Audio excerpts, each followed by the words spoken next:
Every morning at the mine you could see him arrive. He stood 6'6" and weighed 245, kind of broad at the shoulder and narrow at the hip.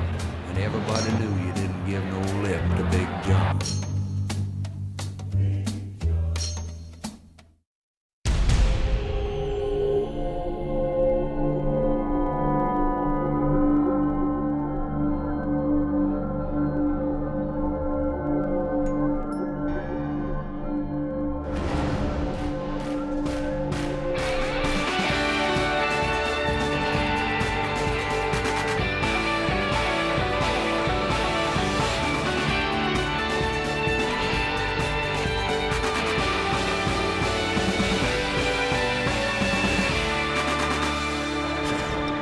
From Miller Park in Milwaukee, Wisconsin, we're set for Chicago Cubs baseball on WGN Sports. The Brewers took Game 1 4-2 last night. Game 2 of a 9-game road trip. And welcome to Cubs baseball here on WGN along with Jim Deshaies. I'm Len Kasper. John Lackey will take the ball tonight against Jimmy Nelson. Cubs did not get on base much last night, but that's not been the story for much of this season. No, they have the highest walk rate in baseball. Earlier on, they're on a pace to have the highest walk rate ever, and that's so important. Now with the shifting, batting averages will be suppressed, so the ability to work walks, work a high on-base percentage, that adds up to runs. You see the numbers these guys have put up. Zobrist and Fowler among the top 5 in the National League. Brewers in a bit of a rebuild. They can score some runs, but when you talk about their starting rotation, it had been pretty abysmal early on. They've started to stabilize a little bit. Yeah, indeed. Worst ERA for the starting rotation in the National League, but lately much better. Last 8 starts, they've had 6 quality starts, pitched to a 3.38 ERA. Chase Anderson, who made the start for them last night, flirted with a no-hitter. So even though the Cubs lost last night 15-4 within the National League Central, 6 of the 9 games trip total on this trip will be within the division. And when we come back, we're going to go back an anniversary of sorts for the Cubs. The Cubs last night scored 2 runs, but only with 2 outs in the 9th inning. They'll try to get a lot more tonight.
Oh yeah, I got to grab some brats, maybe a Polish with some stadium sauce here in Milwaukee. Cubs and Brewers in Game 2. And before we start this one tonight, it was 4 years ago Kerry Wood's major league career came to an end. JD, a bit of a star-crossed career in that he had bad luck with arm issues, Started out as a starting pitcher, kind of reinvented himself late as a reliever. Yeah, and had success both as a starter and a reliever, and who knows how good he could have been had he not had to deal with the arm issues. But when he was right, man, it was fun to watch him pitch. I had the good pleasure of watching him pitch that 20 strikeout game against the Astros. It's the best I've ever seen. All right, his second tenure with the Cubs ended this way. Here's the final pitch of Kerry Wood's career. The 0-2, swing and a miss, he struck him out, and that's going to be it. Jamie Quirks coming out.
Baseball is brought to you by Budweiser.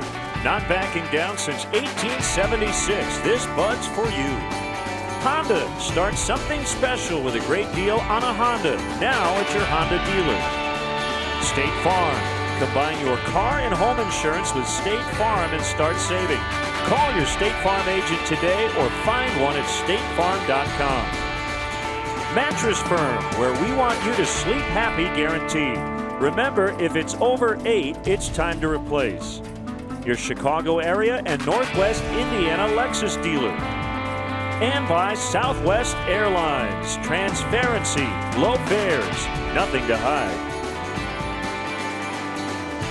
Welcome back to Milwaukee, and under the roof tonight. Clear skies, but a little cool here in Wisconsin. Day game tomorrow, and then we'll head off to San Francisco. A lot of Cub fans here tonight. I want to say at least a third of the audience last night rooting on the visitors. And a reminder, Chicago Cubs baseball in high definition is brought to you by Xfinity. Xfinity X1 will change the way you experience TV. Right-hander Jimmy Nelson will face this Cubs Southwest starting lineup. Fowler, Hayward, who hit his first career homer as a Cub last night. Chris Bryant followed up with a home run as well. Anthony Rizzo, Ben Zobrist, Tommy La Stella getting the start at third. It's Addison Russell, who had a 9-game hitting streak, come to an end. David Ross, the catcher, and John Lackey, the pitcher.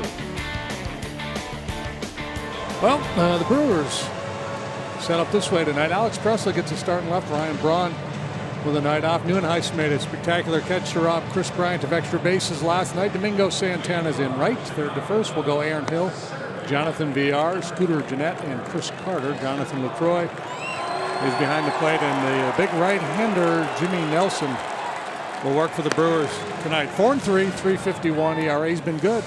Low batting average against, just 2.22. He's allowed 2 earned runs or fewer in 6 of his 8 starts. He was winless in his career against the Cubs at 0-4, but he's made a number of good starts against them. He just hasn't had much run support in those games. David Rackley calls balls and strikes. Larry Vanover is the crew chief. He's at first. Alfonso Marquez at second, and Chris Guccione is at third. Fowler will lead it off. Cubs had a 7-game Miller Park winning streak come to an end last night. And a big right-hander deals to Fowler, and a ground ball right to the shortstop, VR, and he makes the play. 1 pitch and 1 out. Dexter tries to ambush Nelson first pitch of the game, and turns into a 1 pitch out for the 26-year-old out of the University of Alabama. 6'6", 250. Fastball, likes to sink it. Slider, curve, that's been a big pitch for him. He kind of started to work with that curve. You see him taking the grip there. He uses that spike grip on the curveball. And that has really helped him neutralize left-handed hitters this year. That was a big problem for him last year.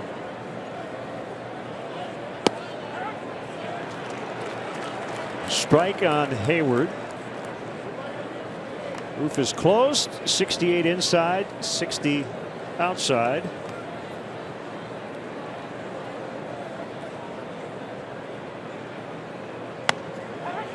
And that is a strike. Hayward last night with 2 outs finally got on the home run board as a Cub in his 153rd plate appearance.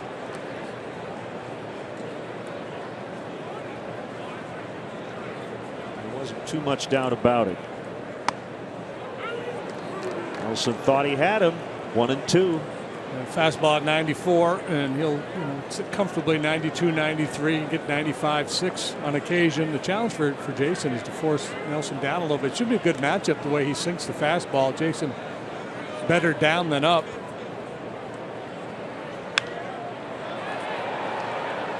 It's on a play. The Cubs have lost 2 in a row for the second time in about a week. They have not lost 3 in a row. They don't want to start a longer losing streak tonight for sure. And the lineup has not been quite as dynamic here in recent days. Shut down by Anderson last night. Garrett Cole on Sunday. And it was the Pomerantz game in the Padres series when he pitched 6 scoreless and struck out 10.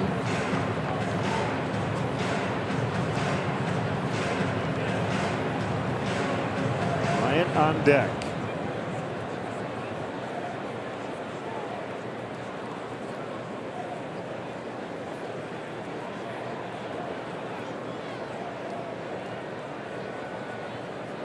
Wind and the pitch. We'll try it again.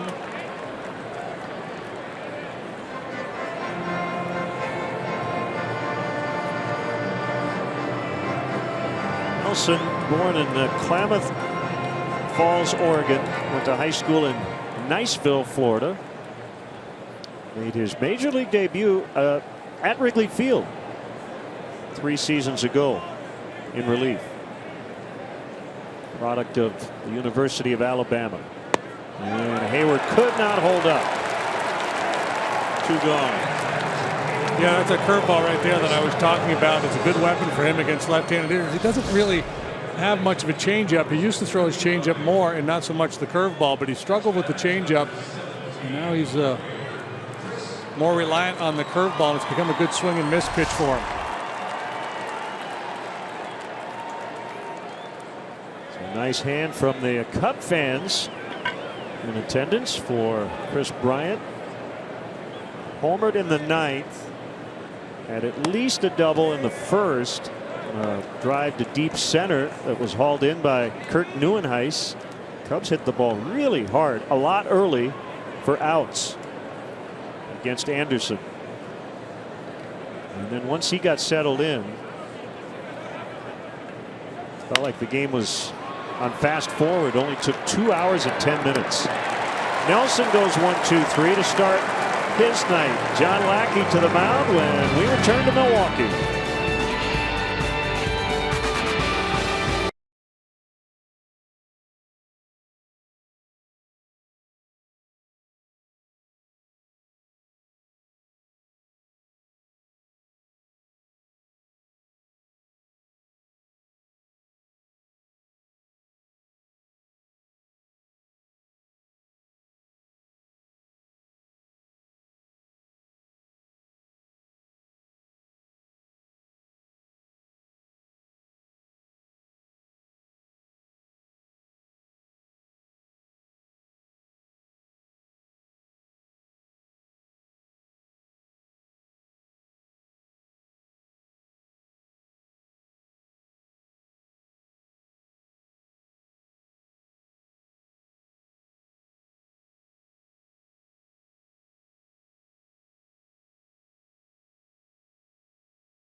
this year. 28 of those have come in their home ballpark.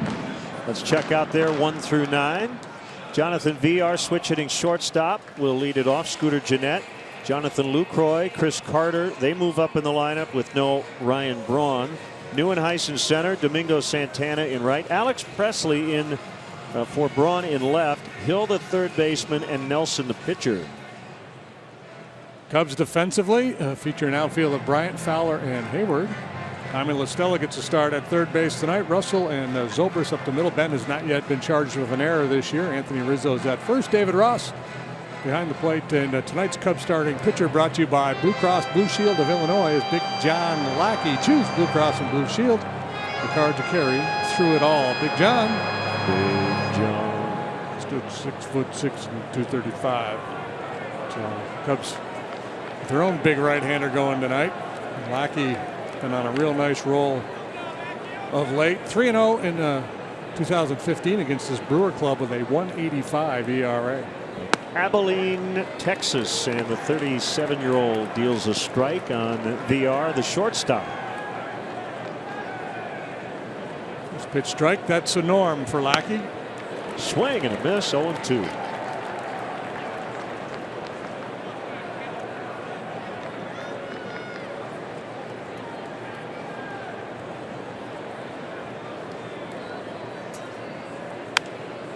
An interesting conversation before the game yesterday during Brewers batting practice with Jason Lane. Came to the big leagues as an outfielder with the Astros. Maybe folks are familiar with his story. And then made it all the way back to the big leagues as a pitcher. And pitched last year at AAA for the Padres. We got talking about, he has kind of a unique perspective being a guy who's played as both a hitter and a pitcher in the big leagues. And the thing he talked about was pitchers being really aggressive. First time through the batting order was strike one. 1-2. And he goes, I would like to know what a player's batting average is on the first swing they take. Says, because as a hitter, I know you took BP an hour and a half ago. You're stepping into the batter's box for the first time. And, he thinks it really pays off for a pitcher to be willing to just power that first pitch right over the heart of the plate. And to Anderson's credit, and Lackey goes 0-2 to 3-2 here. He was aggressive early, maybe got away with a couple, and as you said, then was able to maybe expand a little later. Yeah, and I think he developed feel as the game went along. His curveball got better. The 3-2, and BR with a defensive two-strike swing. But I think that's a lot of what makes John Lackey so good. He's very aggressive.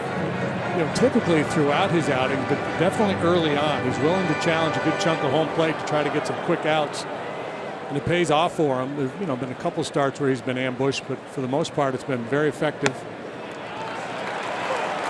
We'll say all that and a leadoff walk. So VR is on, and it'll bring up Scooter Gennett.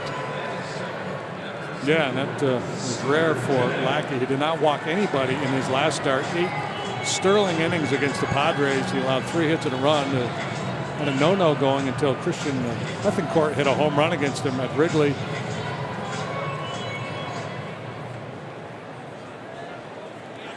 It was the only run of that game.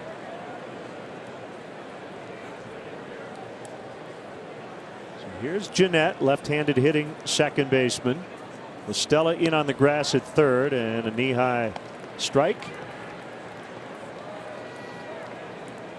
Pump that first one in there, get the jump. Then the hitter gets a little anxious, doesn't want to fall behind 2 strikes, and then that's when you can expand.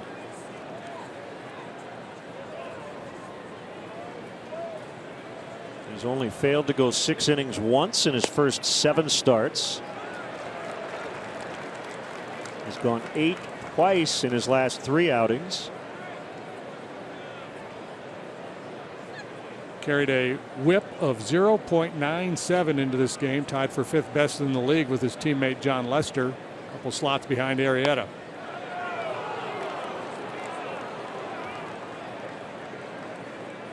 These guys can really whip it good.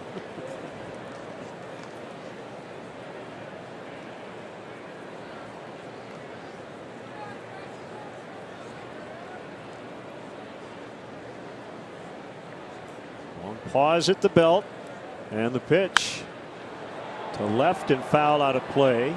VR likes to run. Stole a base last night. Yeah, he likes to run. Sometimes he has an issue with stopping. He's been known to run into some outs on the bases, being a little reckless at times. 12 steals to lead the NL.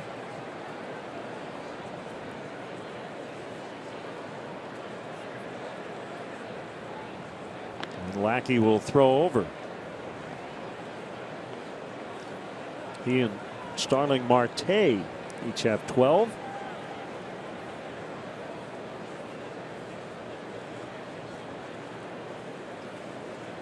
John features a 4-pitch mix: fastball, slider, curve, change, slider / cutter. And manipulate that pitch a little bit, put a little depth on it, or shorten it up, create a little run in on the right or left-handed hitter's hands.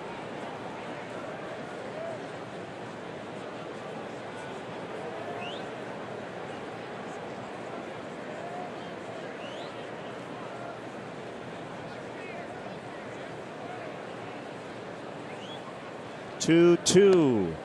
Well, same scenario. 0-2 start, and now he's run it full. Lucroy on deck.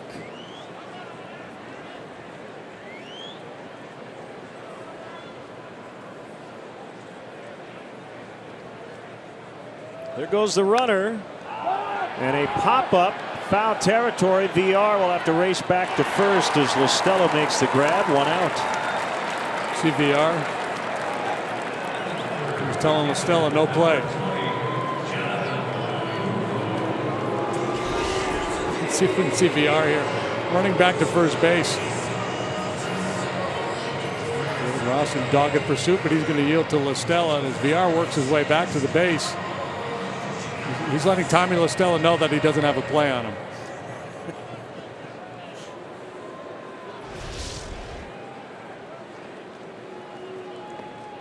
So Lackey's had to work hard to get that first out. 15 pitches in, and now Lucroy, who hit the go-ahead and ultimately game-winning home run last night.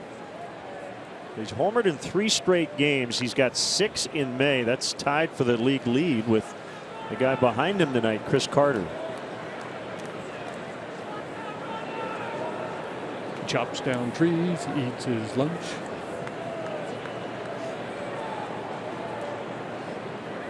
Big lead by VR. Not running. Ball 1.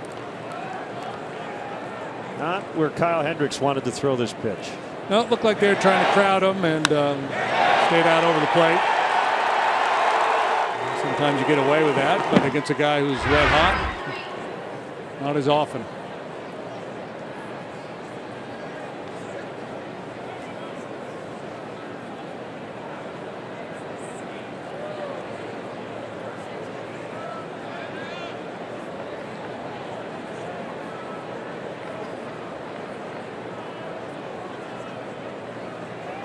Croy, Carter, Braun all having big months. VR is safe. Did a good job to stay on the bag once he got there.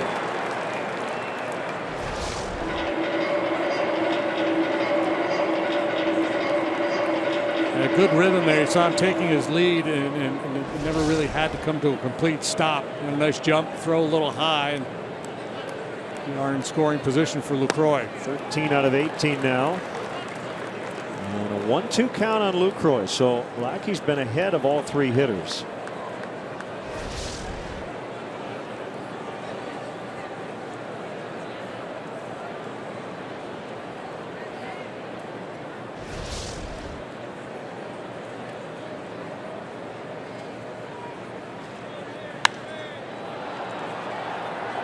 VR might try to steal third. Some tried to do it last night. And he's made a final out a few times here lately at third. His try last night, the pitch was fouled off, but that was with 2 outs as well.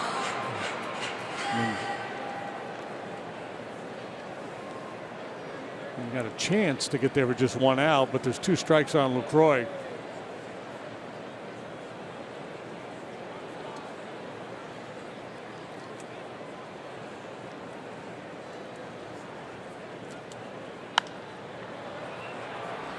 Shallow right field. Easy play for Hayward.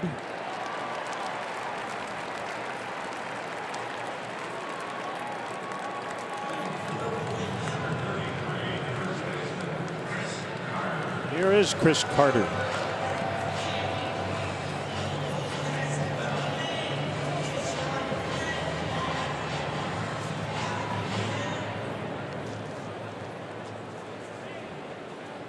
Carter proven to be a very nice pickup for the Brewers. He was non-tendered by the Astros at the end of last year.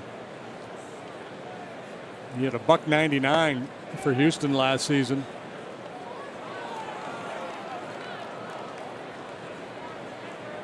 Getting better than $2.90 here in his home ballpark. So he's digging it here at Miller Park.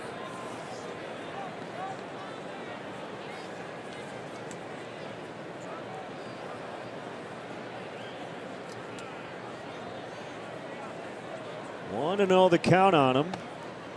Make it 1-1.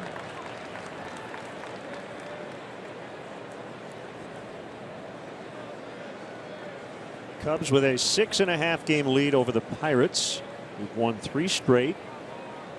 They trail in the 5th tonight at home against Atlanta 1-0.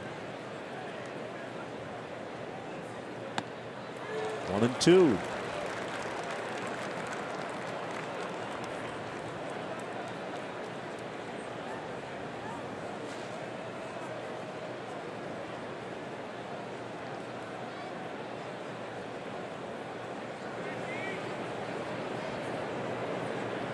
High pitch first inning. Number 24 for Lackey. 2-2.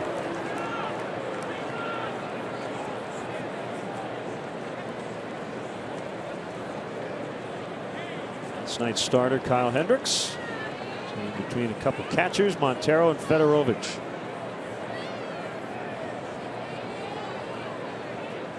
Swing and a miss to end the inning. A walk, no runs. Yeah, whip it good. Not a lot of base runners given up by this starting staff. Bracket.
As we play the second, game 2 of 3.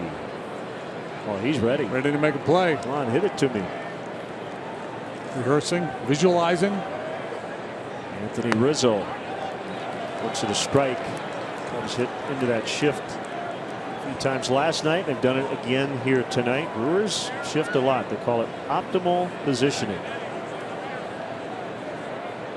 General manager David Stearns came over from Houston. He was the assistant GM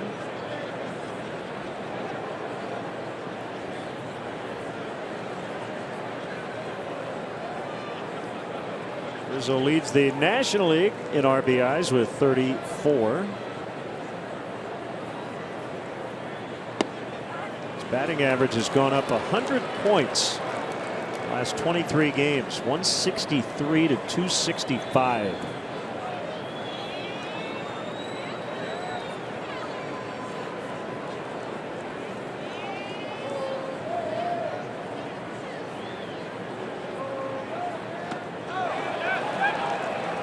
Rizzo went, and that's a strikeout. Jeremy Jeffress got him to finish the ball game last night with a hard curveball down and in. Pitch that he had a hard time a couple years ago laying off. Here's another good one by Nelson. Didn't look like much of a swing there.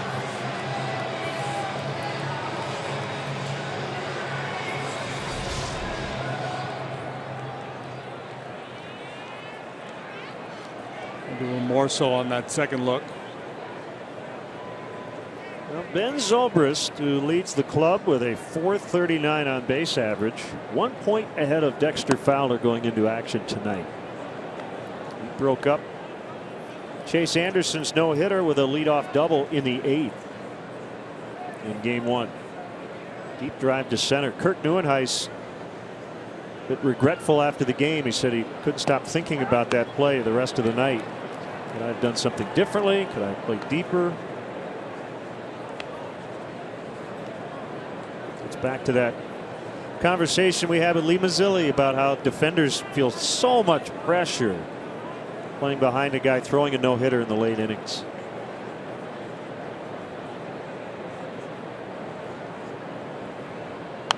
I'm sure Anderson would say, well, I gave up a rocket, Kirk. Don't worry about it. I don't think there was anything. I don't think any center fielder was going to make a play on that ball.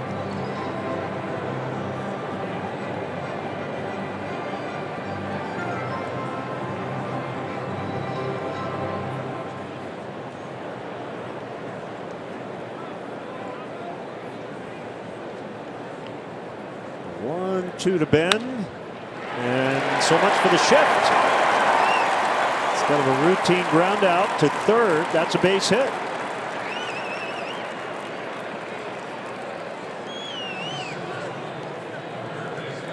Nice adjustment. Yeah, and especially with 2 strikes, you know, we've seen the Brewers shift according to the count, and with that running fastball that Nelson throws. Even though their spray charts may say that Zobrist is going to hit the ball on the ground on the pull side, you know, I think that running fastball of Nelson changes the math a little bit.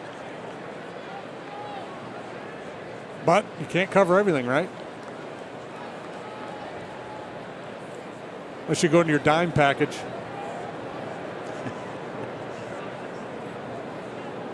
There he goes. And La Stella sends a drive out into deep center. Neuenhuis tracking, and it's off the wall.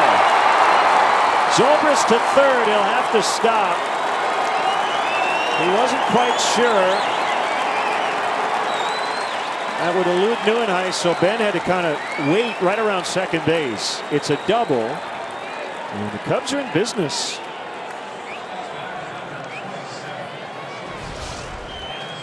Yeah, you're going to get a good look at it here. Zobrist moving with the pitch, but he has to read this deep fly ball, and there's no way to conclude that it's not going to be caught. It was in the air a long while, so there's no way he could have furthered along in his journey there. He had to wait, see it down, and by that point, there was no way he was going to score. Well, no way at that particular time. There's a real good chance he's going to score here with Addison Russell hitting. Russell went 0 for 3 last night. That snapped a 9-game hitting streak. Corner infielders will play pulled in. They're back up the middle. And a bunt is popped up and caught by Carter. Safety squeeze as Zobrist was going to read the play. 2 outs.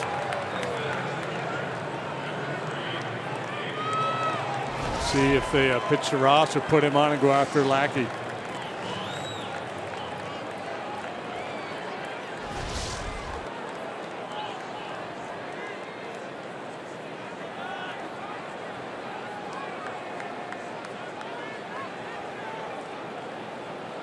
Cubs are 13-4 when David Ross starts.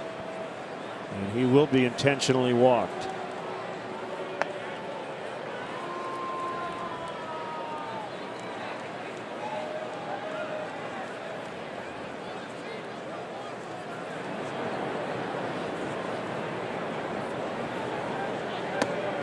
Go ahead, Rossi. Take a couple of whacks. I was going to say, I don't Give care. him 2 strikes. I don't care the pitcher's batting behind him. Rossi's probably thinking, that's right. 39-year-old catcher, and you don't want to face me. He's come up with some big hits for the Cubs here early on.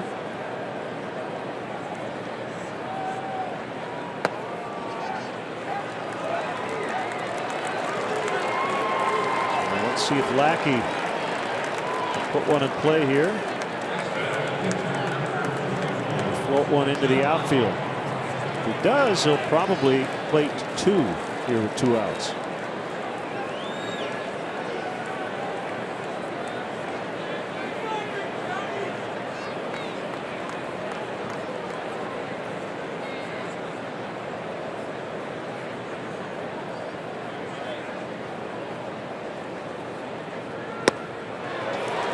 Late on a fastball at 92.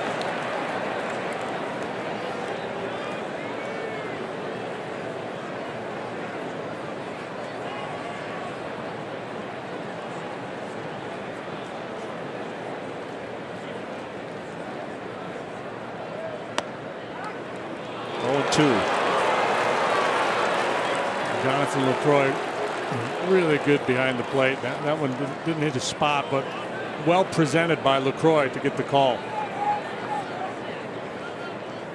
He's got the orange nail polish tonight. I hope the pitchers see the signs. Swing and a miss, and the inning is over. Cubs leave the bases loaded in the second.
If you want to manage the game along with Joe, log on to WGNTV.com right now and click on the WGN Sports Game Zone banner to connect to all the up-to-the-minute stats and information while you're watching at home.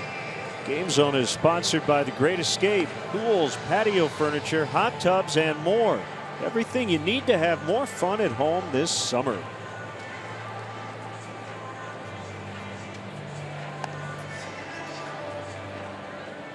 Nothing. Cubs had a chance in the top of the second. Addison Russell tried to bunt. Runners at second and third, one out, fouled out, and then for walking David Ross intentionally, Jimmy Nelson fanned Lackey to get out of the inning. They want to send out get well wishes to Ed Deininger, huge Cubs fan. Been in the hospital in Joliet, recovering from a car accident. Hope you're feeling better. As Nieuwenhuis fouls out of play.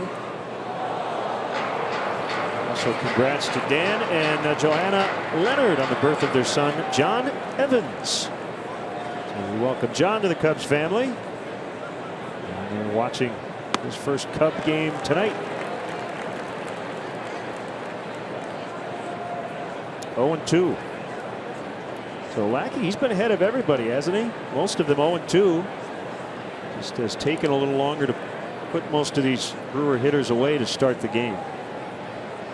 Yeah, the Brewers strike out a lot, but they also take a lot of walks.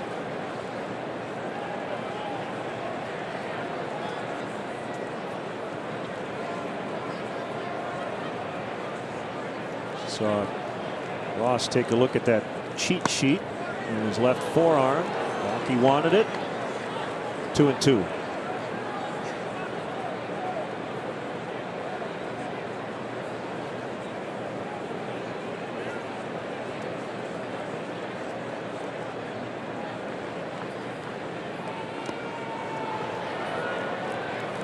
On my count, that's the third out of 5 batters, 0-2 to 3-2.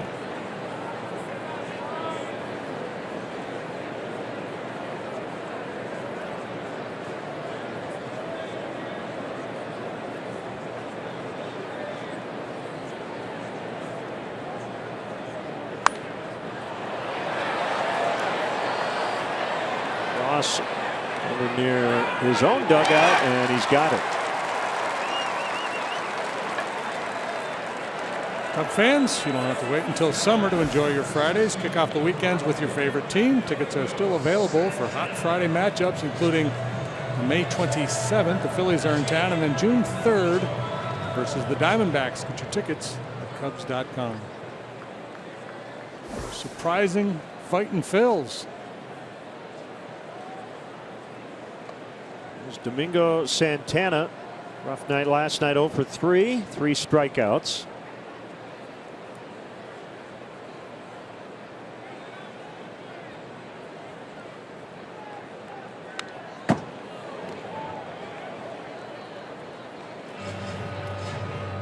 And he signed originally with the Phillies, as you just mentioned, back in 2009. Yeah, I've traded to the Astros. The Roy Oswalt deal, maybe? The Hunter Pence deal? Yep. They made a couple of big trades the Astros did with the Phillies, and then the Brewers and the Astros trading partners here last summer.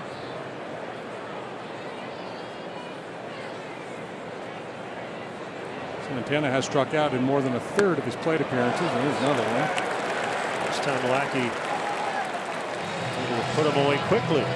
His second strikeout. This is the definition of an emergency hack here. That one won't make Santana's highlight reel. Protecting against the curveball and protecting against off speed. What's a heater? Swing. Ryan Braun dealing with some back stiffness. He's out of their lineup. Recently had a wrist issue. Braun did play last night. He went 1 for 4 with an RBI single and a run. It's Presley in left tonight.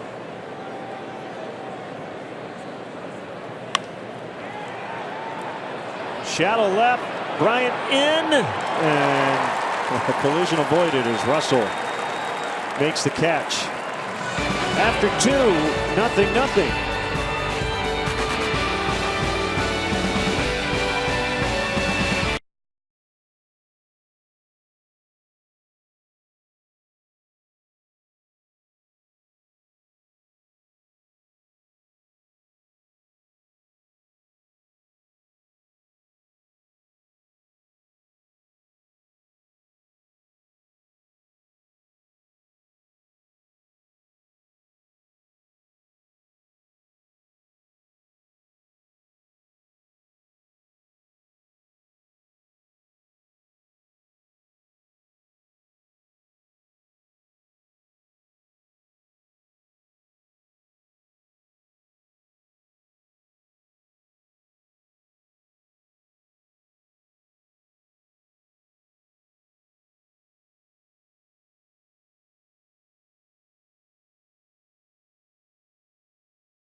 It's time for the Subway third inning triple play promotion. Text Subway 3 to 97999. Right now, the 300th texter will win a $30 gift card to Subway restaurants in the Chicagoland area. Subway, fresh is what we do.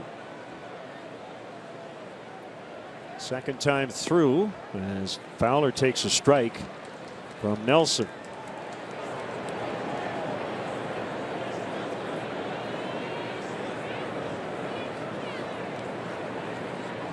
Back quickly. 1-1. Nationals lead the Mets 3-1. They're in the fifth in New York. Nationals have a half-game lead over the Mets. But the Phillies won today to jump into first place with the Nationals. 4-2 over the Miami Marlins. Jeremy Hellickson got the win. Genmar Gomez has 16 saves. 17 chances. Yeah, it's been a great story there in Philadelphia. The starting pitching has been outstanding. Gomez keeps this up, he's going to be an all-star. You know, saves is can be a very cheap statistic. If you dig a little deeper, and the numbers are solid for Gomez.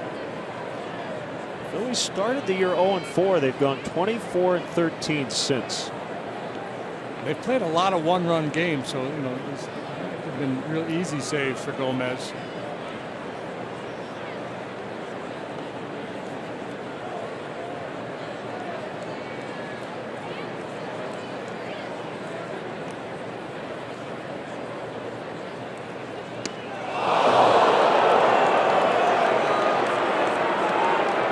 Did not sound fun.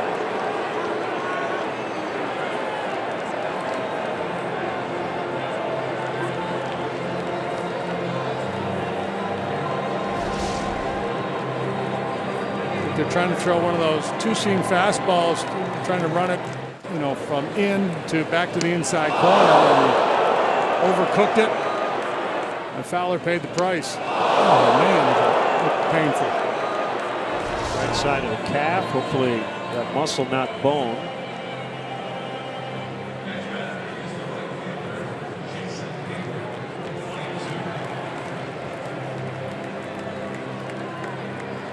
So he's on to start the inning and needs another second.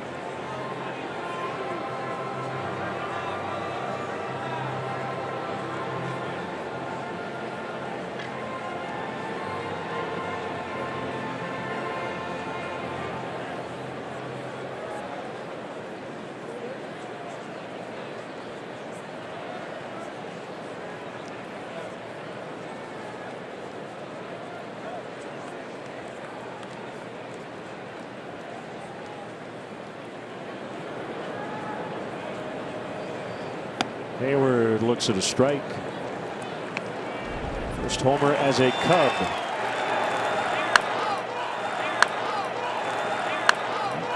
Ball just a little bit above the knee.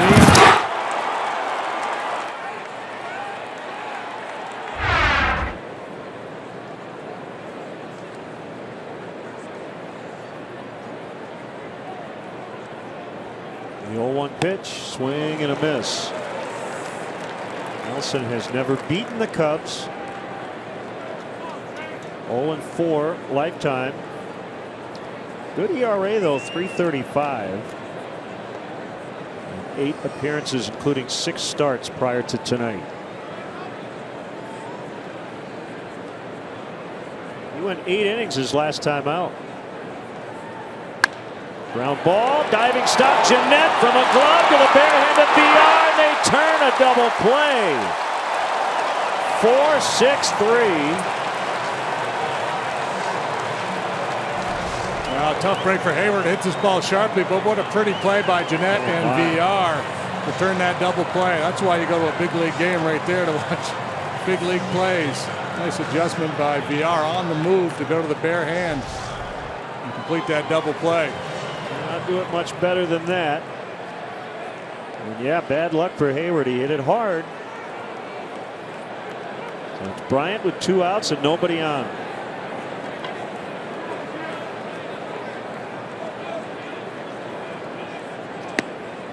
And a strike.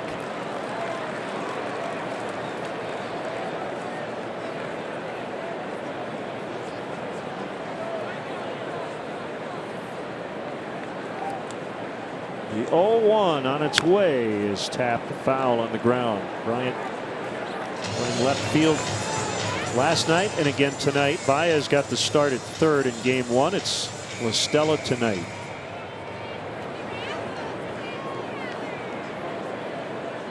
Not many at bats for Tommy La Stella of late.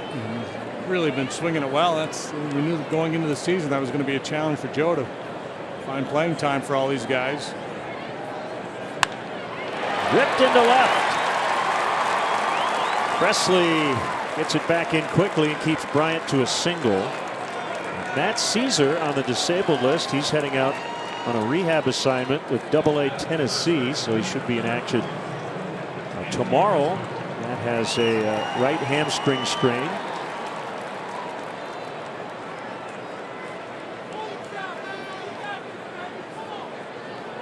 Hopefully he can pick it up right where he left off when he comes back, because he was really playing well.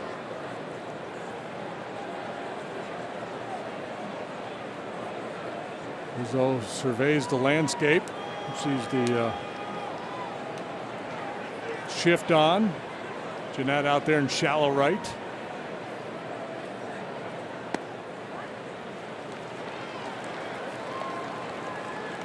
It's Hill, the third baseman, closer to the bag.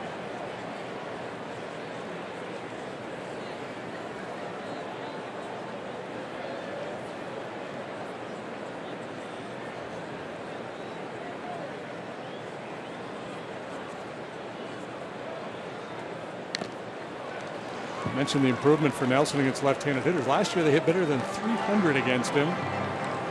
Coming into this start, lefty's hitting just .210 against Nelson. He had allowed 5 home runs to left-handed batters.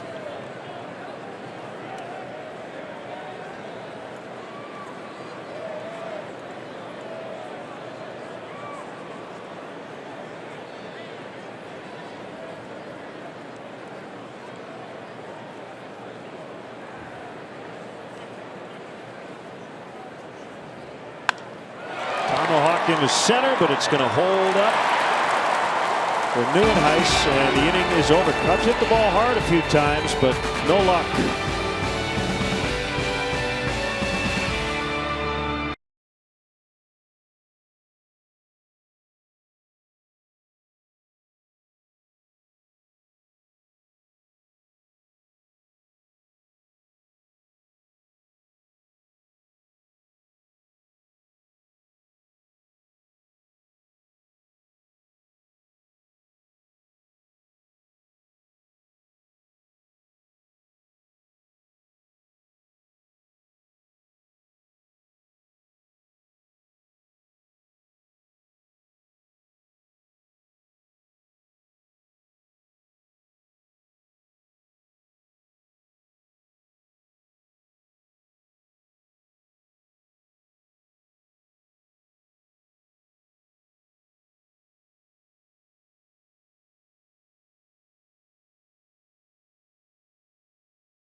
Guys, that couple? That is. That's DeJesus. Yes, that is Kim and David DeJesus. David, the former Cub. Kim had tweeted that. I don't know if David has officially retired, but not playing this year. Good guy. We have a whole new segment now. Name that former Cub, and we have the former Cubs send us selfies. And if you are a former Cub, send us a selfie. A selfie.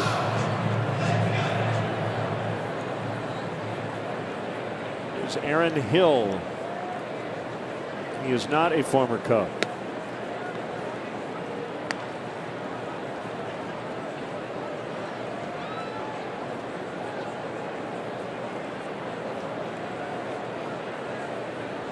Four home runs, 3 of them coming in one ball game.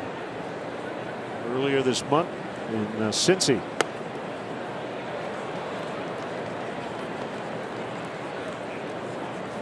Former Brewer Chris Davis. Chris with a K. Had a night to remember last night for Oakland. Game-ending grand slam, 2 outs, bottom of the 9th. It was his 3rd homer. A's beat the Rangers 8-5. 3-1 Lackey. Not too pleased. Lackey having words with Rackley. Saying, rack him up, Rackley. Quit squeezing me. Leaning back in that back leg, trying to generate some lift. Lackey staring. David Rackley's not real happy. Lackey was staring toward home plate after that ball was hit in the air. Rackley having a conversation with David Ross.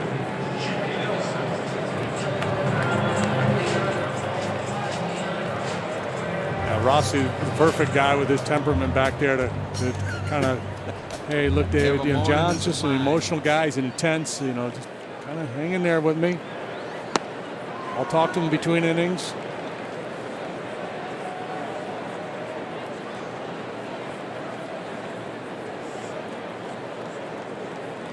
Strike on the pitcher, Nelson.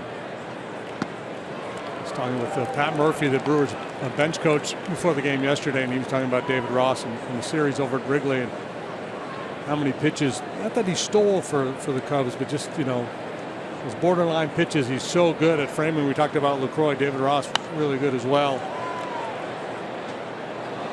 It's an interesting story. Pat Murphy, the bench coach here, was Craig Counsell's coach in college at the University of Notre Dame. Murphy had a long career there, then at Arizona State, before entering into a professional baseball just a few years ago with the Padres. Managed the Padres for part of last season. By the way, Sean Tollison, who gave up that Chris Davis grand slam, has been taken out of the Rangers closer role. Sam Dyson will take over as Nelson strikes out.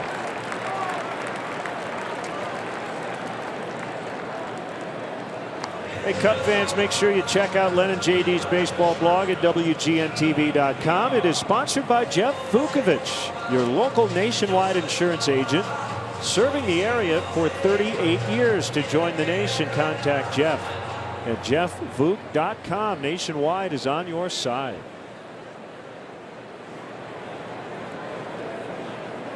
Two outs, and Jonathan Villar takes a strike. They're still looking for their first hit. John Lackey, first time through the batting order this year. Opposing hitters hitting just 155 against them. So nothing new here.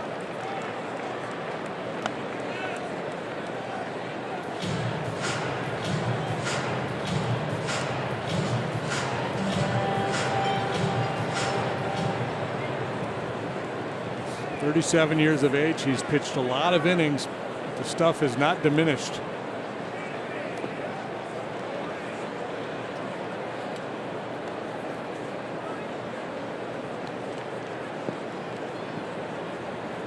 The beauty, a lot of guys that they stay in the game a long time and they gain all this wisdom, but they don't have the skill set anymore to take full advantage. That's not the case with Lackey. He still basically has the same velocity he's had,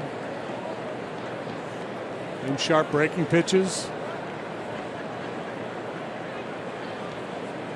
and obviously he has not lost that burning desire to compete.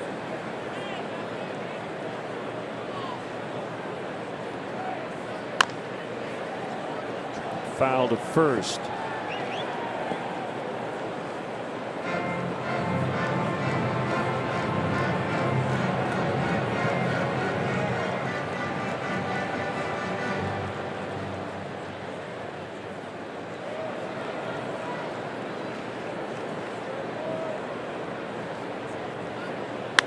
Changeup is hit on the ground to Zobrist. And the Brewers go down in order for the second straight inning.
Cubs fans, show your team pride with Cubs checking and an official Cubs MasterCard debit card only available at your local Wintrust Community Bank. Go to wintrust.com/Cubs to learn more. Member FDIC. Grandpa got a hold of the hot glue gun again.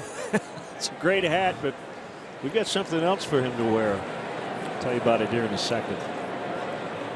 Cubs own all 3 hits so far. 4th inning, scoreless tie. Ball 1 to Zobrist.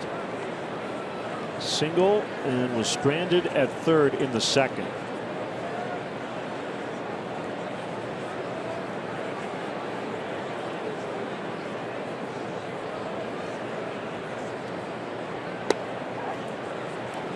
Cubs AA affiliate, the Tennessee Smokies.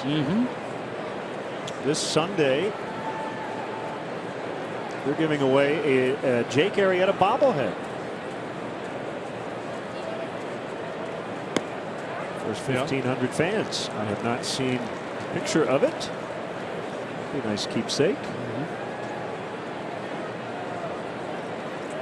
Comes complete with a yoga mat and a foam roller. Blender with a kale smoothie.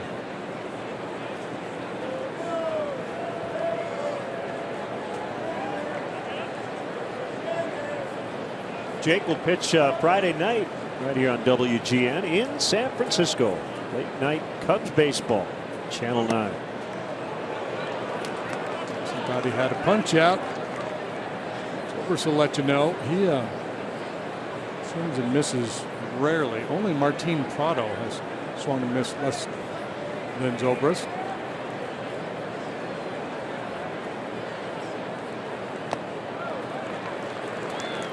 Count at the limit, 3-2. He does not go out of the zone. He's 4th best in that regard in terms of chasing pitches out of the strike zone. He might as well throw it in there.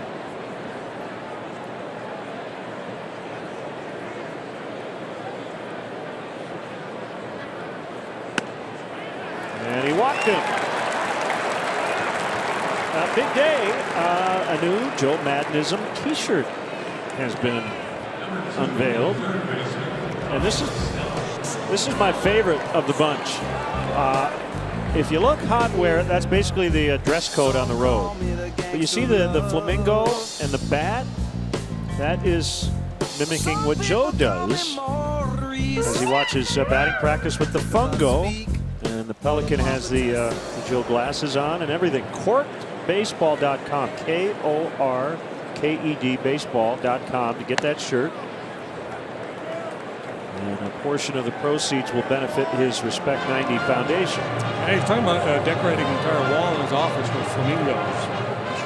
Pelican. I meant flamingo. I was thinking NBA. Yeah, flamingo, not a pelican. Yes. There it is. KorkedBaseball.com.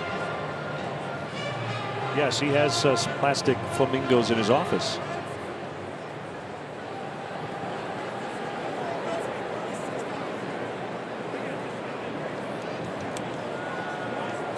Scorched one last time for a double.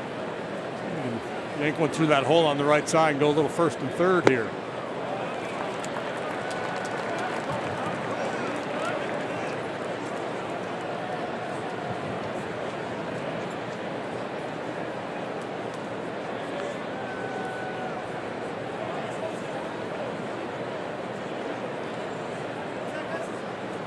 There's the 2-0. Fouled away by La Stella. Don't you think the guy we had earlier with the funky hat should be wearing the "If You Look Hot, Wear It" Absolutely. T-shirt? Yeah. If I had one here, I'd send it down. I'd find where it's sitting. I'd give it to him. Right there. Come on. Yeah. That's it.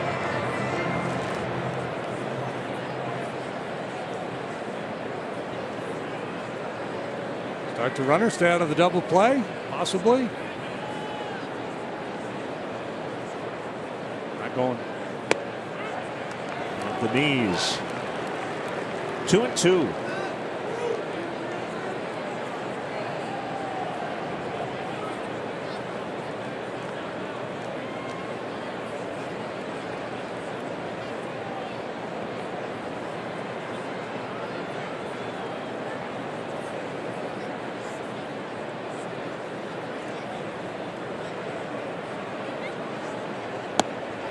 Got him swinging.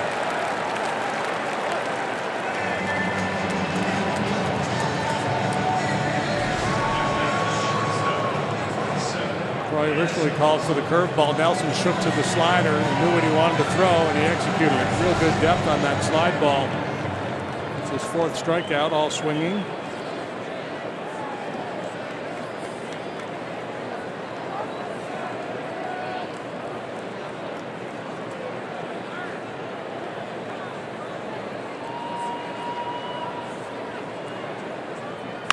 Russell bounces to third.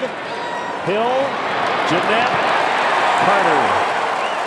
Second double play turned by the Brewers. And we remain scoreless. Pink Floyd, the Pink Flamingo. Yeah, KorkedBaseball.com. We don't need no thoughts control.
All-Star Game in San Diego. Vote early, vote often, vote now at Cubs.com/vote. You can vote up to 5 times a day and up to 35 times in total.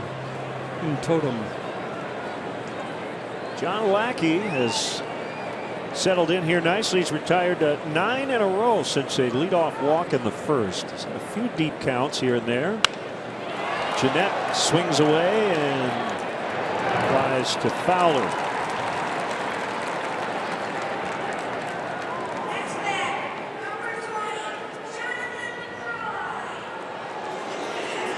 Make sure you get up early. Watch the WGN Morning News. Here's a preview.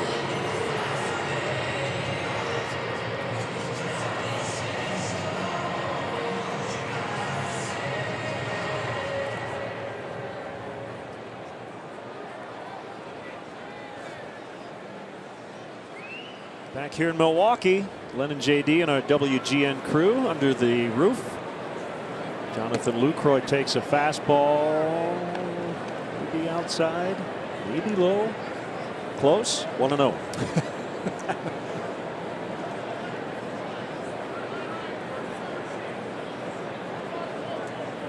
Here's a pitch, fouled, out of play. A couple of home start times have been finalized coming up. Sunday, June 5th against the Diamondbacks was listed as TBD. That'll be a 1:20 first pitch. Sunday, June 19th against the Pirates. That'll be the Sunday night game of the week. 7:08 p.m. Deep right and off the wall. Nearly got out. Here comes the throw towards second, and Lucroy's in with a double. That's their first hit. It comes in the 4th inning. Lucroy's been on a real nice run here lately. He's homered 3 straight coming into this ball game. Just misses going deep in 4 consecutive ball games. Little cut fastball, outer third and up. He was locked in. Great looking swing. Tremendous power displayed the other way. Well played out there by Hayward. Some funky angles out there. Second time they've had a runner in scoring position, and Carter takes a strike. Carter hit a bullet off the wall in right center last night for a 2-base hit.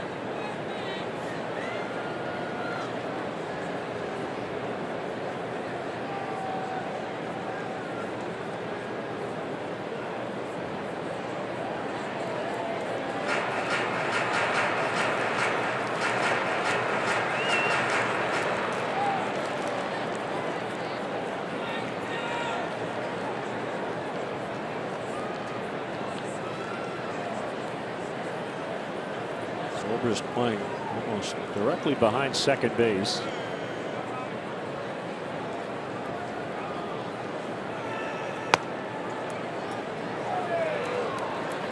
One and one.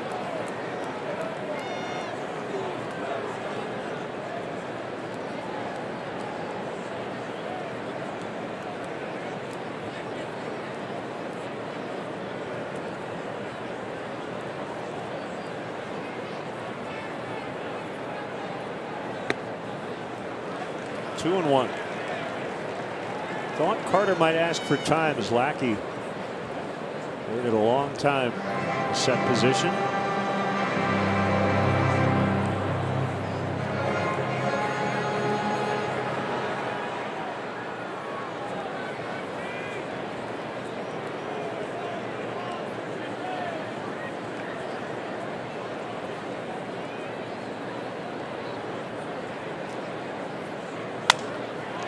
Carter broke his bat on a foul that will get out of play. Hey, Margie Yule is here with the group tonight, rooting on the Cubs. She was scheduled today to have her final chemo treatment, and she rescheduled it so she could be here tonight on her husband Bill's birthday. So great to have Margie here. Yeah, happy birthday to Bill. Big group from the Cancer Treatment Center of America in Zion, Illinois.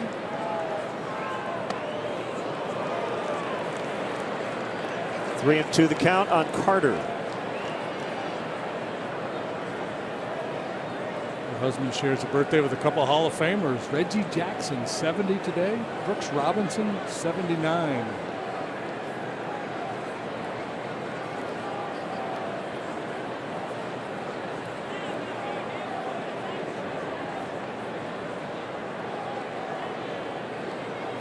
Here's a pitch. In the air, right field. It's slicing, and it will reach the seats out of play. You know who else was born in this state? In baseball history? A fellow by the name of Babe Adams was born in 1882. So obviously he's no longer with us, but significant because he was the first rookie to start and win the Game 7 of a World Series. And the second one to do it, we were looking at right now, Big John Lackey. To bring it full circle. Babe Adams did it with the Pirates in 1909.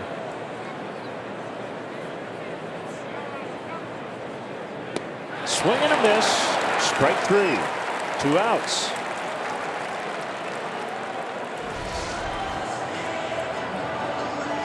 So Lackey working the whole bag of tricks there, delaying, holding the ball a long time before making a pitch during that sequence. He tried a little drop down Laredo fastball. Ultimately got Carter on the breaking pitch. Second time Carter has fanned tonight.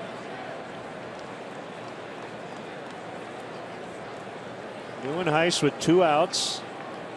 Go ahead run at second base. And a strike. Sad news of Sammy Ellis, former Major League pitcher, passed away on Friday. An all-star with the Reds, 1965. And was one of your pitching coaches, right? Yeah, Sam, great guy. Funny guy. Very old school. Had him in the Yankees and in the minor leagues. And then big league pitching coach, White Sox, Seattle. Briefly a coach with the Cubs in the early 90s. Bam.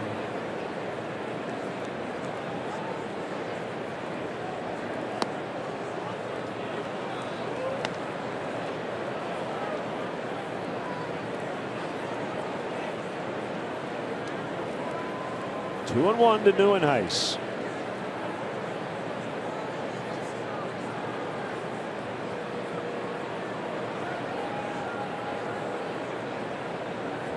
Showing the new Joe Madden T-shirt. Tim tweets, "When are we going to see the JD Cheese at the Knees T-shirt?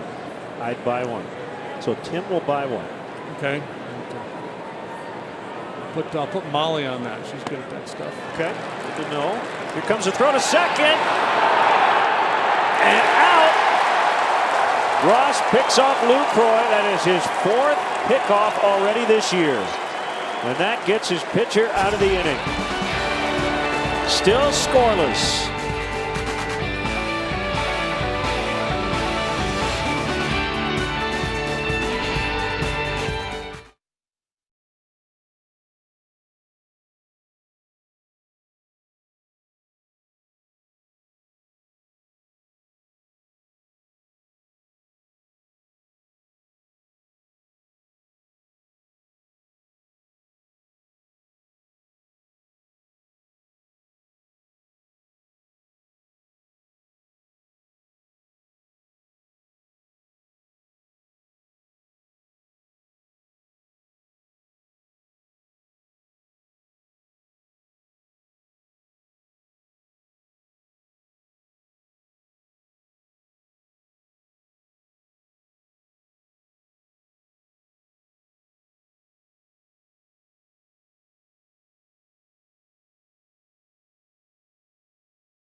From Mazda replay cam. Not sure where Jonathan Lucroy was going. I think he thought that might have been the third strike. Yeah, we lost track of the count, the outs or something. We drifted a little too far out to sea there.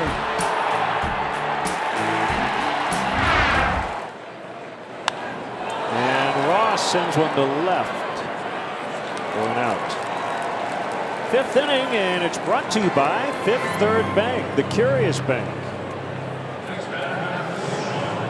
During this stretch of recent games, it seems to me, Cub hitters haven't been quite as patient as they normally are. Not working the walks, not working as many deep counts, and maybe that's just a credit to the approach of the opposing starting pitchers, throwing strikes aggressive early and getting the Cubs into swing mode earlier.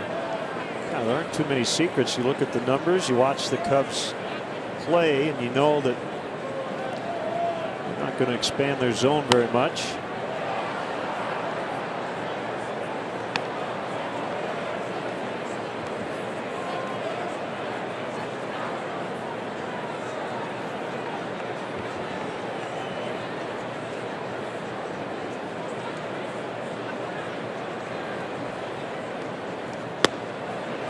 Been a bright light for the Brewers. The rotation has really struggled. Garza's on the 60-day DL. He hasn't pitched this year. Anderson, who was so good last night, but he still has a 5.32 ERA. Willie Peralta's got a 7.30 earned run average. Lewin Heiss, 2 outs.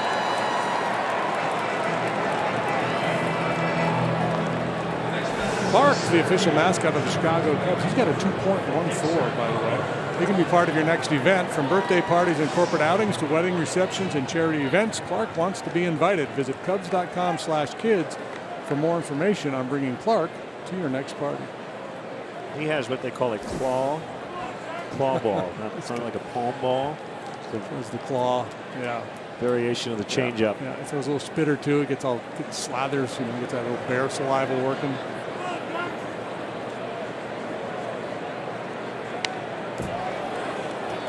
Back by Dexter, hit by a pitch in the right leg in the third, rounded to short in the first.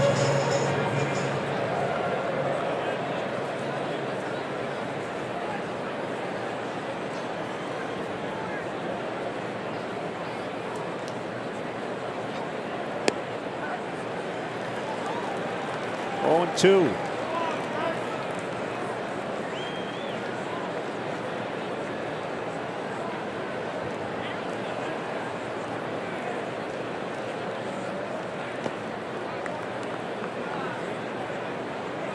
Late in Pittsburgh, and the Braves lead the Pirates 2-0. Brian Snitker looks for his first win as the Braves interim manager. Julio Teheran, 7 2/3 tonight. Really good. A little bit better than Francisco Liriano.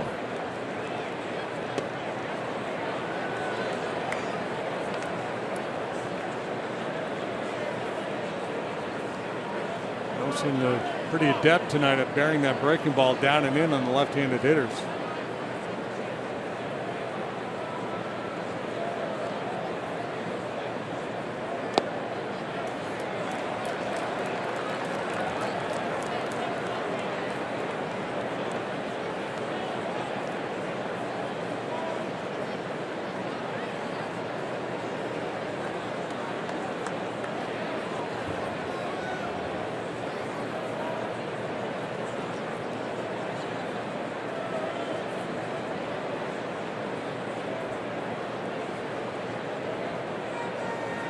Three-2, and Fowler just able to stay alive. It's a bit of a hanger. He got away with it.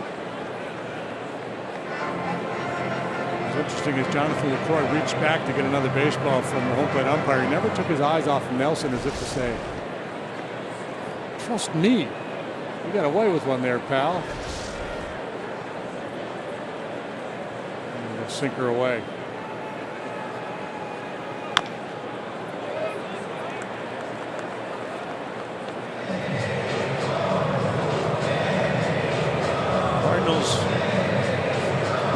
Rockies 2-0. Bottom of the fourth in St. Louis.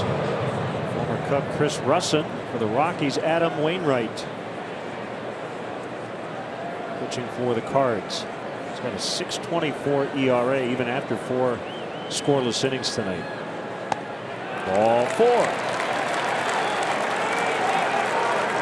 Fowler on base for the second straight time. Less painful this time. Rockies have won 5 in a row. Game and a half behind the Giants out west, tied with the Dodgers coming into play this evening. Aledmys Diaz has been off the charts with the bat, hitting .369, slugging over .600, but he's committed now 10 errors. Yeah, he's really struggled with the glove.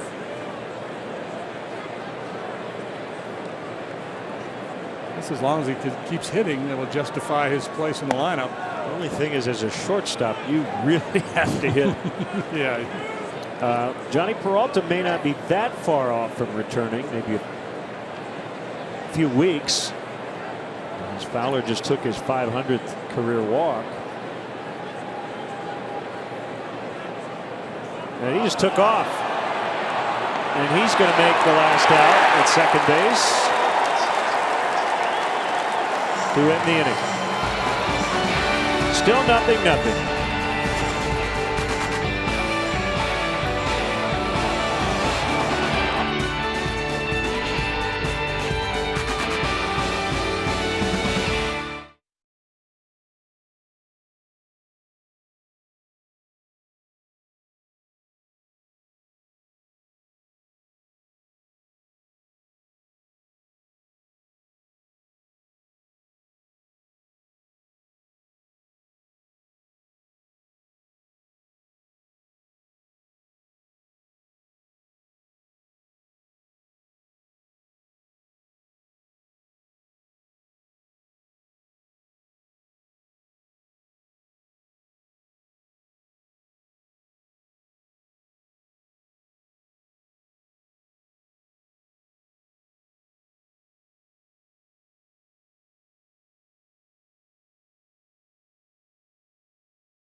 Is brought to you by Budweiser, not backing down since 1876. This Bud's for you.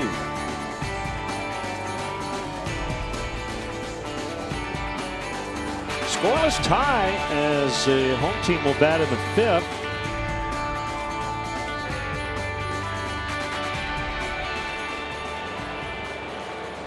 It will be Neuenhuis, Santana, and Presley. Enjoying great run support in his first couple of starts. Not so much for John lately. A 1-0 loser last time out.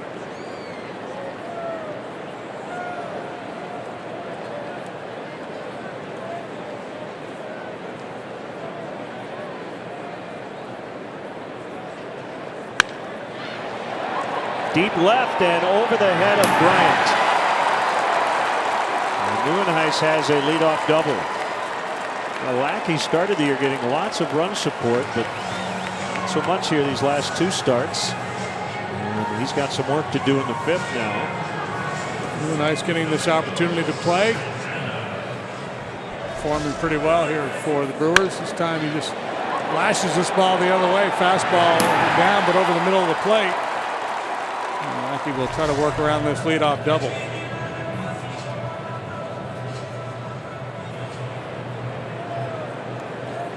Strikeout candidate here in Santana.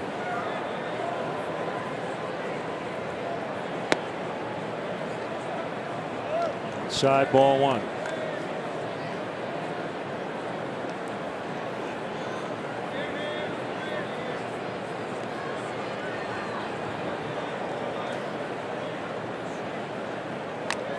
Big cut. Well, the Lexus run predictor says Brewers batter's a little bit below league average. Pitchers allow this guy to score a fair amount as well. Lexus run predictor is brought to you by your Chicago area and Northwest Indiana Lexus dealer. That's a base hit. Nieuwenhuis will be held at third. First and third, nobody out.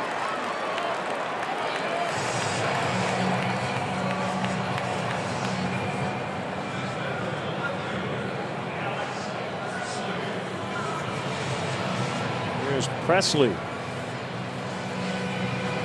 Well, good news there for the Cubs. That ball was so sharply hit, there's no chance to score. Nieuwenhuis. Stella way in at third base in the middle. They'll play for two. Presley a good bunter. You have to respect that. Foul, just foul, past first.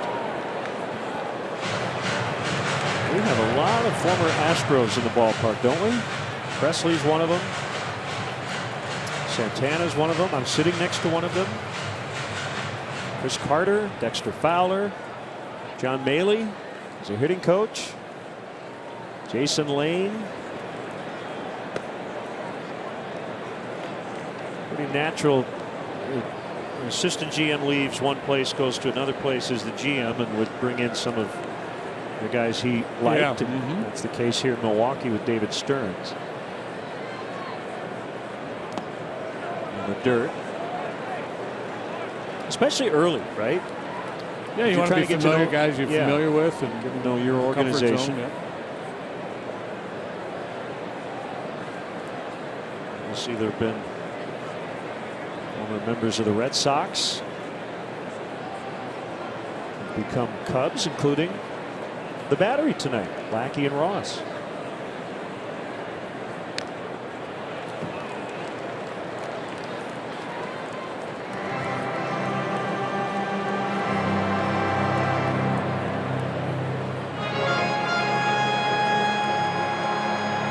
John worked hard in the first, but been awfully efficient since then.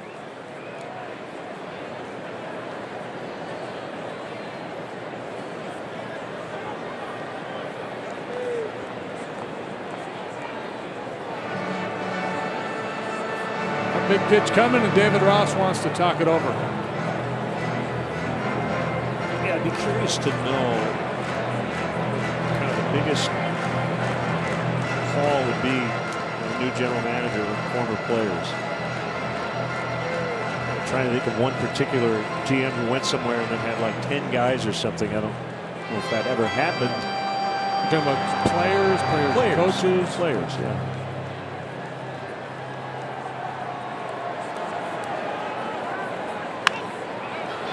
This will get a run in, and they will only get one out.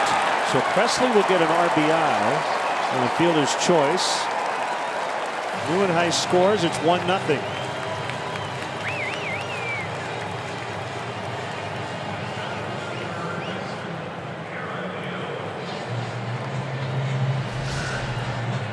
He got his ground ball, but it was going to be a very difficult double play.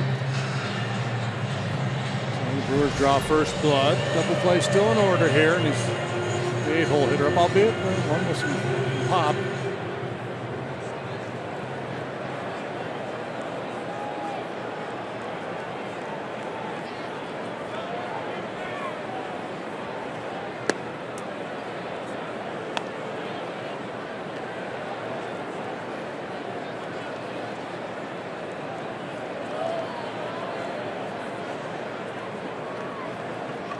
Reminded of Dallas Green.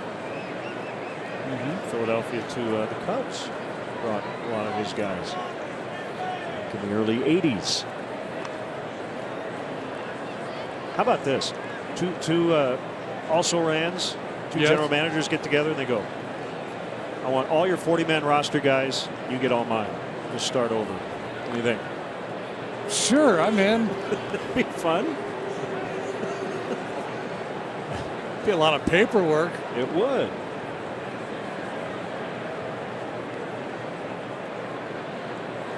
If you thought the groups were even, why not? Gets by everybody. And allows Presley to advance.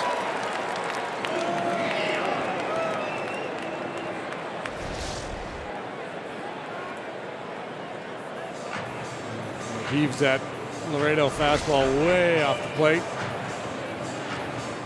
There goes the double play. And he's put Hill into a hitter's count.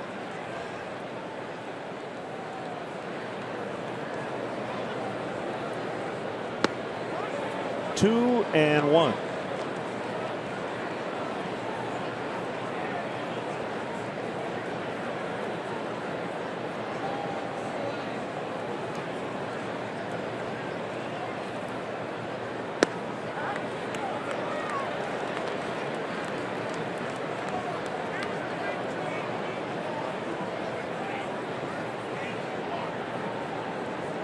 Just trying to limit the damage now, trailing 1-0.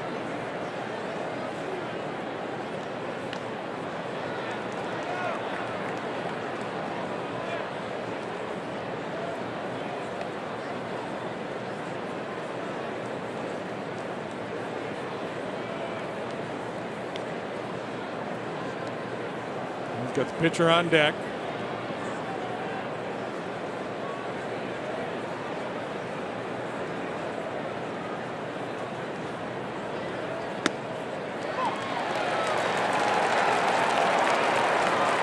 Hill walks, and here comes Nelson. You would think that perhaps when you saw the pitch that John was pitching around Hill, but his reaction would tell you otherwise. At least he was trying to get that pitch closer to the plate where he could get Hill to offer a little bit. Bunt situation, and Joe wants to go over and talk a little strategy with his boys. And Nelson up there.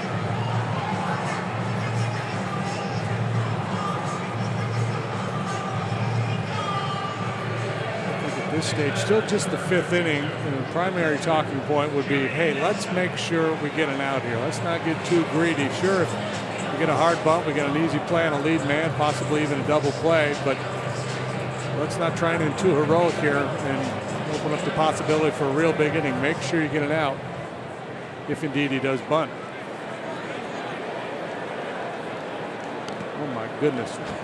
Rizzo like a blitzing linebacker timing the snap.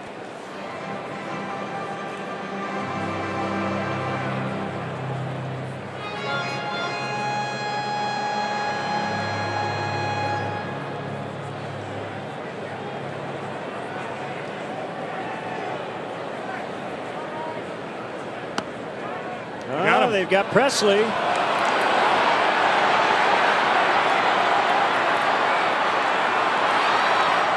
Nice job, David Ross. And Presley just to hang in there as long as he did.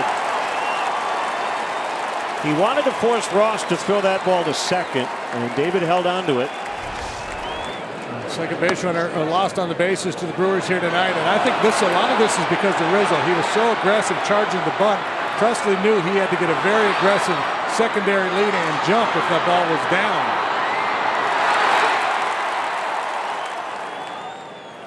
So fired up. Time 0-2 on Nelson.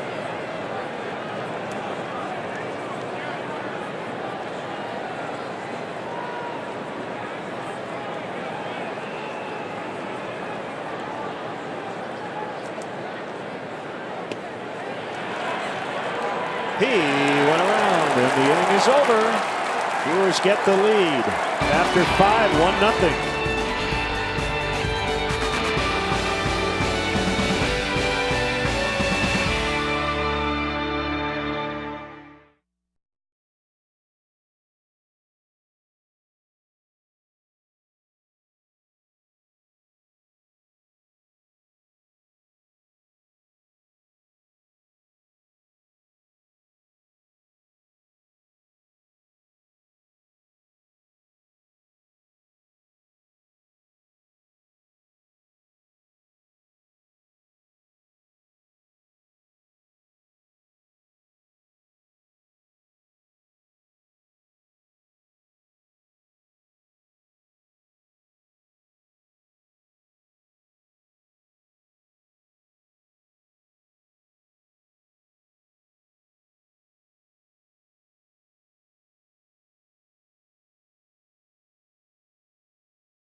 Time now for the speed replay brought to you by Xfinity.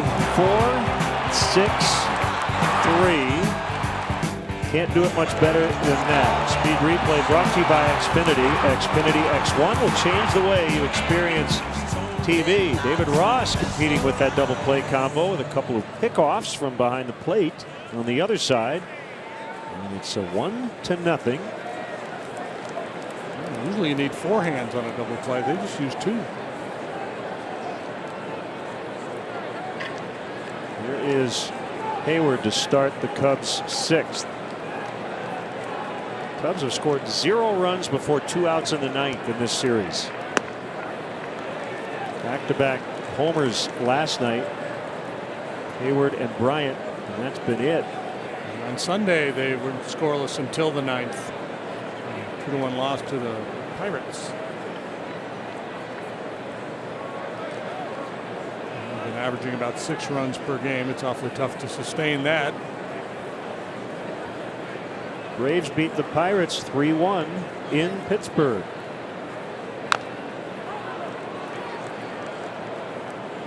Hey, I got a tweet from Greg Kelly. Thanks, Greg. USFL back in the 80s. Basically, with some other details that we don't want to get into, the Chicago Blitz, the USFL, and the Arizona Wranglers swap franchises, just swap rosters and the whole deal. So.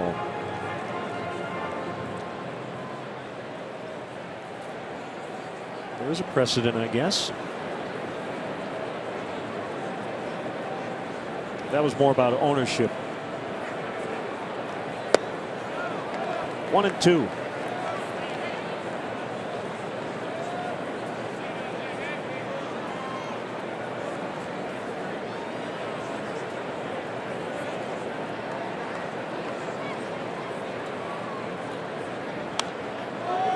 Now back our way.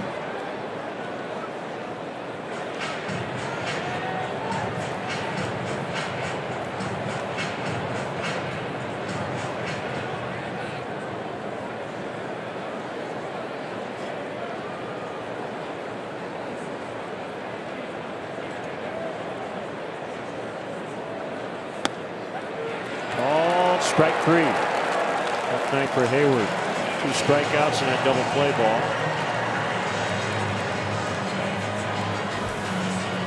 You're in charge of planning your next social gathering. Plan a day or evening at Wrigley Field. Enjoy special perks only available inside the ballpark. Clubs offer special ticket packages for groups of 15 or more. Visit Cubs.com/groups.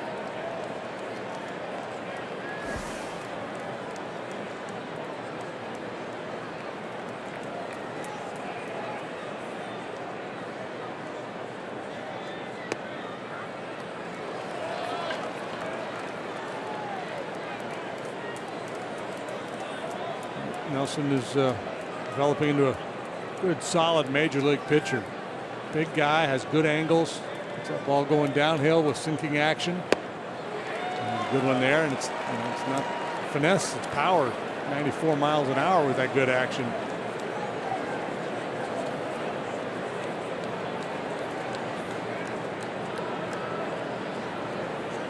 Good look from behind home plate, and the pitcher focused on the strike zone.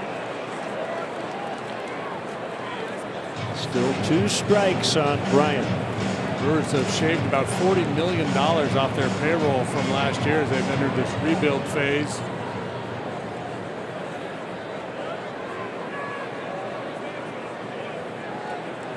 No doubt they would like to make some moves at the trade deadline to pick up even more prospects.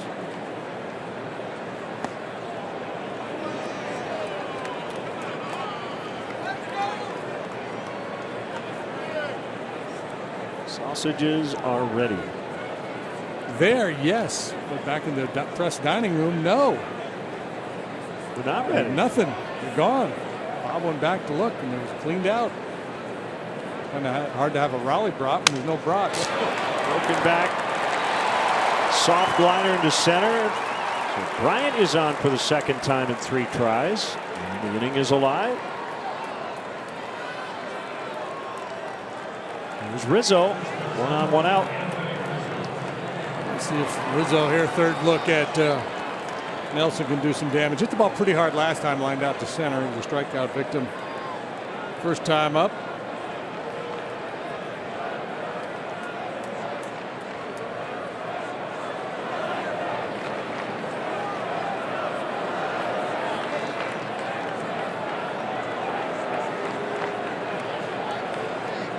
.312 lifetime hitter in this ballpark is Anthony. 10 home runs and 125 at bats.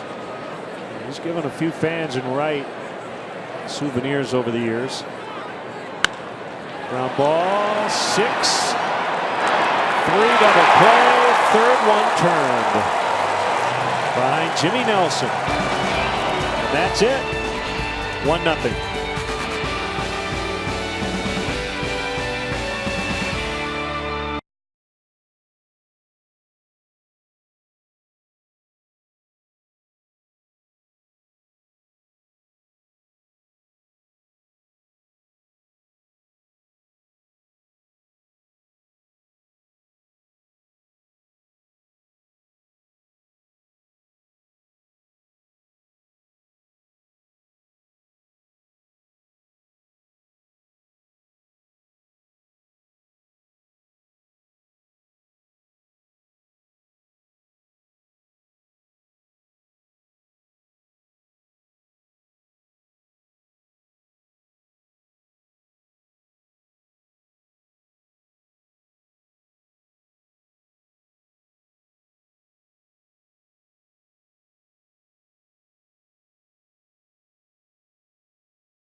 Every morning at the mine you could see him arrive. He stood 6'6" and weighed 245, kind of broad at the shoulder and narrow at the hip. And everybody knew you didn't give no lip to Big John.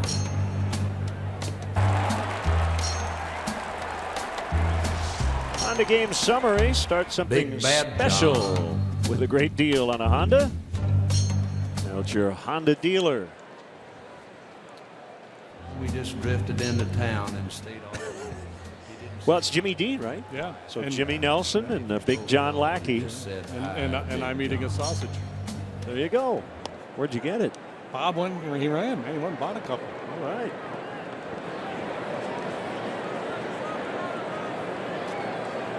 Strikes on VR.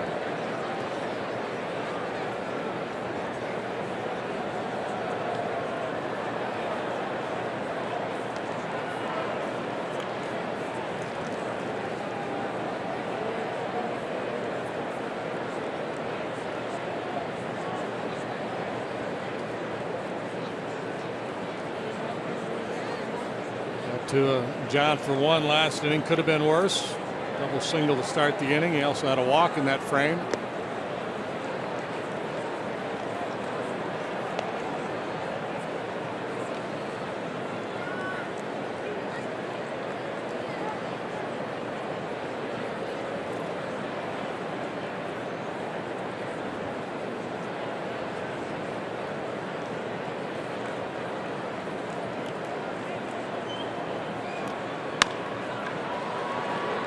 Cut off by La Stella, and he got him.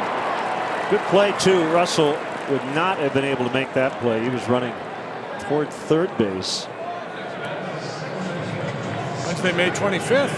It's right around the corner. Kerry Wood will bring the heat, sign up and get a chance to swing for the fences, competing for the Battle of the Bats Home Run Championship at Wrigley Field. It's your chance to step up to the plate for Chicago's kids and support the Wood Family Foundation and Cubs Charities. For details, visit CubsCharities.com. Well, Stella had to stretch a little bit for that one too. And that ball had a little spin.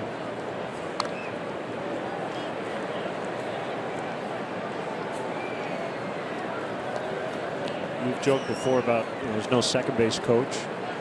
Seen some guys get thrown out around second base. Just thinking, what if they just took base coaches away completely? That would just feel really weird, wouldn't it? That will drop. Jeanette with a broken bat single. Curious when, I don't even know when base coaches. Base coaches. That came into vogue.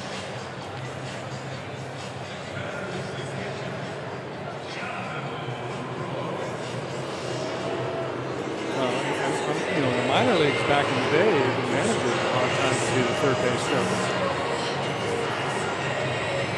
Minor league staffs were smaller than they are now. Carlos Subero at first, Ed Cedar over at third.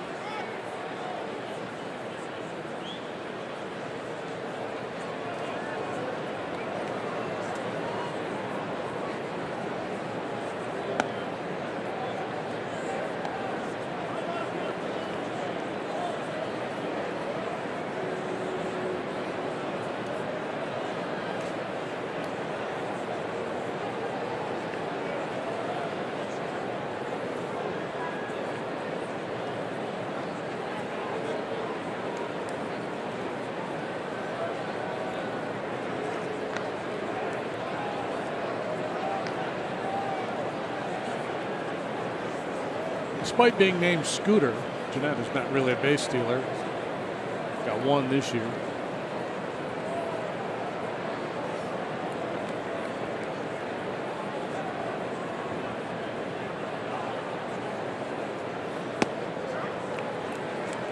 One and one.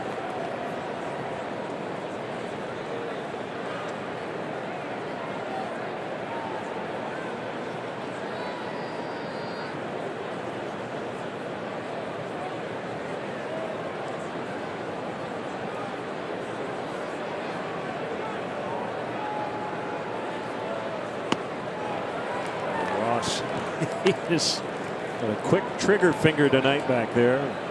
He thought about firing to first. I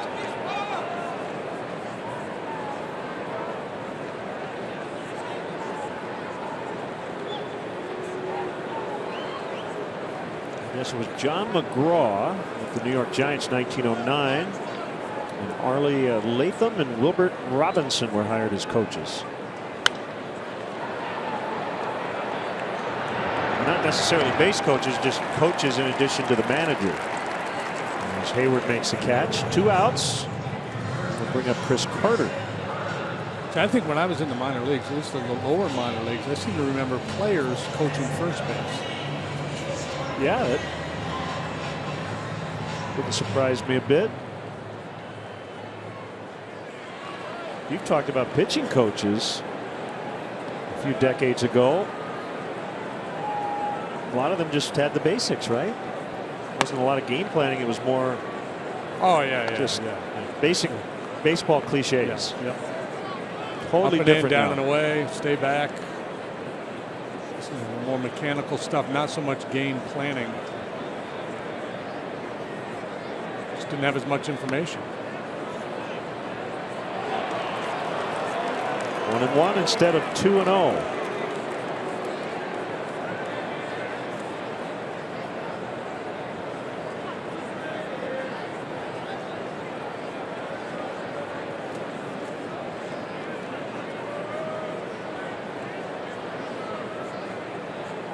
Pitching coaches today would tell you the goal is to throw strikes at 2 of the first 3 pitches.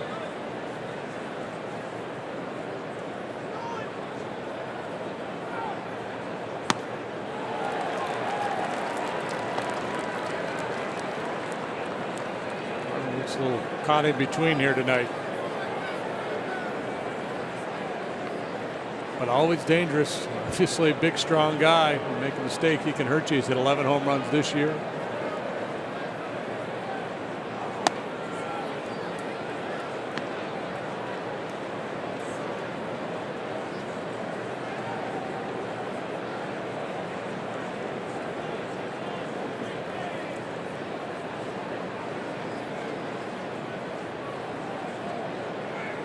Runner goes on a 2-2. Pitch is high. The throw on the money.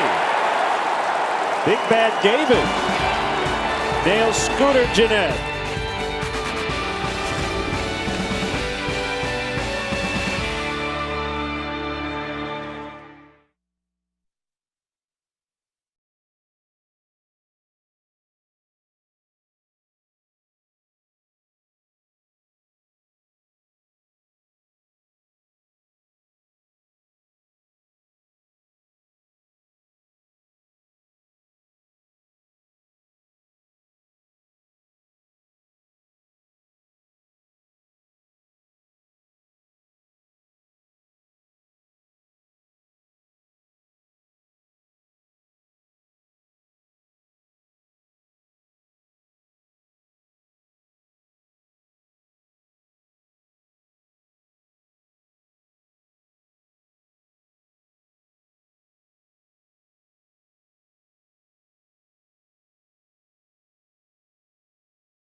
Nothing.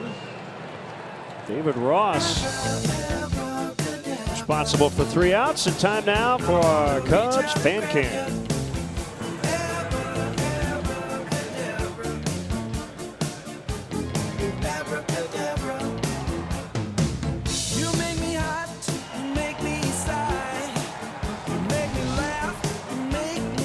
That is Milwaukee native Steve Miller, who went into the Rock and Roll Hall of Fame a few weeks ago along with Cheap Trick.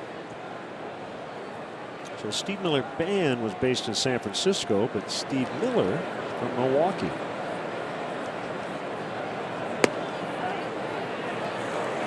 I did not know that. Yeah, and he had a family connection to a Les Paul.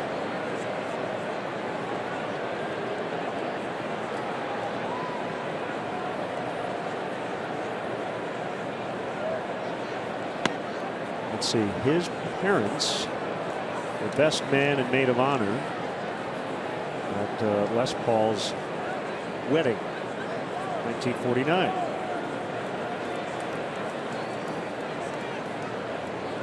And encouraged young Steve at one point to keep playing guitar.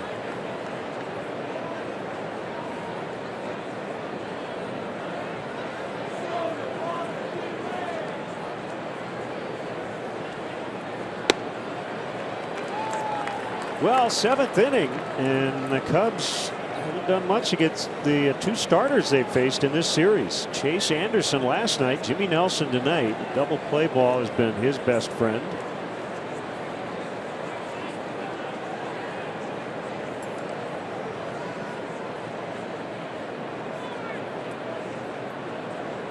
Four hits aside. Hasn't made any errors.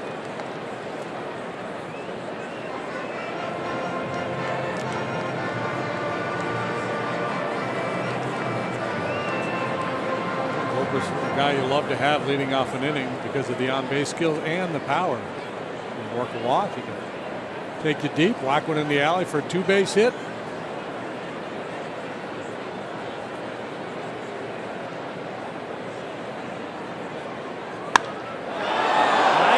deep center. Nieuwenhuis is going to have room.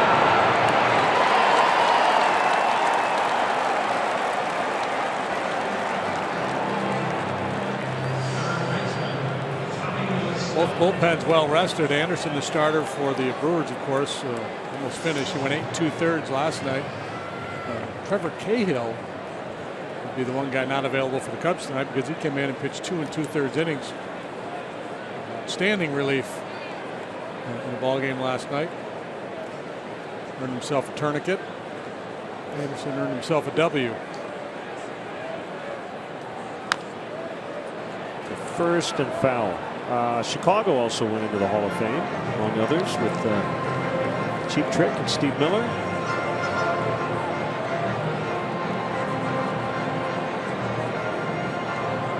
So, you know, in baseball, we always talk about like Tim Raines. Who's the most deserving guy now? Right. Who's the most deserving musician or band? It was Cheap Trick before this year. They were kind of the one band I think a lot of people thought needed to get in and finally did.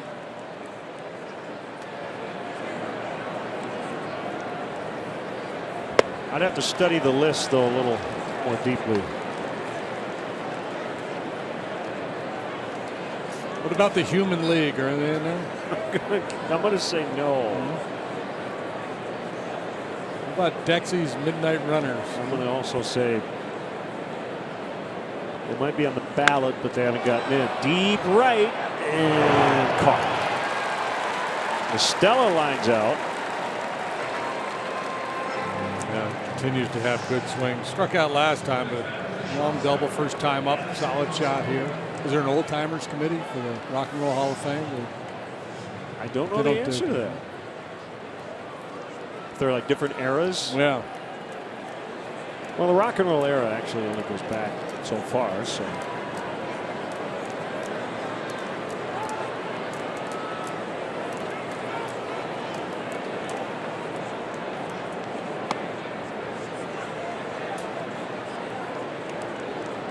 I can tell you this, I believe Eric Clapton is the only artist inducted 3 different times.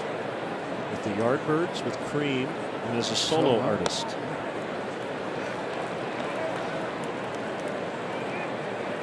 So he didn't have to choose what hat he would wear going in. He went in with all those entities. All 4 Beatles are in as members of the band and also for their solo careers. Another ball hit hard. A deflection, and look at that. 5-6-3. It happened last night, and you predicted it might happen again last night. You were off by 1 day. Boy, 3 balls hit really hard. Get Dexy's Midnight Runners into the Hall of Fame, people.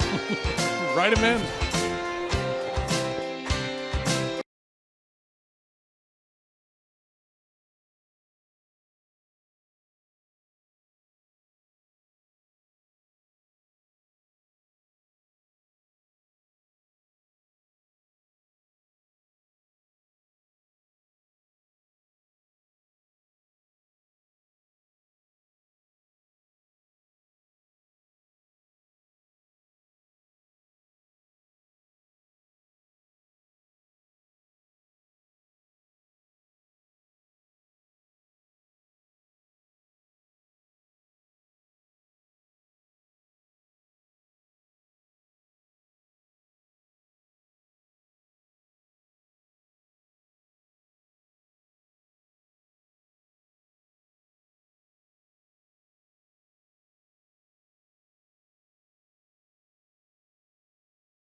Yeah, that's David Ross, one way or another.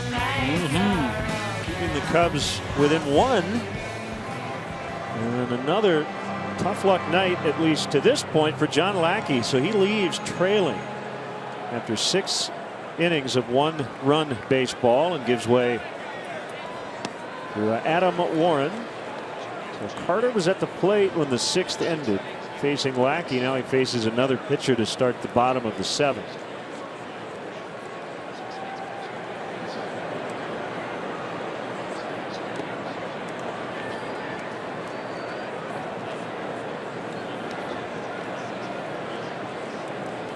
He's 6 innings, 4 hits, 1 run, 2 walks. He struck out 5.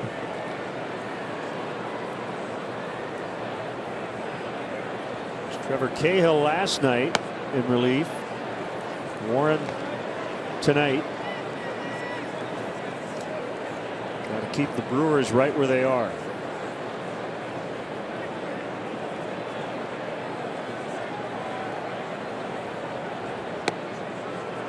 So good at that right there. A little slider just off the outside corner. Gets a lot of chases with that pitch. That time Carter able to lay off. He's put himself in a very favorable count. Has Carter.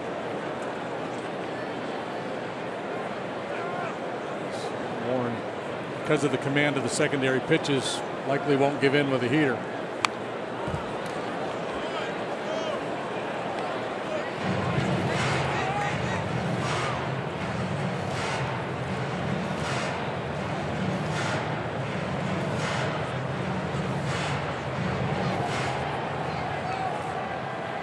Feel like they can execute the pitch. They might try to bust him in, but it looks like they're going to go away with the heater. Ball, strike 3. Talk about not giving in, you know, and normally you think about throwing other than fastballs on fastball counts, but you know, there's nothing wrong with a perfectly placed fastball going right at the bottom of the knees on the outer edge. Or looking for something he can inflict damage upon, and that was not it.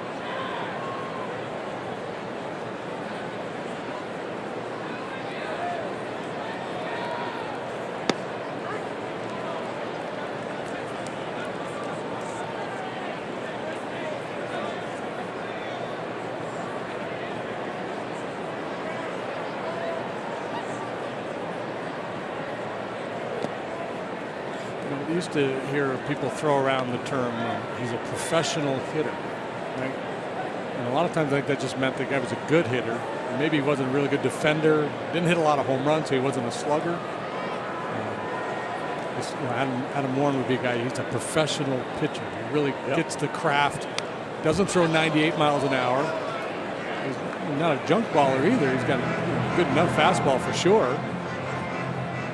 Knows how to pitch, and whether he's a starter or reliever, whatever role you put him in, he's going to execute the game plan.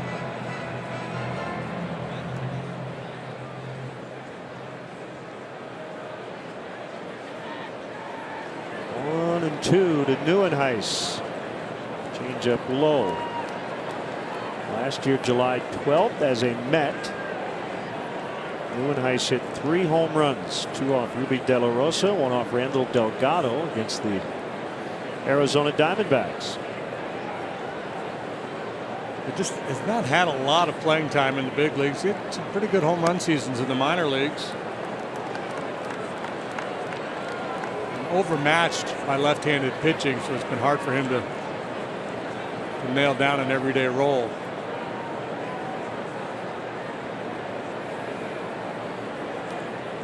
One game-ending home run that was off Carlos Marmol in New York back in 2013 as he draws the walk. Didn't Marmol resurface for somebody this spring? I thought I saw him. He was with the Red Sox.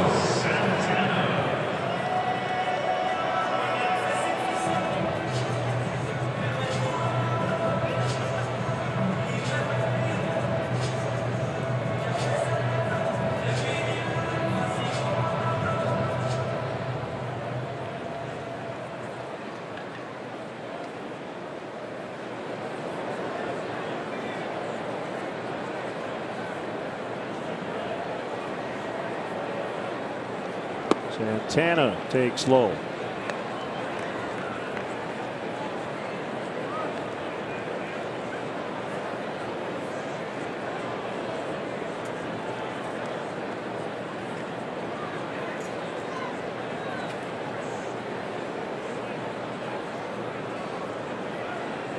1-0 on Santana.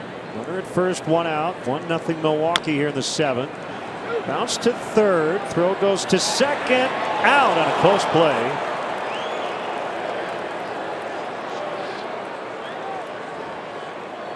See if Craig Counsell wants to challenge. 2 outs.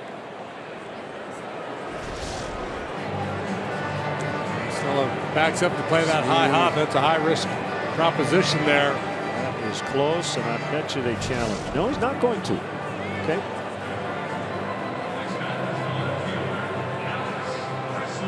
Why not?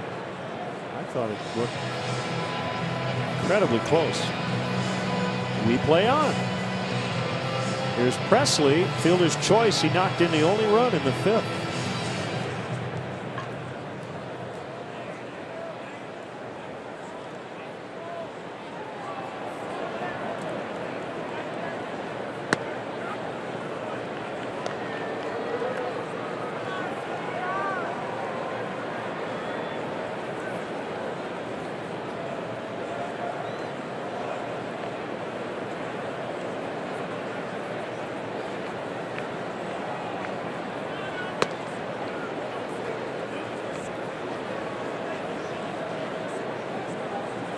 Tyler Thornburg, right-hander up in the Milwaukee pen.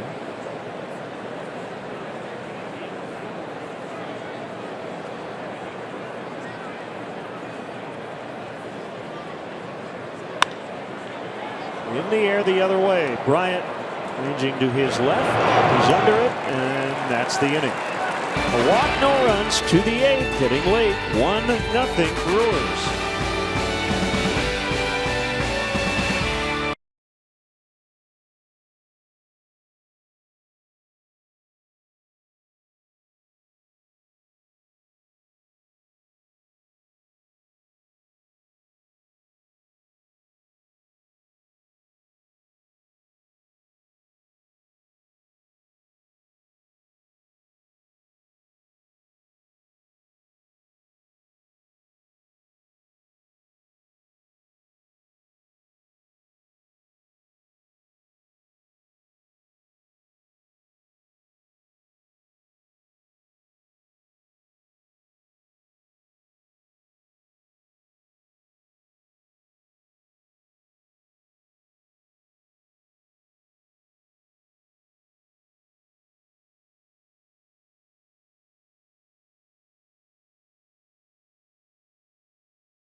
He took a loss, a 1-0 game in his last start.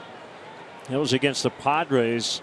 He was terrific. And tonight, 6 innings, 1 run, and it's 1-0 as we get into the 8th. And David Ross takes a strike. Jorge Soler is on deck in the pitcher's spot. This pitch number 91 for Jimmy Nelson.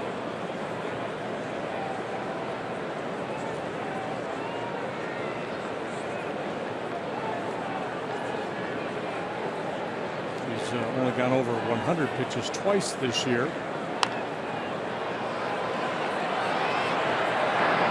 We'll go 1-3.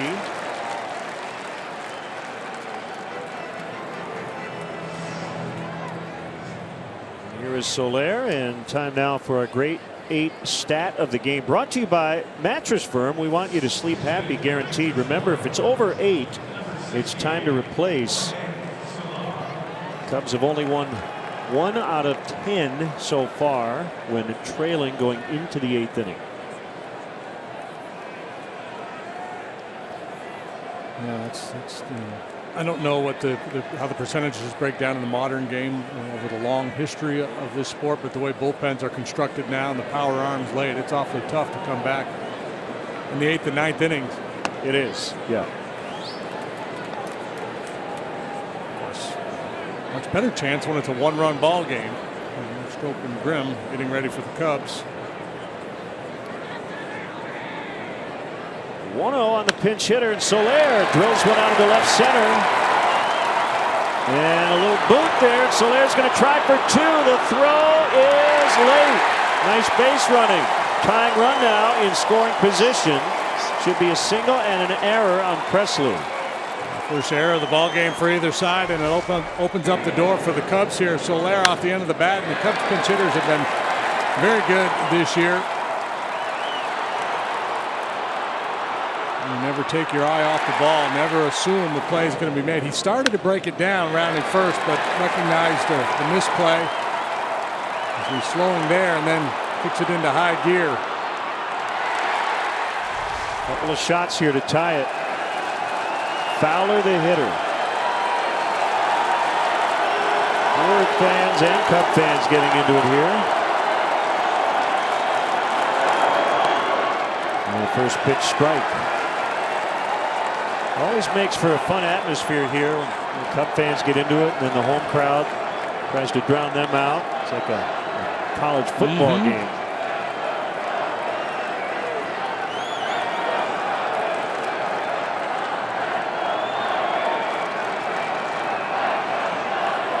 Time called. Once again, Alexis run predictor. Cubs a little bit below league average, and getting that guy in here.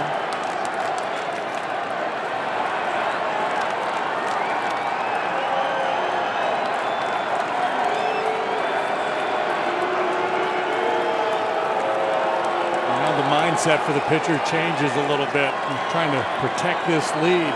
See if he stays aggressive. The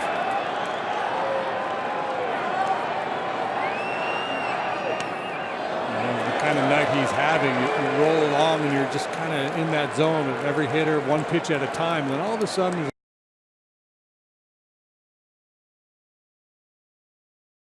it's very easy.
By Nelson, and now start side sequence again.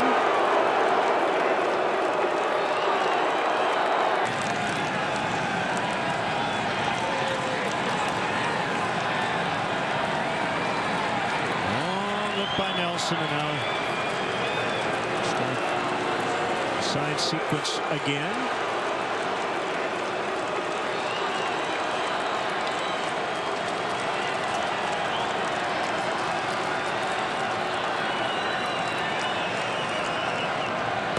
Curveball outside, ball 4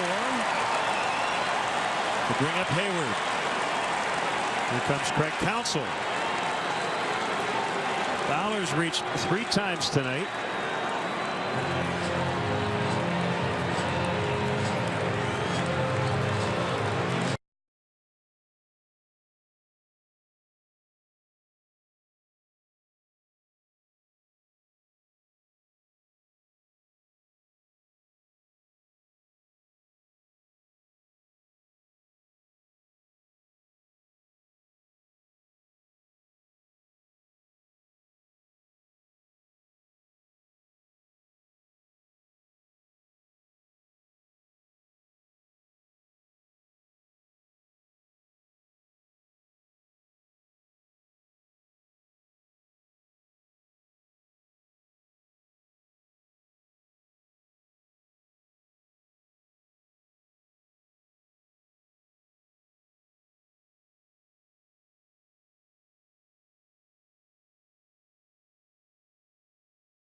Coming up after the game, stay tuned. Mark Sapelsa and Micah Mater have the latest on why Mayor Emanuel may be forced to testify about a code of silence in the Chicago Police Department, plus what's being done to solve the problems of the long TSA airport lines. For WGN News, right after our ball game. Cubs threatening here, down 1-0, and here's Tyler Thornburg. First and third, 1 out. Thornburg 2-1, 4.50 ERA. Fastball, slider, change, really good breaking pitch and a changeup. And he competes well against left-handed hitters. They only have the one lefty in the bullpen. That's the veteran Chris Capuano. And you think of Capuano as a put-away type left-hander. Thornburg good against lefty hitters. Great chance for Hayward here, who's had a rough night to this point. And a rocket foul to the head of Brandon Hyde at first. So you've got Soler, the tying run. He's at third. Fowler, the go-ahead run at first. Cornermen in. You've got Carter holding the runner on the bag at first. You see Hill off the line, but he possibly could throw home on a ball that's not hit very hard, and they'll try to turn two everywhere else. And I think it was the way that Nelson went after Fowler, or didn't go after Fowler, that convinced Craig Counsell to make the move here. Cute foul. He kind of had to feel pretty good about the matchup, given the way it had gone tonight. Nelson struck out Hayward twice, and Hayward constantly double play, although that ball was sharply hit. Tough decision for a manager. Sometimes it's made up before. If he doesn't get this guy, I'm going to make the move. Other times you watch the at-bat play out, you get a feel for how confident your pitcher is at that stage of the ball game, whether he trusts his stuff. It's always a wise idea not to give a good hitter a fourth look at a pitcher, and that would have been the case had Nelson stayed in.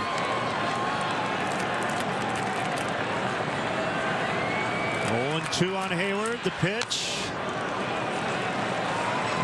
So basically, I've just talked circles around that decision because that's the nature of it. I mean, there's just so many ways you could do it if you're Counsell there. There's certainly an argument to be made. Nelson might be the best guy, especially when you don't have that dominating type lefty to come out of the pen, but there's plenty of reasons to make the move as well.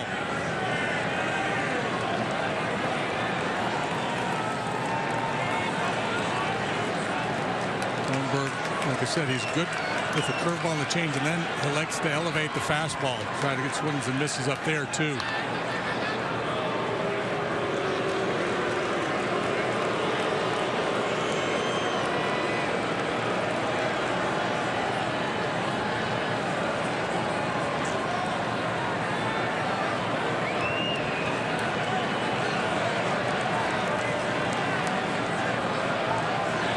He wants that elevated fastball. Lucroy.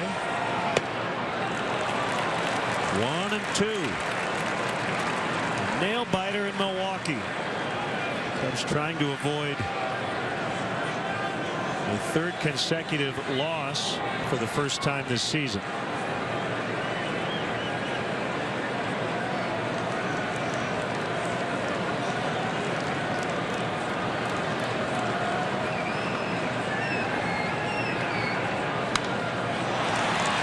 Up on the infield. Hill, a huge second out, and it will now be left up to Chris Bryant. Thornburg got a pretty good jump on that fastball here tonight, and he's getting strikeouts at a rate well beyond what he has done in the past. 25 strikeouts in 16 innings of work so far this year.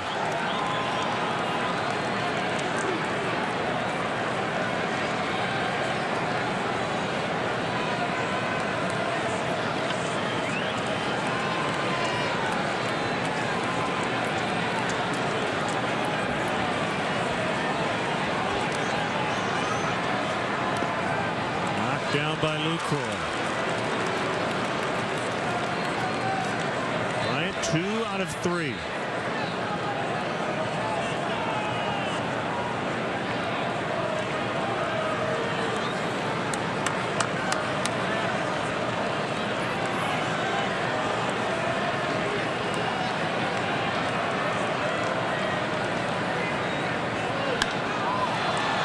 Right field corner. And no play for Santana.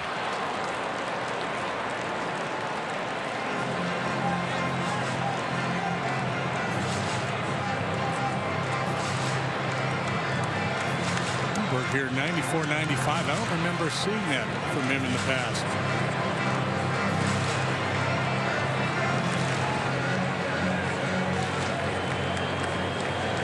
A few starts early when he came up, mainly as a reliever, parts of 5 seasons with Milwaukee. 5'11", 190. And here's his 1-1. Runner goes from first. Fowler got a good jump, and Bryant fouled to the screen. 1-2.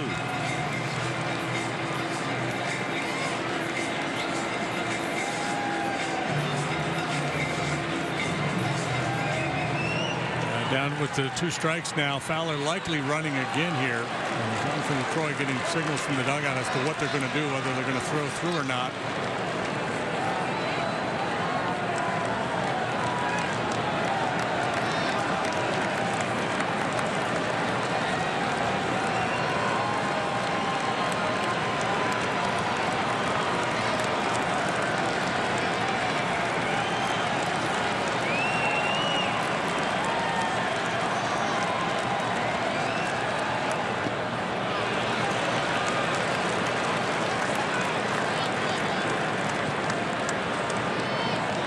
Such a young player. Bryant really controls the moment well. Doesn't get real anxious in these situations.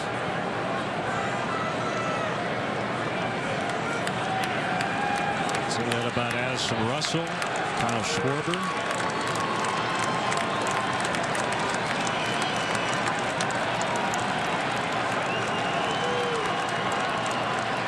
Fowler runs again, and Bryant fouls again. Well placed, 95 in on the hands. Tough to get to when you have to respect the breaking pitch.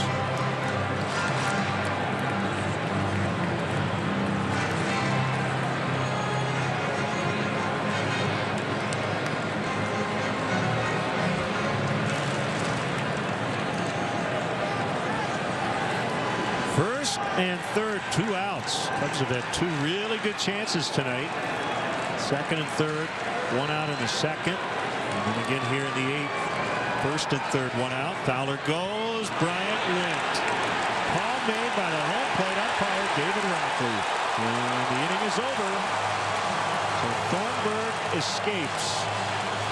We go to the bottom of the 8th. 1-zip Brewers.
Upcoming schedule brought to you by Ford, inviting you to visit your local Ford store or localfordstores.com. This trip will include 9 games in 9 days. And then an off day a week from tomorrow before the Phillies come to Wrigley Field. Justin Grimm into the ball game now, working for the 16th time. No wins, no losses, a 4.85 ERA. Aaron Hill. It's a chopper foul.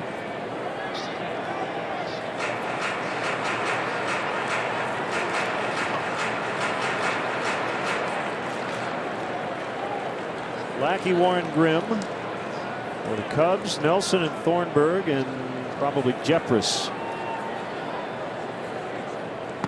for the Brewers.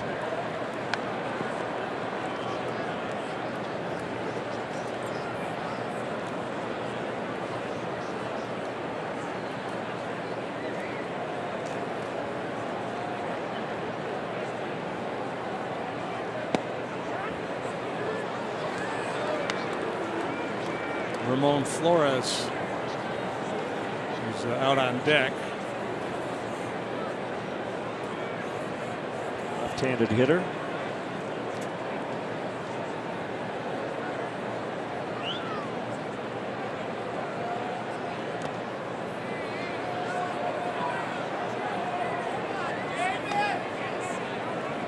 Jason Hamill, Junior Guerra.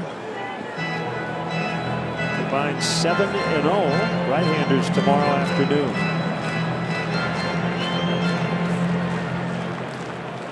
Hamill 5-0 with a 177. Guerra 2-0 with a 4. Called strike 3. Hill basically made the call for David Ratcliffe. Let's step aside and see what's coming up on WGN.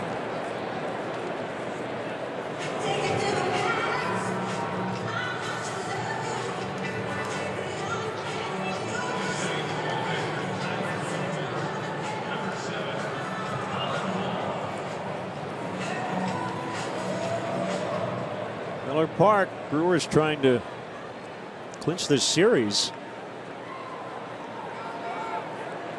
The Cubs took 2 in a rain-shortened series at Wrigley Field. It'll be Colin Walsh, a switch hitter, low batting average, but has taken a ton of walks. Look at the average. 093 is on base 328. He is the walking man.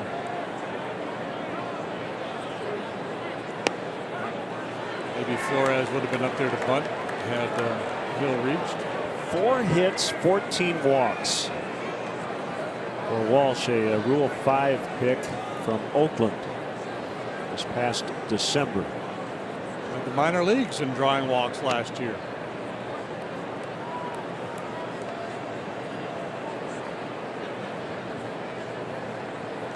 Stanford man, I believe.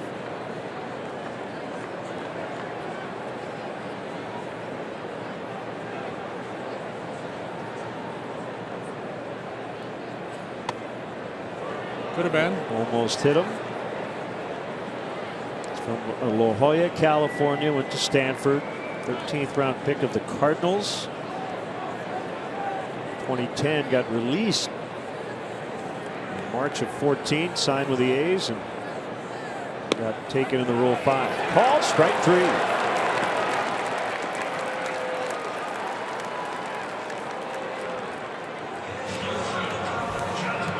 Cub fans, join the Cubs season ticket holder waiting list. Do it today. Claim your spot in our lineup for season tickets. It's easy. Free to register. Hard to beat that. For details, visit Cubs.com/waiting list.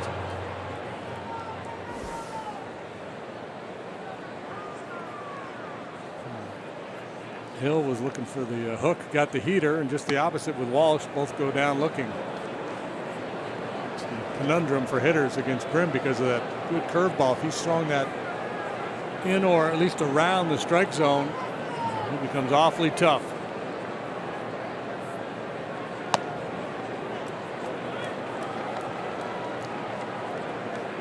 So Garrett Cole, Chase Anderson, Jimmy Nelson have all gone deep into these games.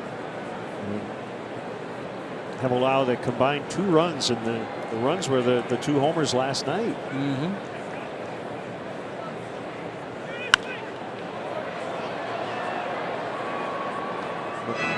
Part of it, I think, goes back to what you said earlier. The Cubs scoring over 6 runs a game.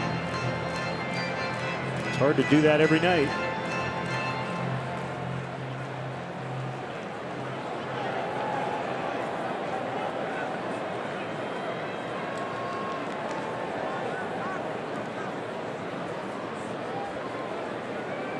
Counting last year, Cubs 22-4 in their last 26 regular season road games.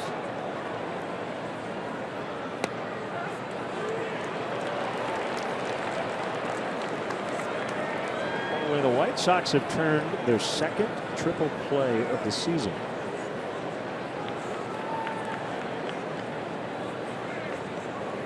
They trail Houston 5-3 in the 8th tonight.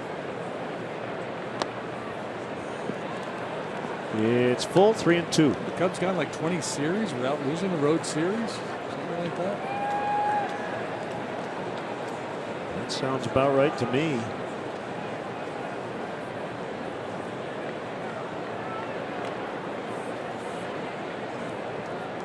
and 4 their last 26 down the road in the regular season, as VR will take first after a 2-out walk.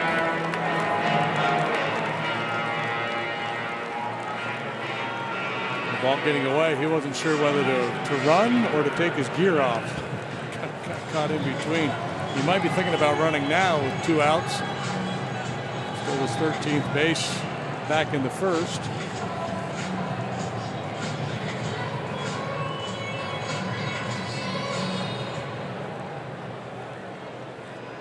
Counsell might wait, though. You know, Grimm bounces so many of those curveballs, he might not want to put his guy at risk, thinking that perhaps he could get there on a bounced curveball.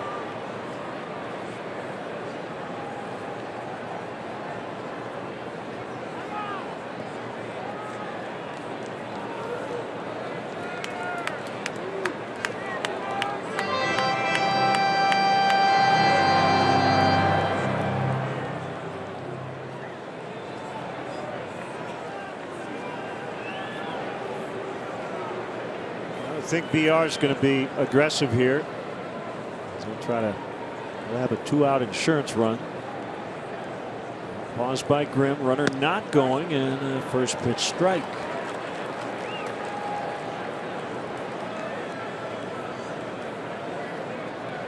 $31,212 the paid crowd. 7,000 more than last night.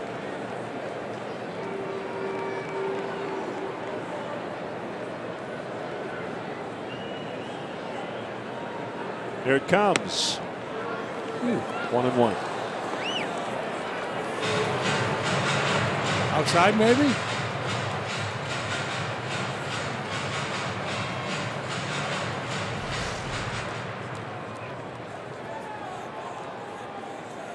Maybe. Back-to-back fastballs. Rossi staying away from the curveball with the man on base. There he goes. VR on the move, and Jeanette fouls out of play.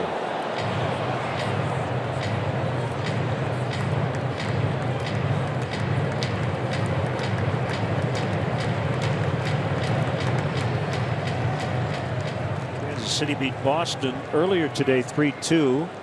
Nightcap of their doubleheader, trailing 5-1 to the Red Sox in the 8th.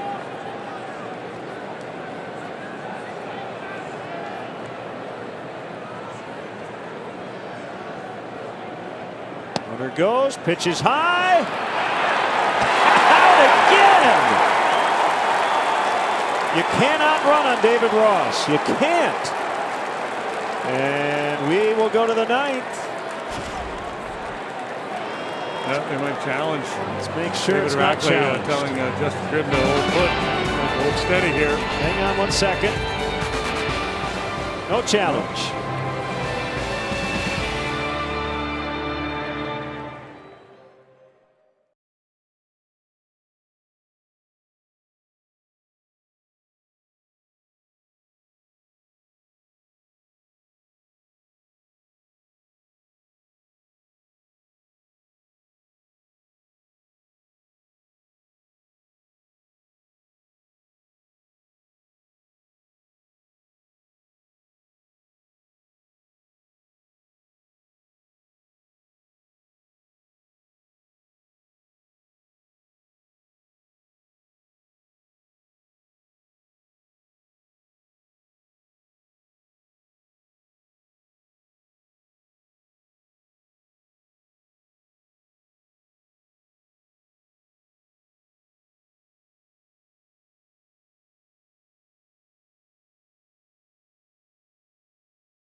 The best way to get to Wrigley Field is by using public transportation. The Cubs do offer a free bike check located by the Addison Red Line station.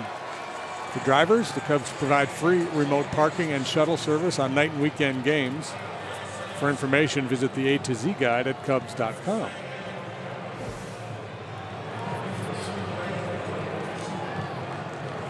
Here's Jeremy Jeffress, perfect in save chances. He got the final out last night to get his 11th. He struck out Anthony Rizzo. Rizzo will lead off the 9th here. What a night for David Ross. You'd love for it to happen in a win. With that arm behind the plate, he's thrown out 4 base runners.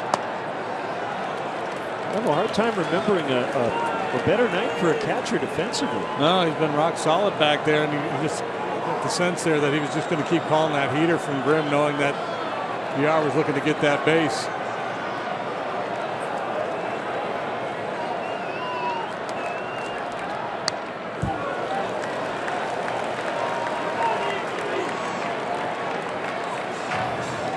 One big swing away. Knotting up this game. Zobrist and La Stella to follow.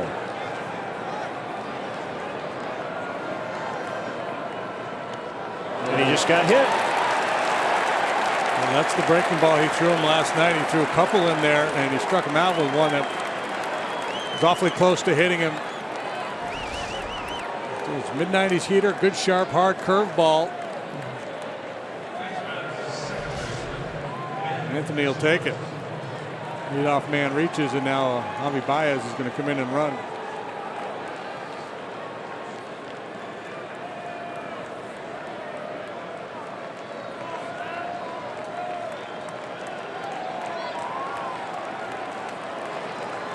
So the batter is Zobrist.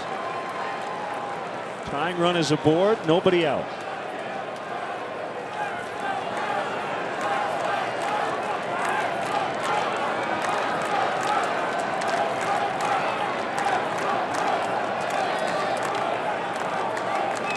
Hill in at third. Fastball misses.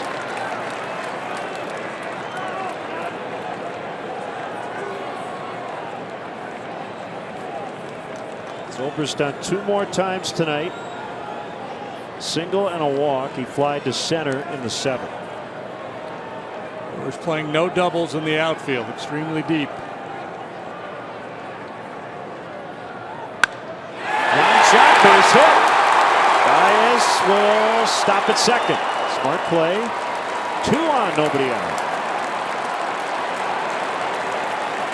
How about Ben Zobrist? My goodness, this has been impressive to watch. Every at bat, something good happens. Whether he reaches, either a reach or at least solid contact. Rifles that ball into right. Baez, he's an aggressive base runner, and he took a pretty aggressive turn here. Wise decision. For La Stella bats, the manager, Craig Counsell, will talk it over with not only his pitcher and catcher, but the entire infield. Huge opportunity here. Yeah, normally you would think bunt. To move the tying run to third base with a successful sacrifice, but the go-ahead run into scoring position. But La Stella is such a good hitter, and he's seen it well here tonight.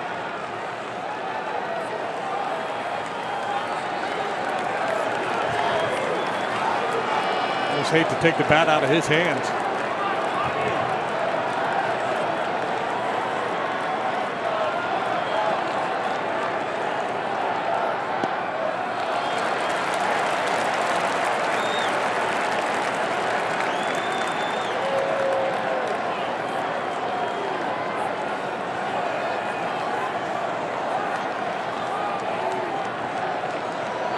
Just in case, Hector Rondon is up.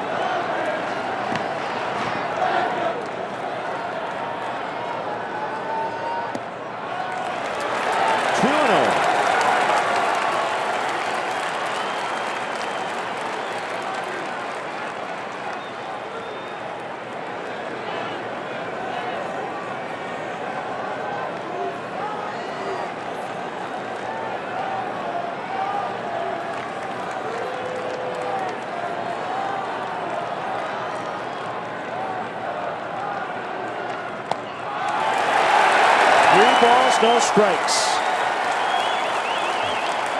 Talked earlier with Nelson with the tying run in scoring position, how all of a sudden you start to pitch away from contact. And if you got an anxious hitter up there, you can get away with it. Stella, the steely glare. We talked earlier about Bryant and Russell and how calm and cool they are in these situations for young players. Ditto for LaStella.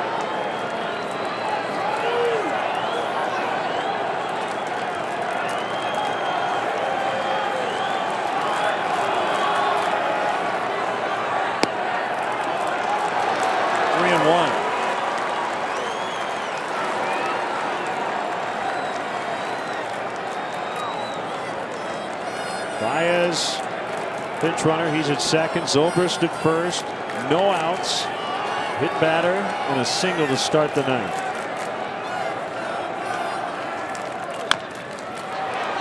Softly chopped to second. It plays like a sac bunt. Goes 4-3. Second and third, one out. And it's Addison Russell.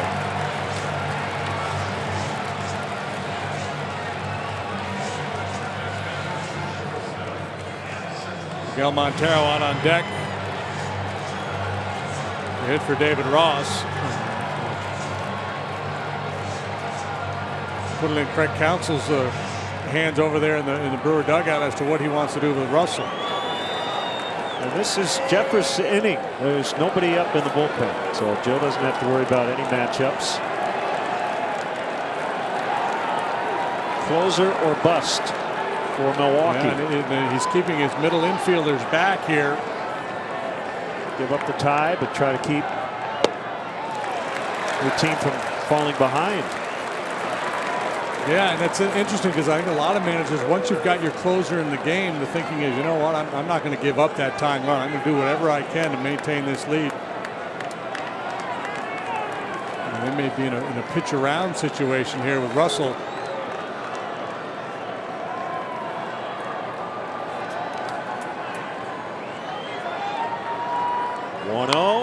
Foul. Looking around there. Getting right after him. 98.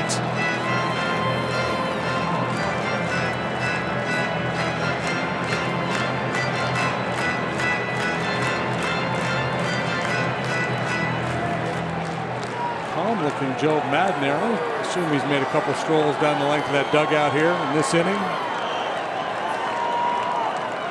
Just short, quick path to the ball is what you're looking for here from Addison.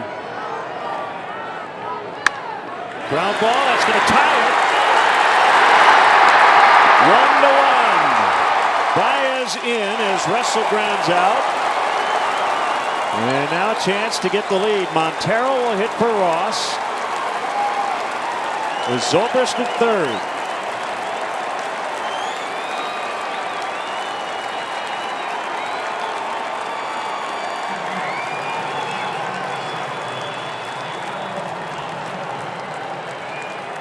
Jeffress with his first blown save of the season. Great job by Russell at the infield back, using the middle of the diamond. Takes John Lackey off the hook. He'll get a no decision.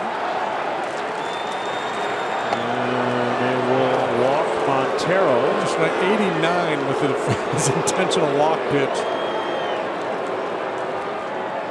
Fedorovich on deck to pinch hit. Anthony Rizzo's out of the game, so Javier Baez will probably have to play first.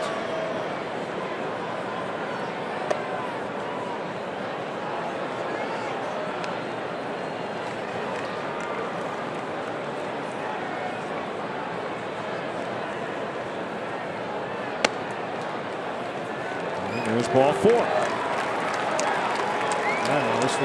This will empty the bench for the Cubs with Fedorovich taking this plate appearance.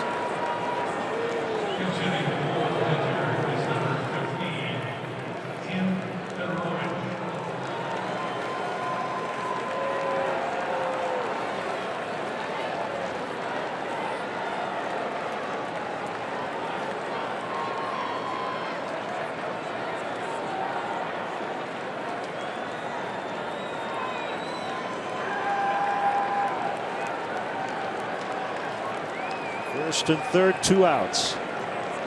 Fedorovich swings and misses. It's a tough assignment, but he hasn't had many ABs lately. And he's come off that bench to face the stuff that Jeffress is flipping up there. Not an easy assignment.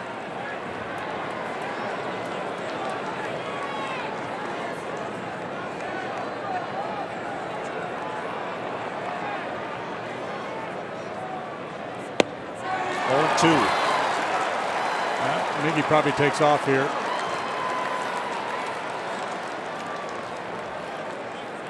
Hopes to draw a throw. Just hope to catch a break. The Brewers will do something sloppy.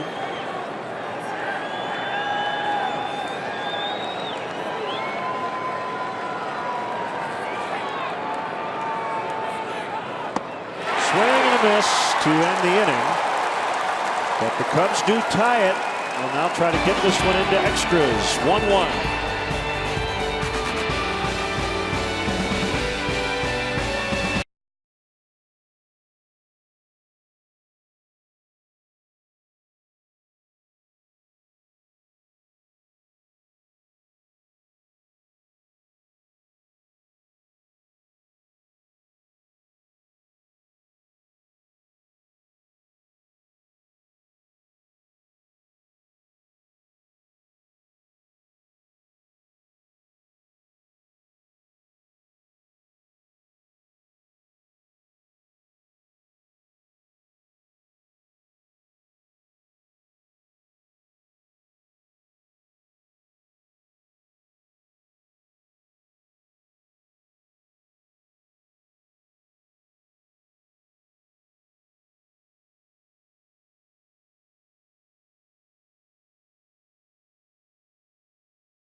Premium. Watch it a lot. I don't have the promo. I'm ad-libbing. It's great. It's all you want. It's all you've come to expect and so much more. Live video, StatCast. Radio broadcast. What more do you want? That's the best promo we're ever going to do. Pedro Strop now pitching. Miguel Montero stays in to catch. Javier Baez. This is only the 3rd inning now in which the Cubs have had a first baseman not named Anthony Rizzo. Baez has played just 2 innings over there this year. And Strop will try to get it to the 10th. Scooter Gennett takes ball 1. One question would be, at some point, is Ryan Braun available to pinch hit? He sat out tonight with a stiff back. I expect him to hit in this area of the order, but you never know down the road.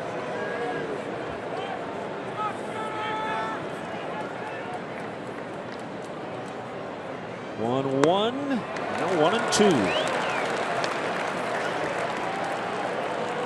It's a BHI right there, bad hack induced.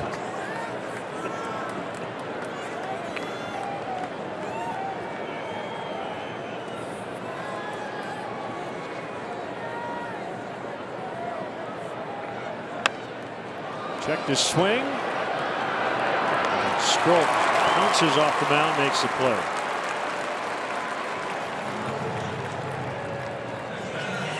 Former infielder DNA kicking in there for Strop. There's Lucroy. is Michael Blazek.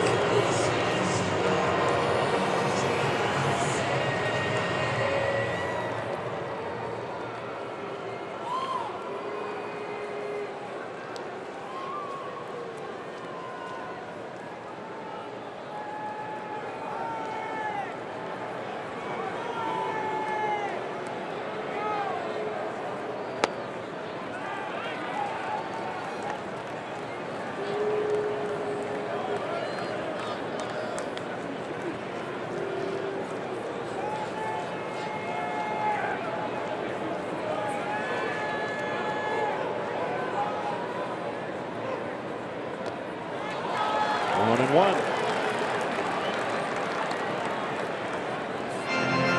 Gives the hitters a lot to contemplate. Just begin with the stuff, mid-90s heater, and an outstanding slider, and then the quick pitch.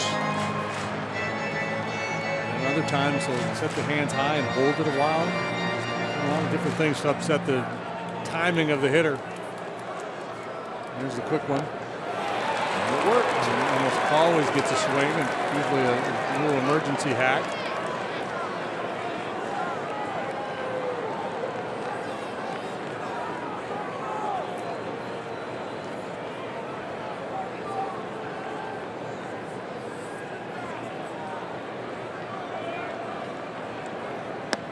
Swing and a miss on the slider.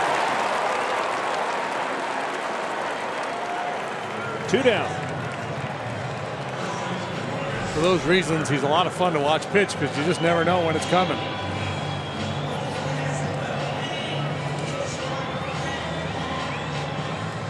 High front side, throws that glove up in the air, creates a little deception.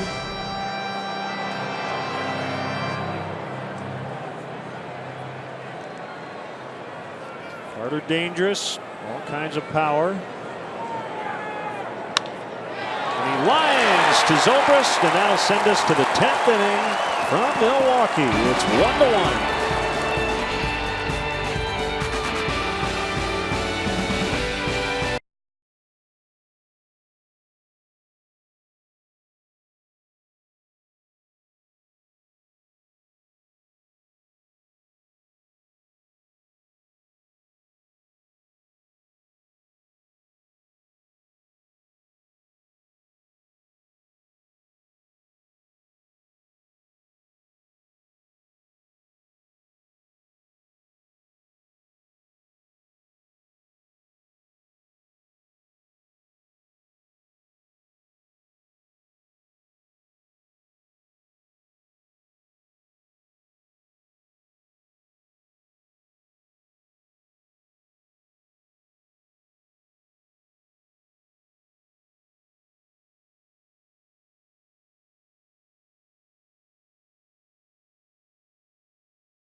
Tenth inning.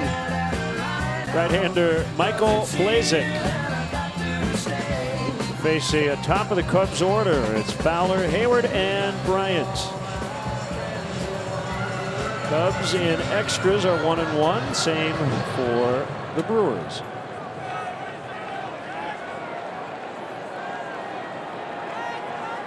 Isaac, three-pitch mix, fastball, slider, curveball. Doesn't throw his fastball all that often, less than half the time.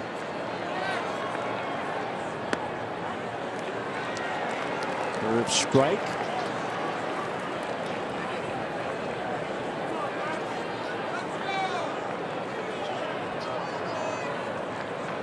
Fowler on base already 3 times. Almost took another one in that leg. Astros beat the White Sox 5-3. Sox have now lost 4 in a row. 1-1, cut and miss.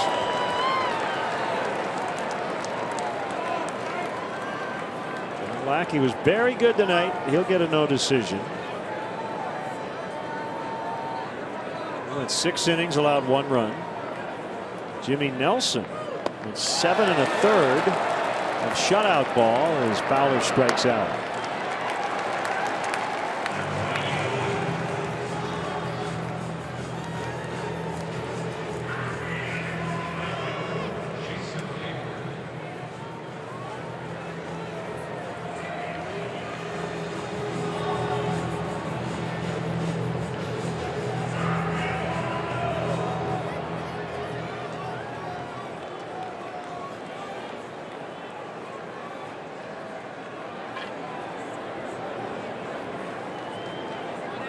Nice salvage here for Hayward. He's had a tough night. 2 strikeouts. Hit into a tough double play ball. And then the infield pop up. 1st and 3rd in the 8th.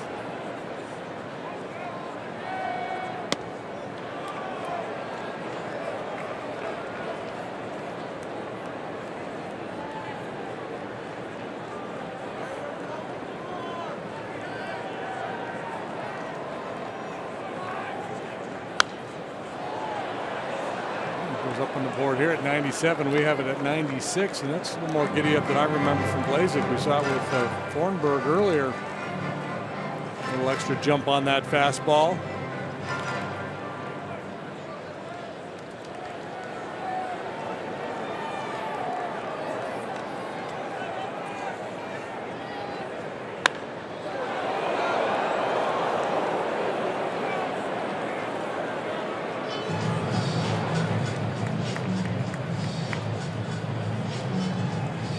Brave folks down there rising to try to make a play on that ball. I would have been ducking for cover.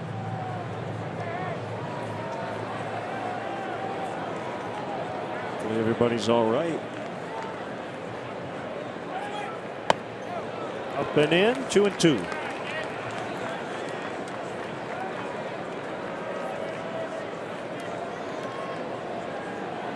Isaac drafted in the 35th round by the Cardinals back in 07. On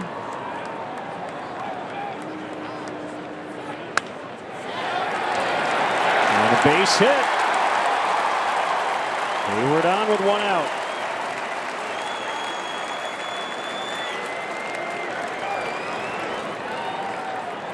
And down and got a low breaking ball.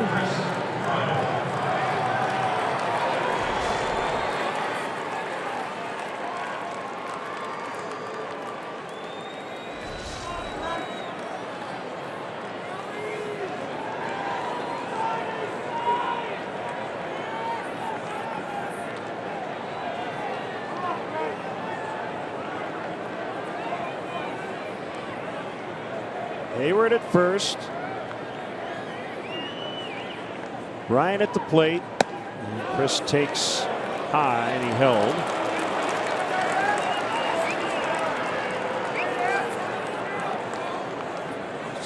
I've seen a lot of that from Brewers pitching against Chris Bryant. Saw a little bit from the Pirates too. Velocity up and in, trying to prevent him from getting extended. But we've seen him hit the barrel to a lot of fastballs.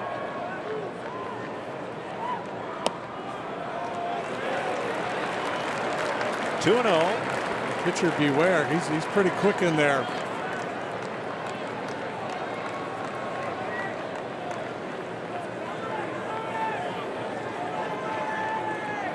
It's now a 9-game hitting streak for Hayward. that single. Pause by Blazek.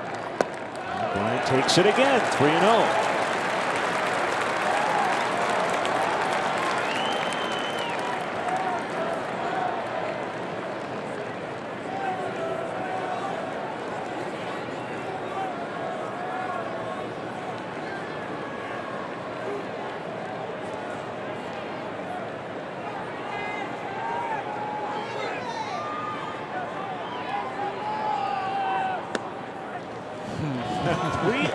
Breaking ball.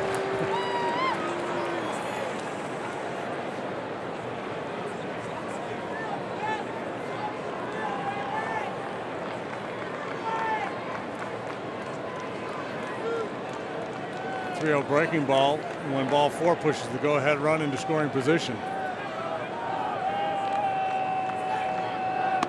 And it does.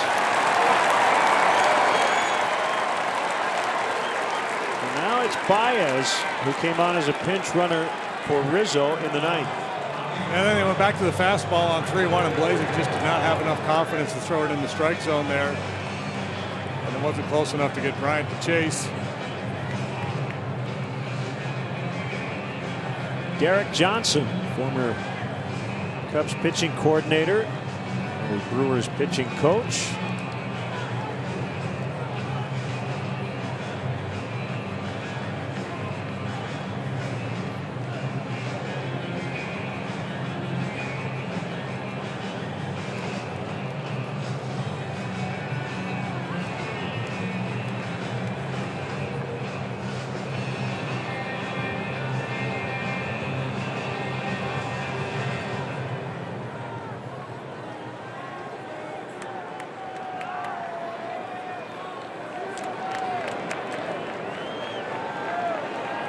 Of your screen, that's Hayward. Go ahead run.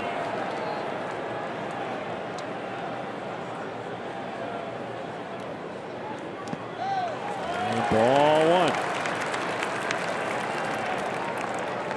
This has cut down his strikeout rate considerably.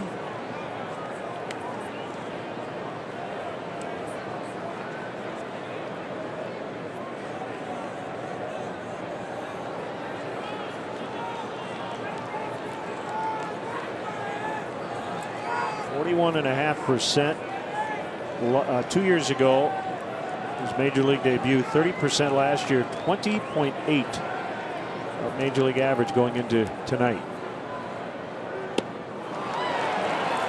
1-1.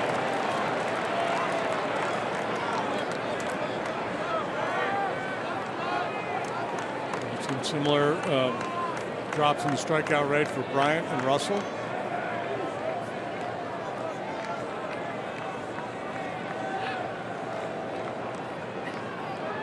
He has 12 career home runs. 2 have been in extra innings, including the first of his career, Colorado. And his last one. This is a ground ball to the shortstop. And they will only get one, first and third, for Ben Zobrist.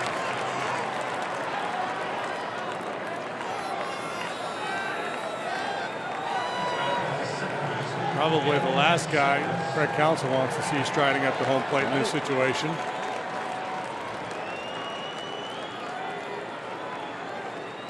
The guy on deck, not exactly chopped liver either. So they're thinking it over in the Brewer dugout. They're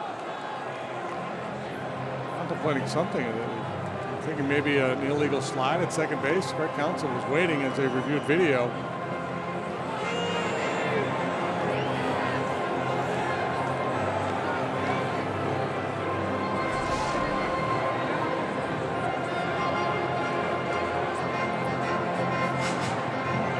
Standard slide by Bryant. Okay. Also taking some time, I think, to figure out what they want to do here in case Baez runs.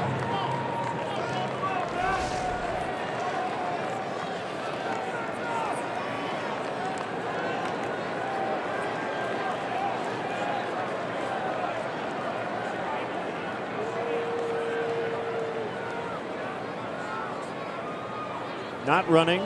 And ball 1 to Zobrist.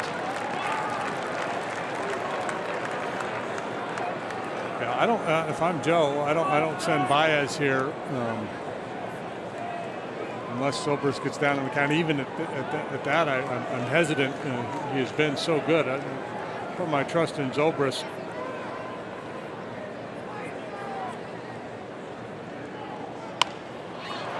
Ground ball to Jeanette. And Blazek gets out of it. Cubs strand 2 in the 10th.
As we move to the bottom of the 10th.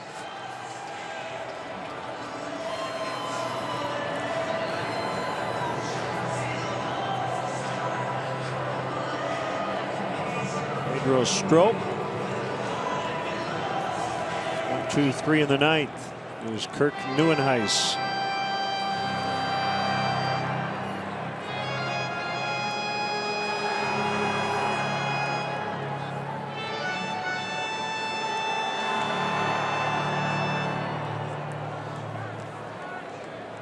See, Pedro was efficient. 9 pitches to get through that 9th.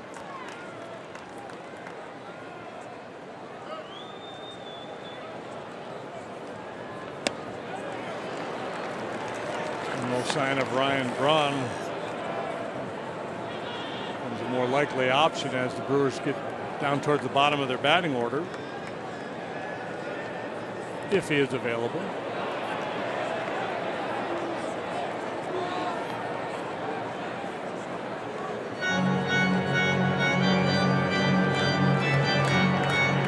Doesn't look like he would be available, but Get ready mode, is he? Blaine Boyer is up. 2-2.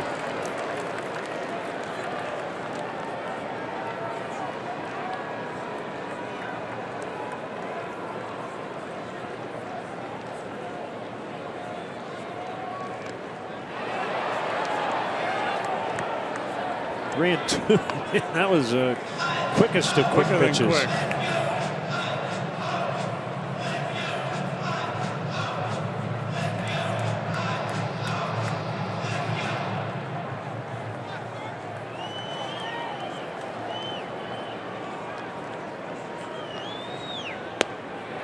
Ball 4.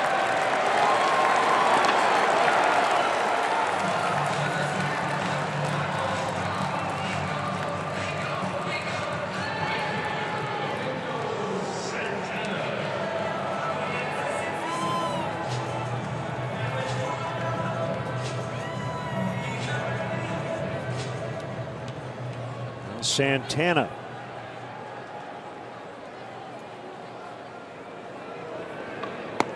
Right down the middle.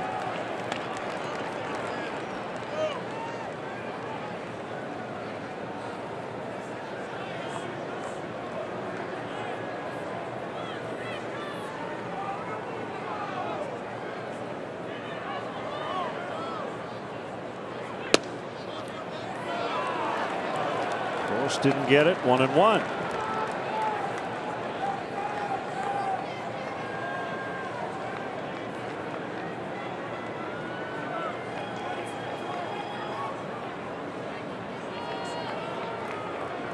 Not a very big lead by Neuenhuis, but Strop checks on him anyway.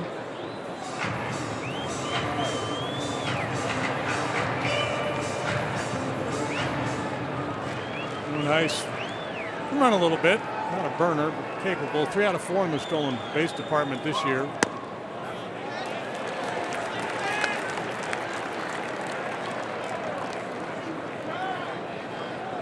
Strop ahead 1-2. Presley on deck. Brewers got their run in the 5th. Cubs tied it in the 9th. Swing and a miss. Strike 3. Overpowered him.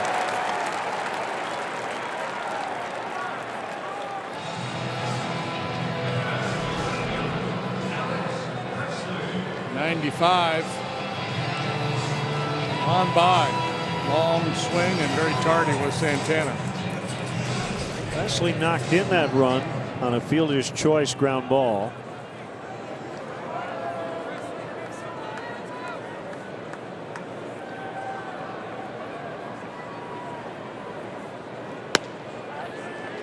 Oh, and 1. Quick turnaround with an early start tomorrow. Jason Hammel for the Cubs.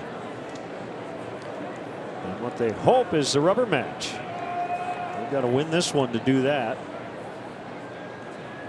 Jason 8-0 in his career against the Brewers. High fly to left. This is Chris Bryant. 2 down. Junior Guerra for Milwaukee tomorrow. And here's Aaron Hill.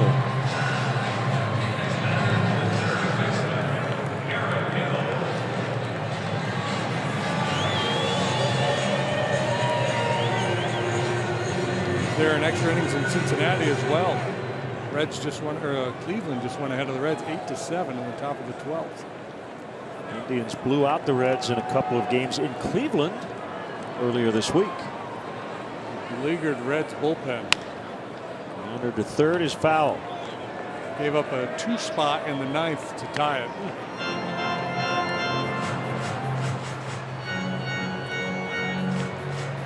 Blue Jays lost again, 6-3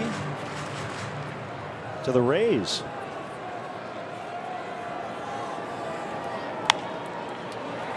Shallow right, and it drops. Neuenhuis to third, a bloop single for Aaron Hill. Inning still alive.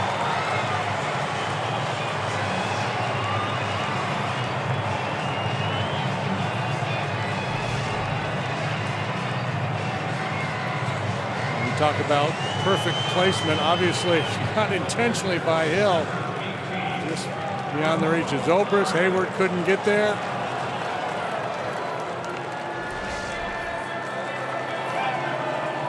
Pinch hitter Ramon Flores, left-handed bat. Winning run 90 feet away with 2 outs.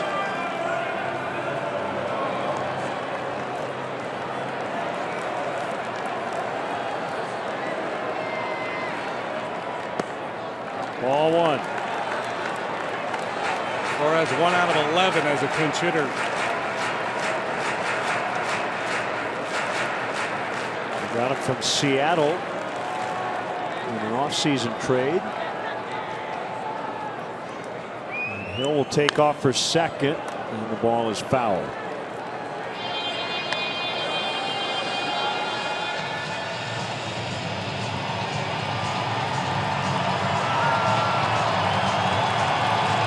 Inning, first and third, 2 outs.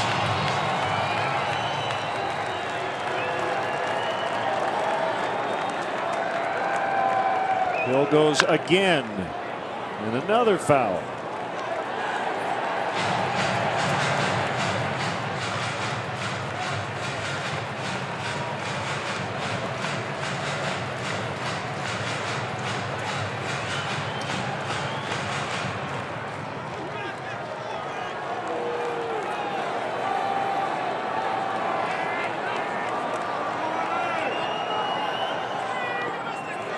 down by Montero. Got to go into smother everything mode.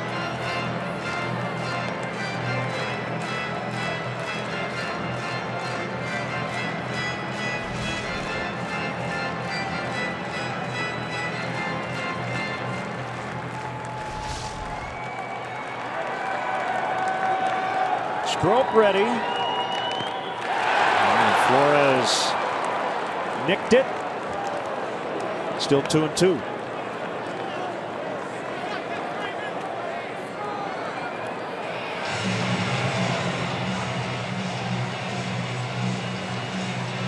Well, not running on the last couple of pitches. So got to 2 strikes. I think he's going to take off here. And he does not. Called strike 3. And we'll go to the 11th. Strop with a couple of scoreless frames.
Strop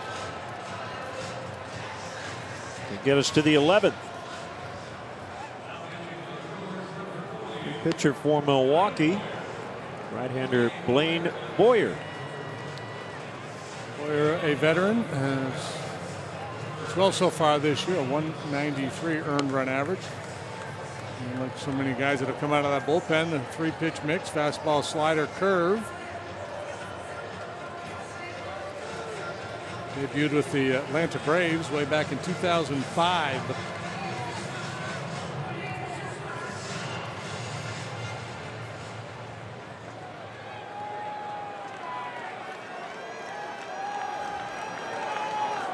Tommy La Stella.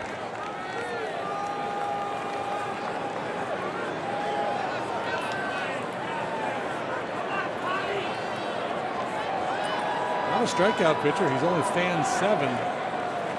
18 2/3 innings of work.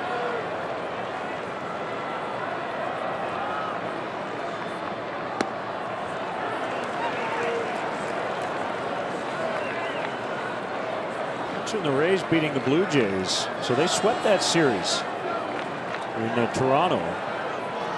The A's swept the Rangers, so both Texas and Toronto 0-3 since that big brawl. Yeah, bad karma. Yeah.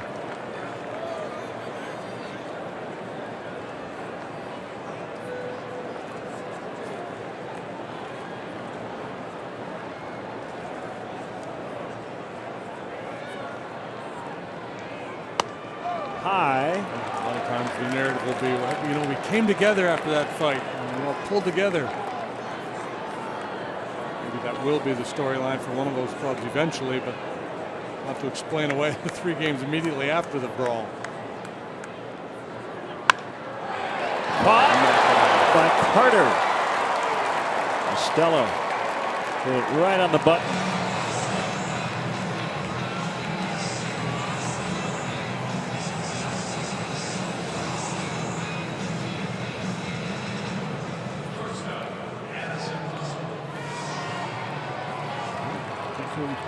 Much more than that. Get a good pitch, hit it hard. Just a bad break for La Stella.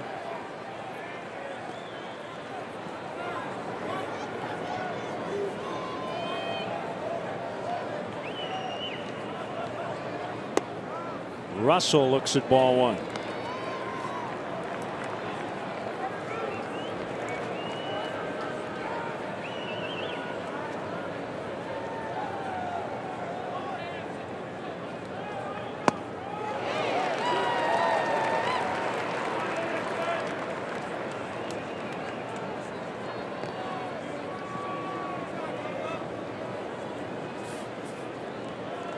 Taro on deck.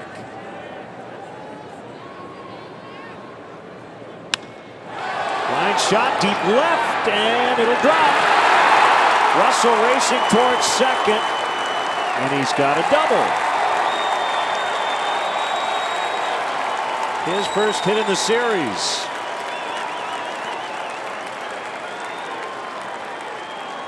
Two shots now to get him in. Trying to go breaking ball down and away, down a little bit, but settles over the middle of the plate, and a good swing by Addison Russell.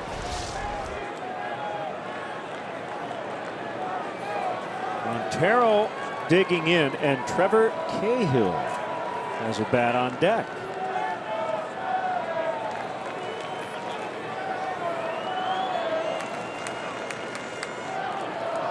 Again, the Brewers taking a lot of time in that dugout to decide what they want to do.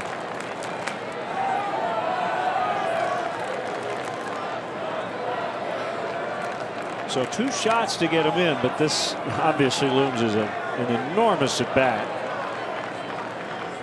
The pitcher ready to pinch hit on deck.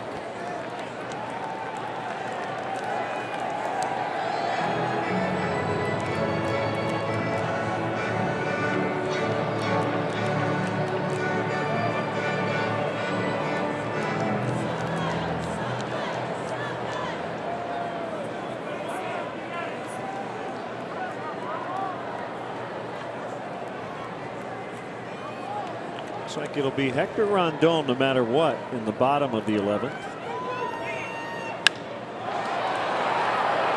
Presley makes the catch.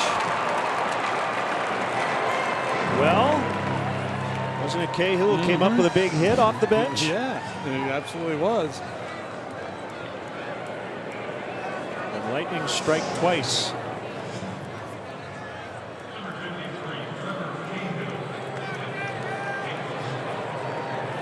Trevor, as we mentioned, worked 2 2/3 last night, so he was not going to pitch in this ball game. So it was the Cubs 4-3 win on Mother's Day over Washington. He pinch hit to lead off an inning, singled, and scored.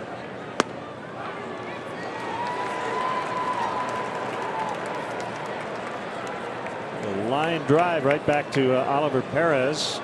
Yeah, to get out of the way. The Brewers have the top of the batting order up, so that's why Rondon is the guy. I think if they were down, in the bottom of the order, Travis Wood probably takes this at bat and stays in the game and pitches.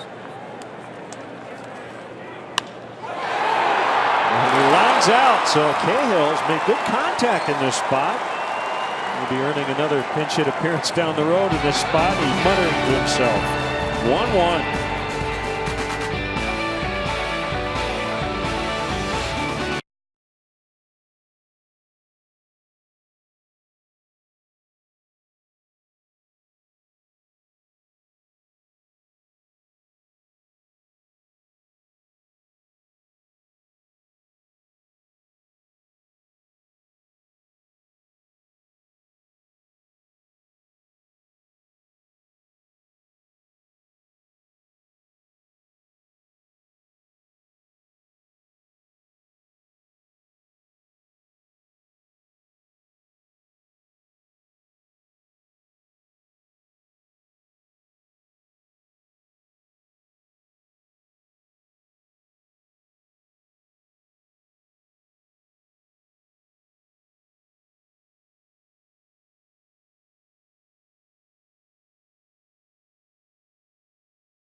try to save a tie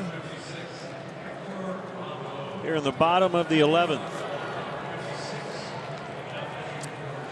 They're 1-1 with a 135, working for the 16th time.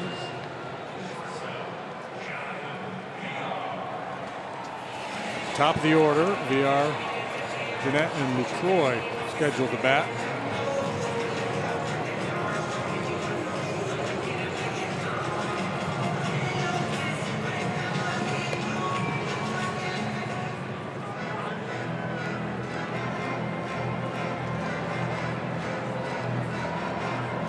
Pitched on Sunday against the Pirates. Gave up a run. That was pretty rare. The second run he has allowed. Gave up the home run to Jung Ho Kang.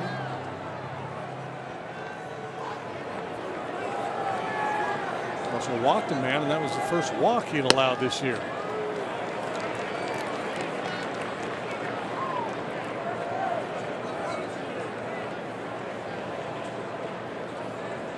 That it was just unbelievable how good he has been. 1 ball, 1 strike.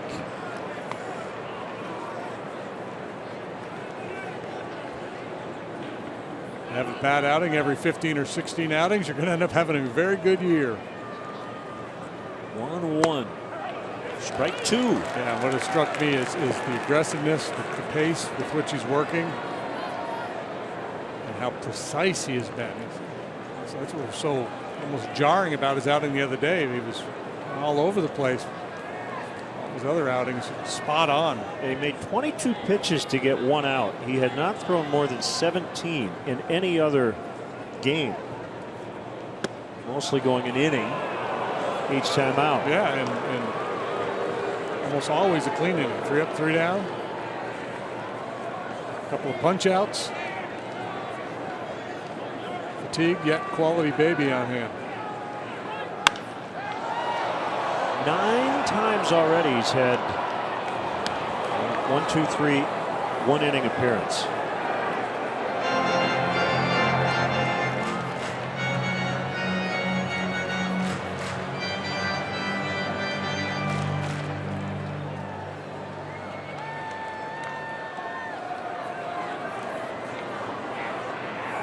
Another 2-2. So was it? It's a challenge for a manager in games like this. When to deploy your closer, and a lot of managers will wait and they won't use them unless it's a safe situation. What Joe likes to do is look at the matchups. And again, it's the top of the order.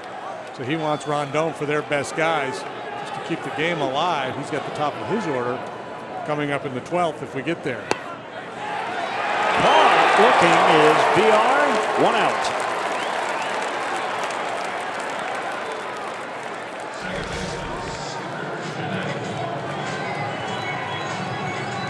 That perfect pitch.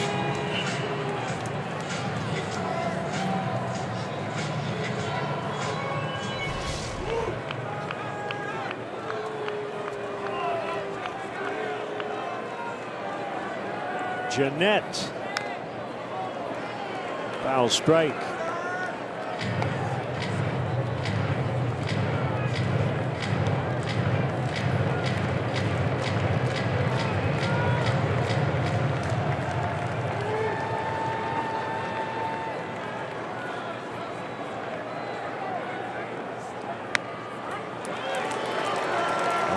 Two.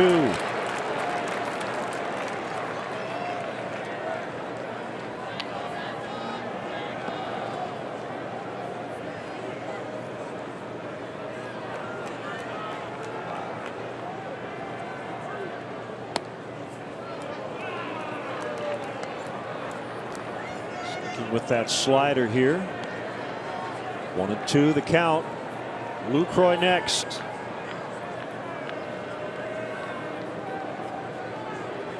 Brewers trying to even up the season series. Cubs won both games in Chicago. Milwaukee a 4-2 winner last night.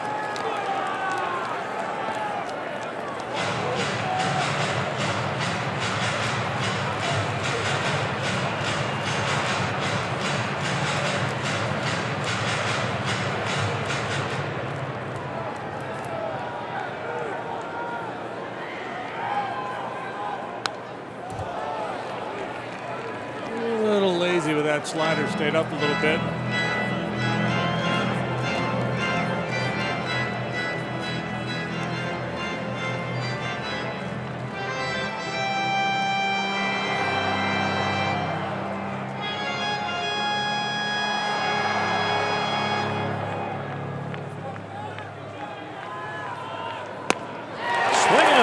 Strike 3.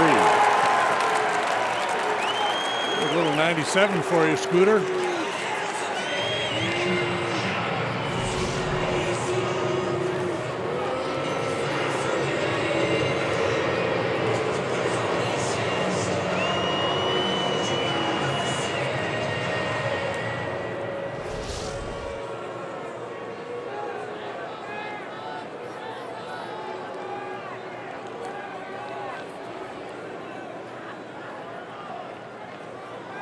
Pitch to Lucroy. Home run hack, and he missed it. 6 homers all this month.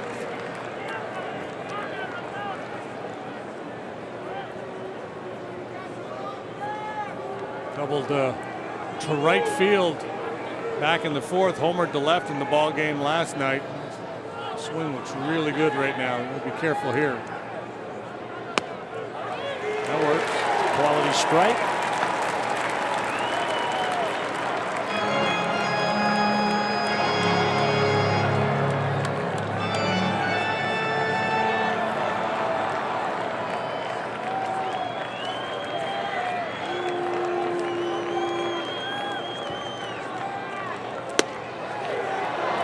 Quality ball.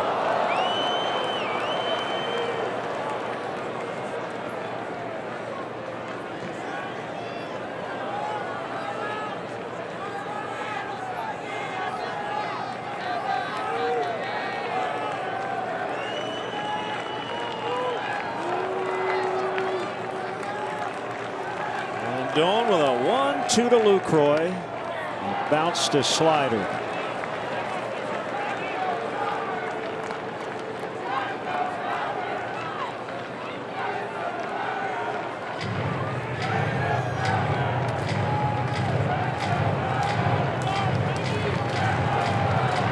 Good down and away heater here would probably be a smart play. You could beat him with the slider. They don't want to make a mistake. That's where you probably get hurt with a mistake breaking ball. That was a mistake breaking ball. Not where he wanted to throw that one.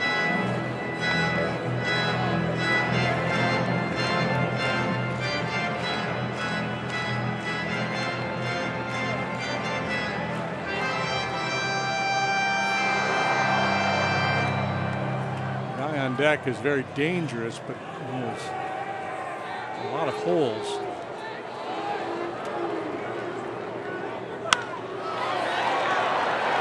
Fowler in, and he makes the grab.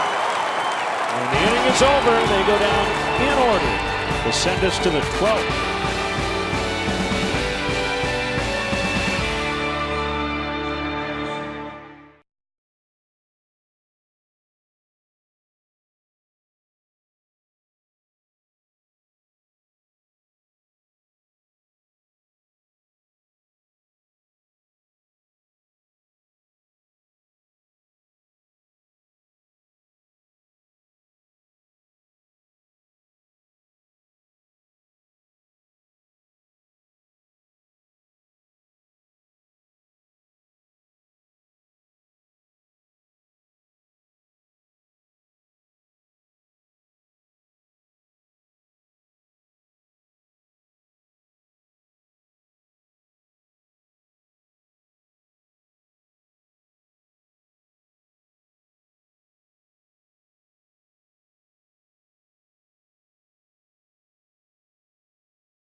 Cubs and Brewers 1-1 through 11.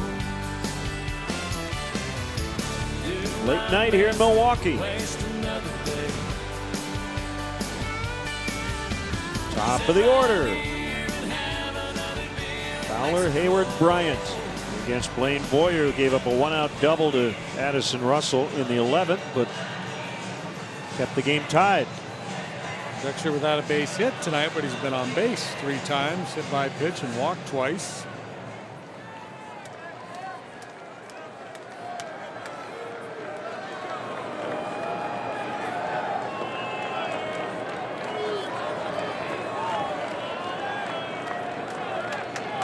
And that slow curveball, yank it into the right field corner. 1-0.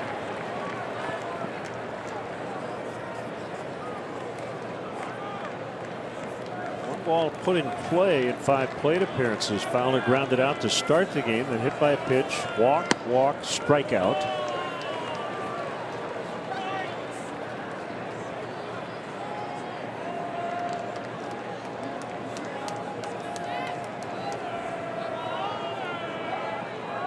Boyer from the stretch, and Fowler hits it out of play.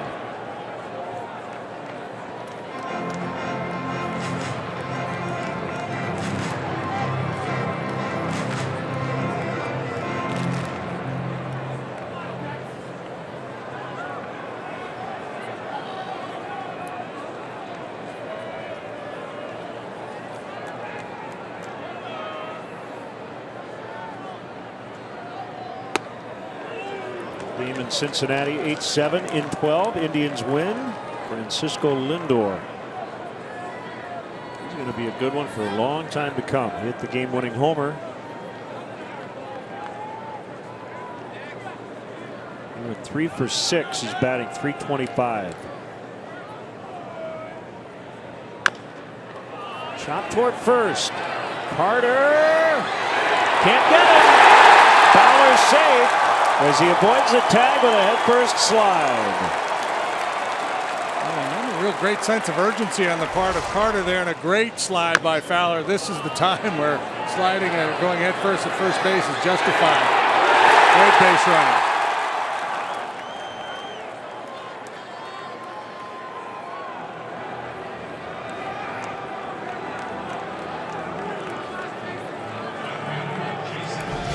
Here's Hayward. Leadoff man is aboard.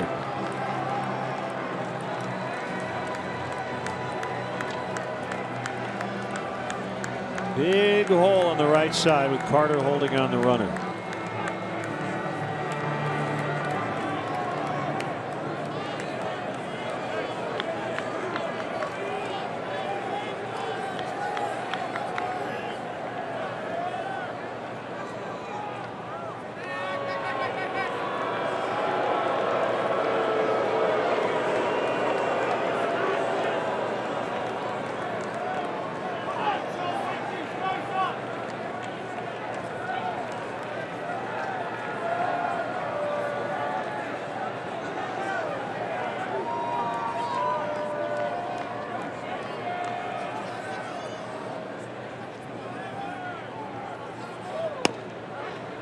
Called strike.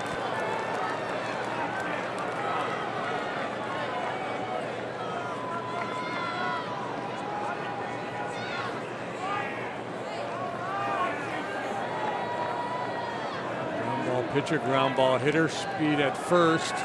In the right count, Joe might start him.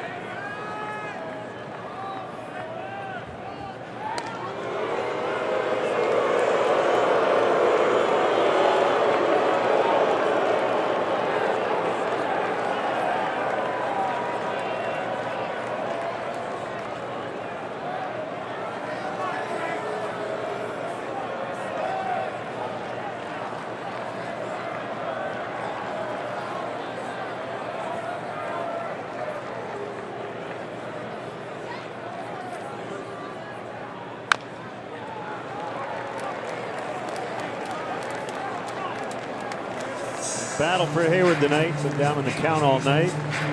Good single in the 10th.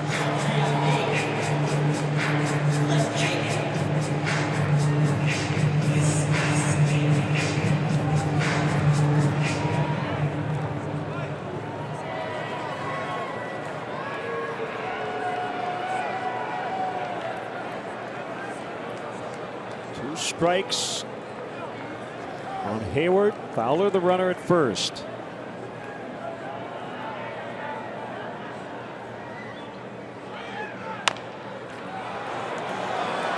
Get 1, and that will be all.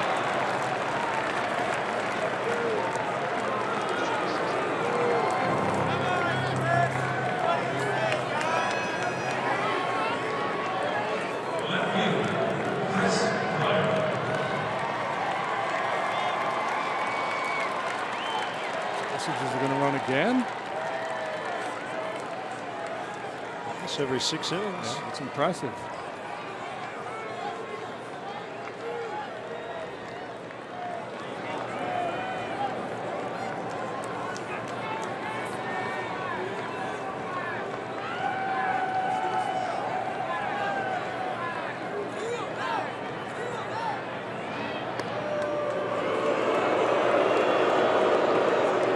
About hit the Brewers 9-5 here tonight.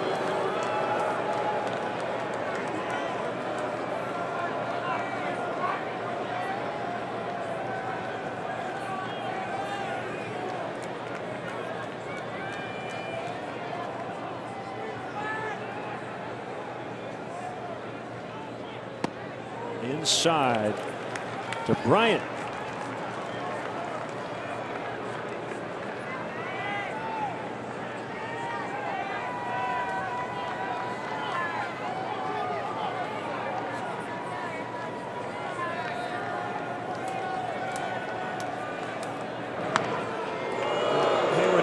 Scoring position. If he does get there, the Cubs are 0 for 11.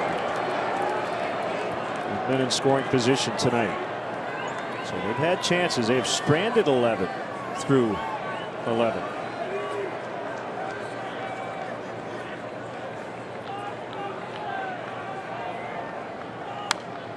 Now back.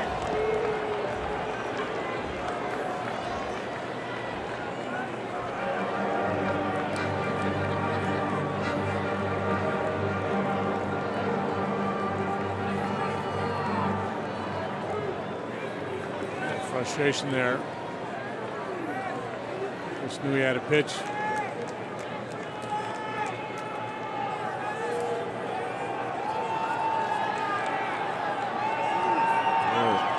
Set position, hands about as high as they could be, or eye level.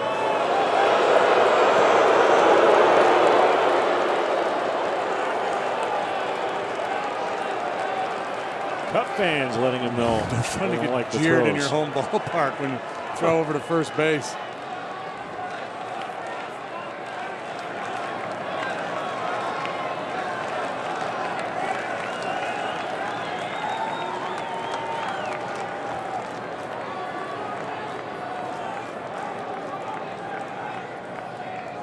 Hayward takes off. The pitch is inside, and the throw in time. Bang, bang, play at second. Joe asking for a on the attention of David Rackley, the home plate umpire. They want to take a moment to review this one. That was so close. Oh, so close. Well, he's going to, Joe's going to do the 50-50 call here.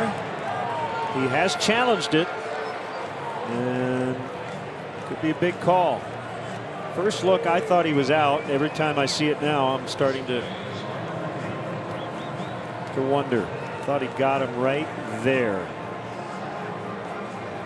But yeah, well, here we go. did he really get him? The conversation we have almost every time on plays like this, it doesn't, it looks to me like whatever the call was it would have to stand, whether it was safe or out. It's so close. They got him. I think that'll be confirmed, but I like the challenge. You have human beings interpreting technology, so you don't know. If nothing else, if the pitcher standing around a little bit out there, maybe upset his rhythm.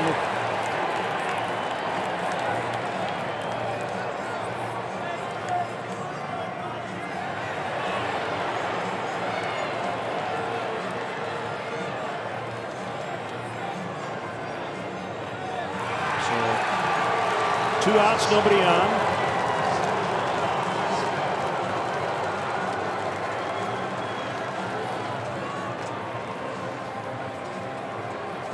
gets an extra warm-up toss or two. He's ready. 2-1 on Bryant. Well, just hit a home run now, Chris.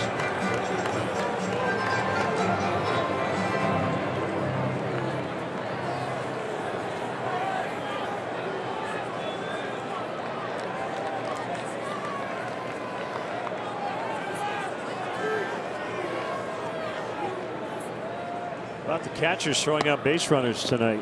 David Ross did it 4 times. And that is second caught stealing, but the other was by Nelson, right? He got Fowler. Dexter was. Dexter tried to time him and left prematurely. Swing and a miss. 3-2.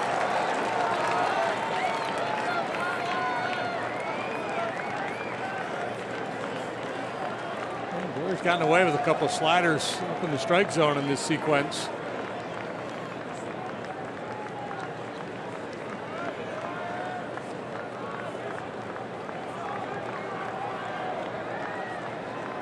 Here's the 3-2 and a foul.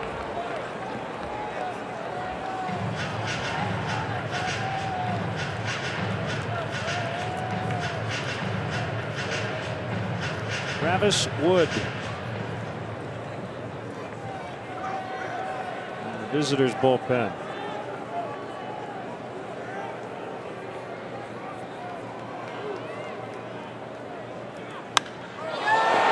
High to center. Too high. And that's it. Bottom 12. Cubs 1. Brewers 1.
Sausage race.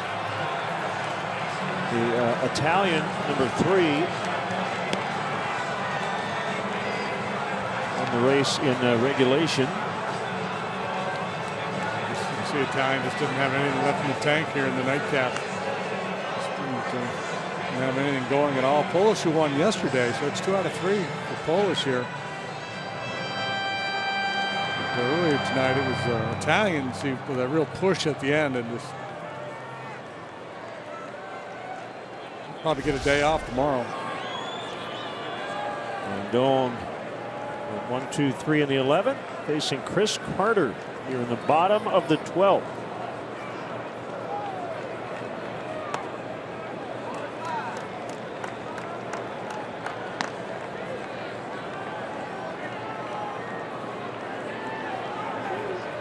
Wood continues to throw in the bullpen. Maybe Carter, and that's it for Rondon here in the 12th. We'll see. If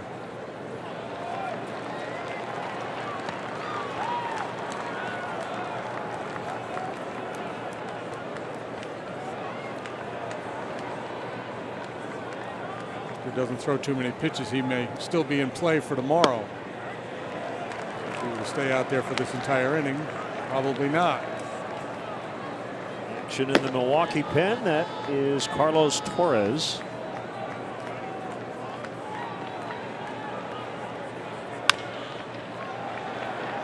And Estella can't handle that short hop, and Carter is aboard to start the inning.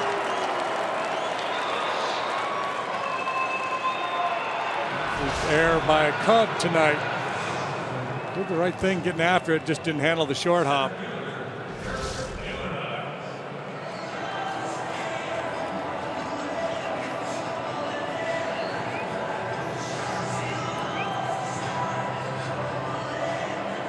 So it brings up Neuenhuis, winning run on base. Error on La Stella.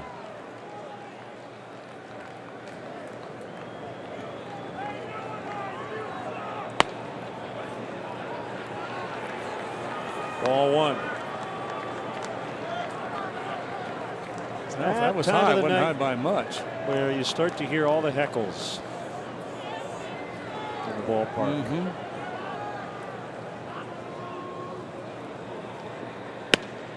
That's a strike. 1-1.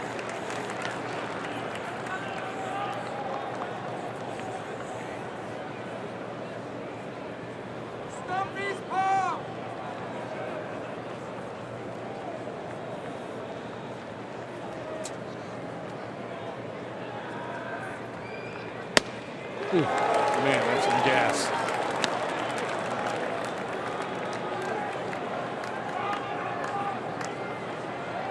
One and two.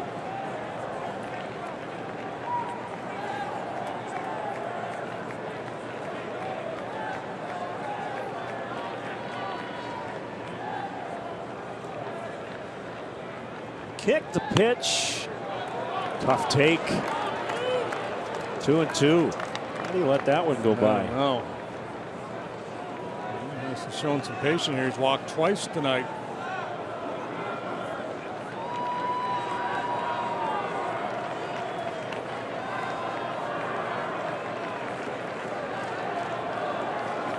High walk, high strikeout player.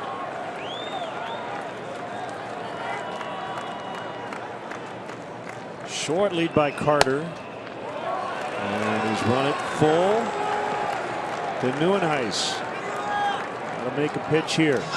Santana is on deck.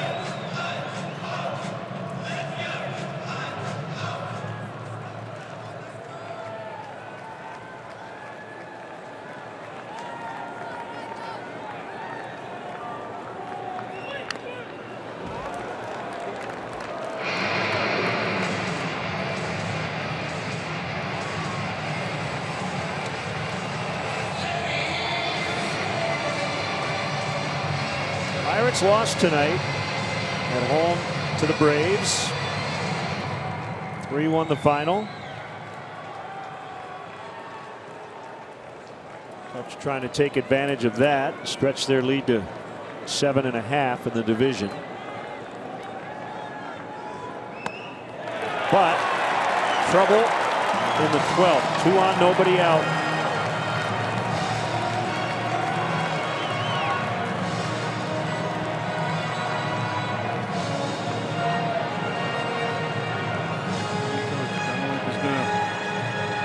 Want to extend him any further? He's shown 30 pitches. This is the first time this year he's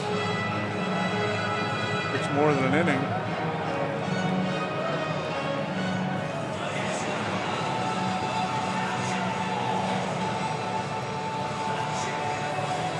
So it will be the left-hander Travis Wood to try to get out of this jam and keep this game alive for the Cubs. We'll be back.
An error and a walk, and the Brewers have the winning run at second with nobody out. First and second, and Domingo Santana, the batter. Yeah, interesting matchup. Travis Wood, the lefty, has been really good against right-handed hitters this year. They're just 3 out of 21 against him. That's a 143 batting average. Santana has worn out left-handed pitching. So when you get into the late stages of the game like this, as a manager, you start to run out of options. So maybe not the ideal situation for Joe Maddon here, but again, Wood's been good against right-handed hitters.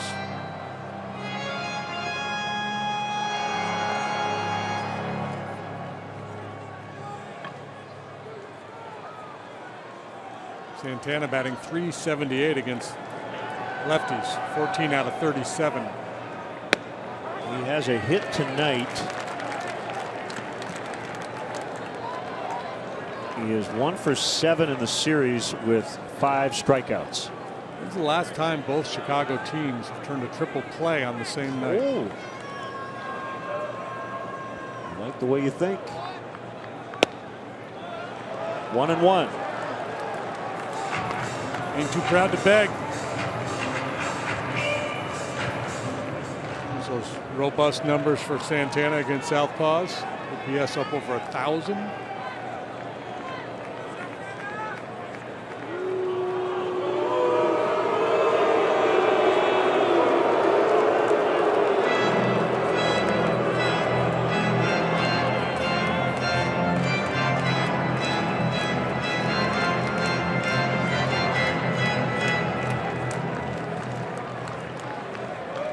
Double play depth around the infield.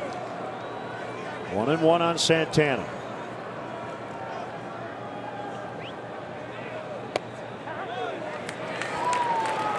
One and two.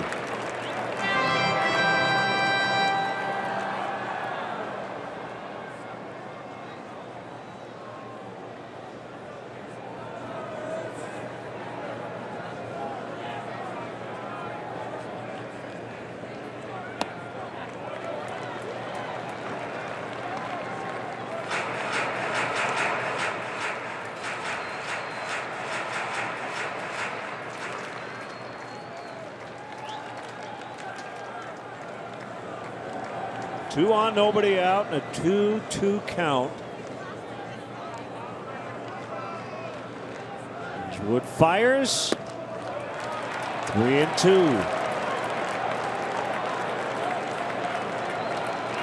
Santana, like Neuenhuis, strikes out a lot, but he also walks well above major league average rate. Alex Presley on deck. Big pitch. And they're loaded with nobody out.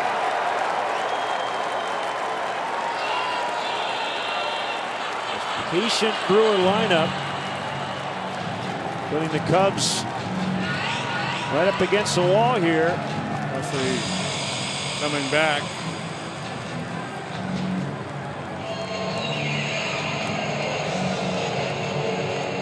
Hernan Perez will come out to hit.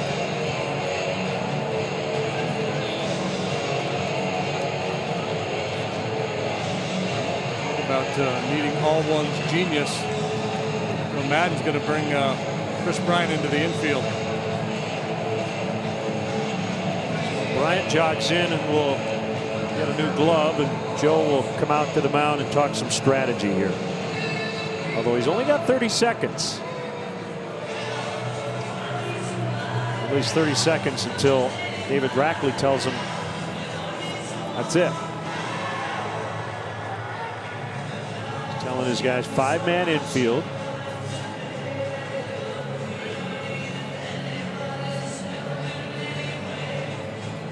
Actually, they just put up the 2-minute clock. I think they were thinking a pitching change, which is not happening, and they're getting a few extra seconds. He's got instructions for everybody.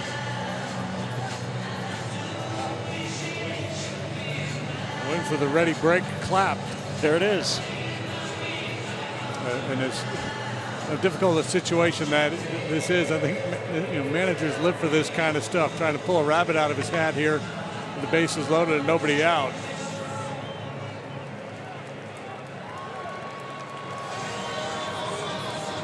bases loaded. They'll put 3 guys between second and third, 2 between first and second, 2 outfielders. So Fowler will play left center. Hayward will play right center. Hey, he probably shorten up. Certainly Hayward should be more shallow than he is out there in right field. Yeah, any ball that gets that far, the game's over. And they're screaming at Fowler and Hayward to come in. Swing and a miss. You don't want to get beat by a blooper here in this situation. Medium deep fly ball is going to score the winning run, and the entire Cub dugout is leaving to those guys. 1 strike. Infield in, outfield in, the pitch. 0-2.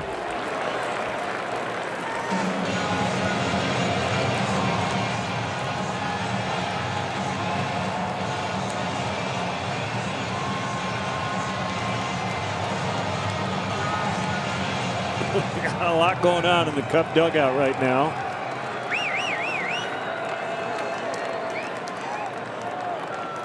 Wood has the sign.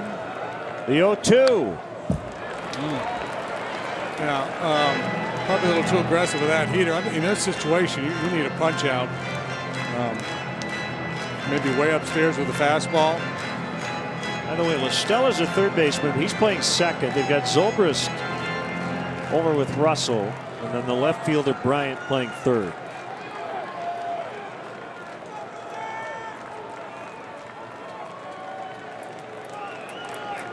Another 0-2. That might do it, although not that deep.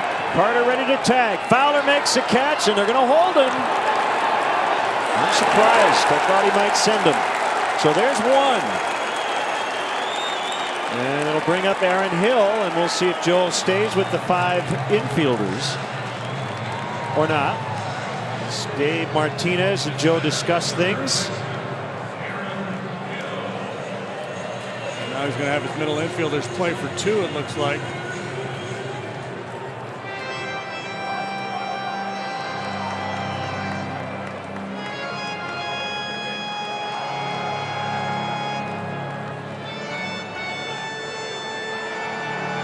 So this is interesting. He's got Russell at double play depth. Are they going to swap Bryant and Baez? Bryant Yeah, they just swap gloves. Trading gloves. This is like the Sandlot.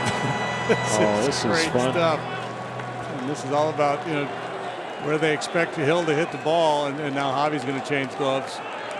Get his own infielder's glove. Are you surprised Ed Cedar didn't send Carter?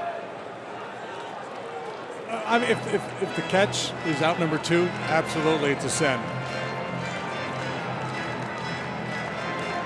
Figure you got another shot here. Yep. It was kind of right on the border, I thought, of where the outfielder was when he caught it. If the catch is out number 2, I think it's a definite send. So here's Aaron Hill.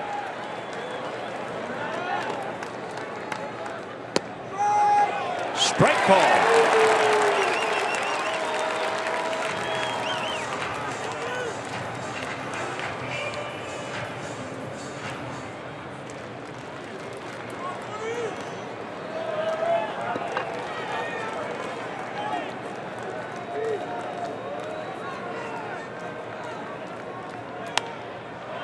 Popped up on the infield. This will be out number 2. Infield fly rule in effect. Wow. And now Bryant and Baez can swap gloves. Chris, I think, will throw that glove into the dugout and get an outfielder's mitt. What a fun inning this has been for him.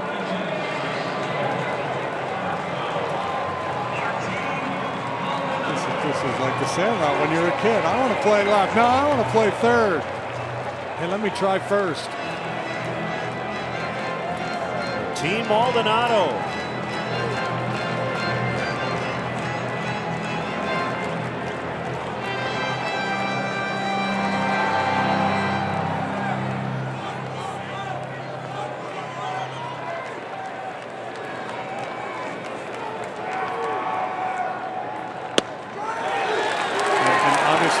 Where the guys were deployed in the infield didn't influence either of the outs, but not to say that it didn't get into the heads of the hitters a little bit. psychologically. Strike on Maldonado. 1-1. No hits in the inning. An error and back-to-back walks. Shallow fly out to center. Pop up to the shortstop. And now 2 outs and a 1-1 tally on Maldonado.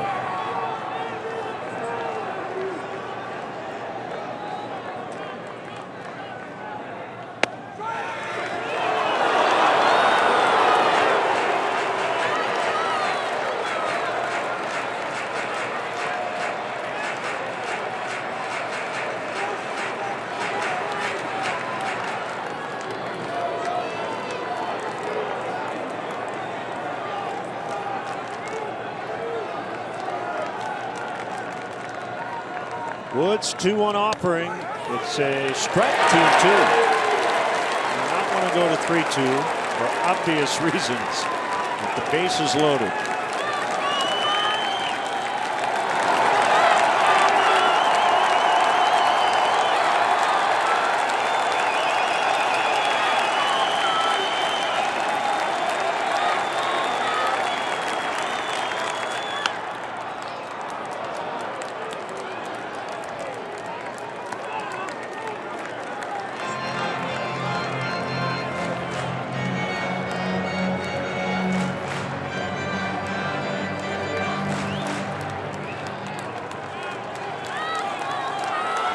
Fans on their feet.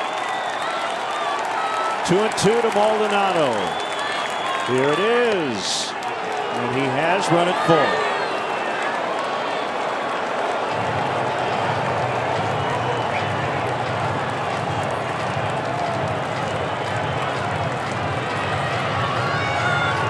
Maldonado, not much playing time this year with LaCroix doing as good as he's doing. 087, 2 hits, 23 at bats, 31 plate appearances for Maldonado. You can't leave this in the umpire's hands if you're Travis Wood. You got to find the zone.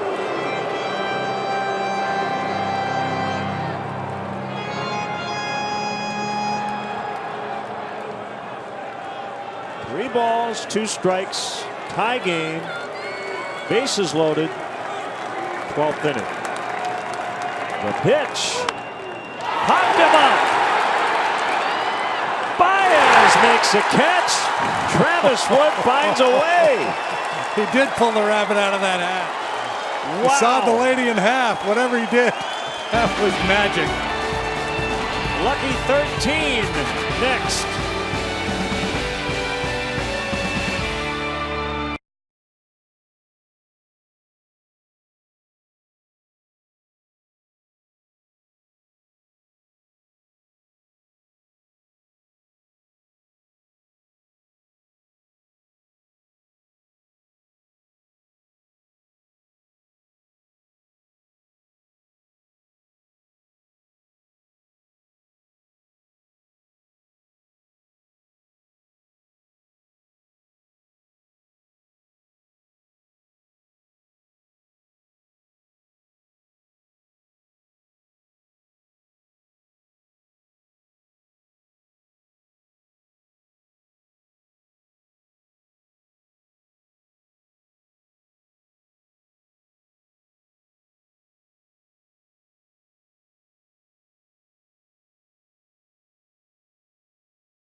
Showed his best.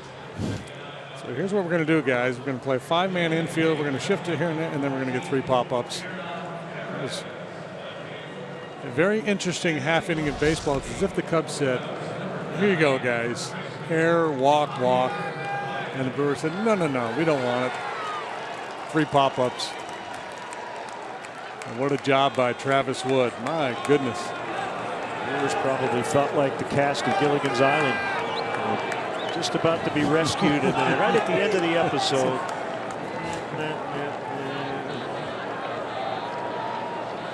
Gilligan did it again.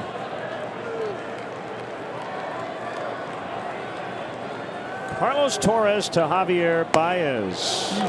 Swing and a miss. Torres, there's a lot of cut fastballs. His primary weapon. It's in a curveball as well.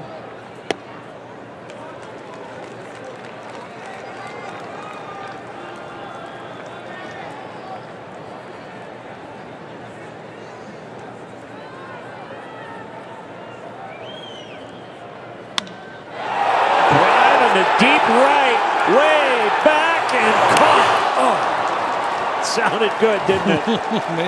Maybe just a little bit off the end of the bat.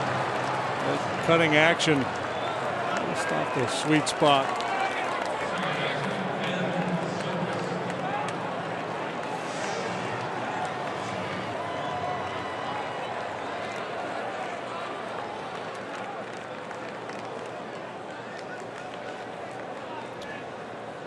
By the way, I don't know if Kris Bryant officially gets a position change, does he? I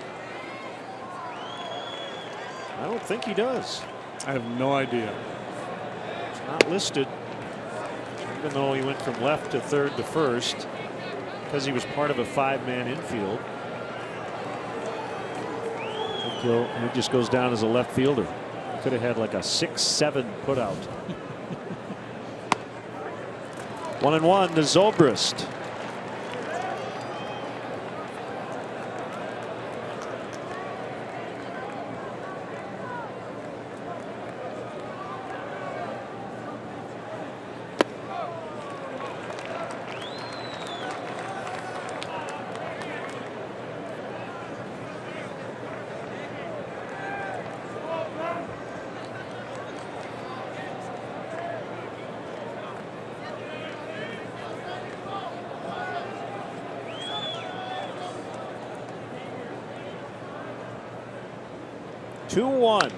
Bounced foul. The life of a third base coach, right?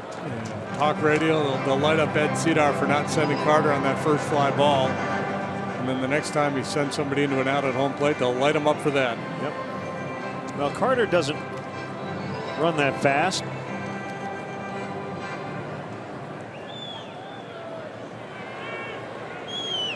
No, I had no problem with no sin there. Base hit, Ben Zobrist. His 3rd hit and his 4th reach.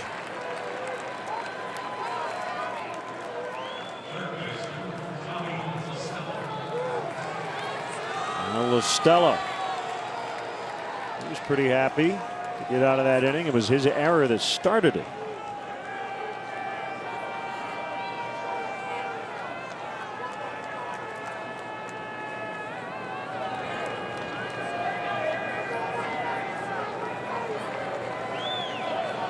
Zobrist takes off and he's in.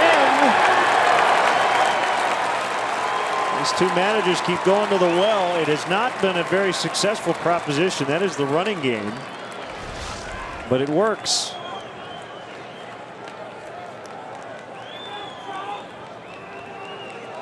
Zobrist was still a little bounce in his legs on this long night.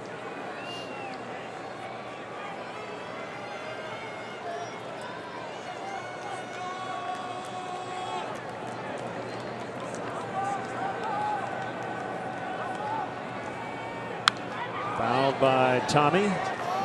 It's 1-1.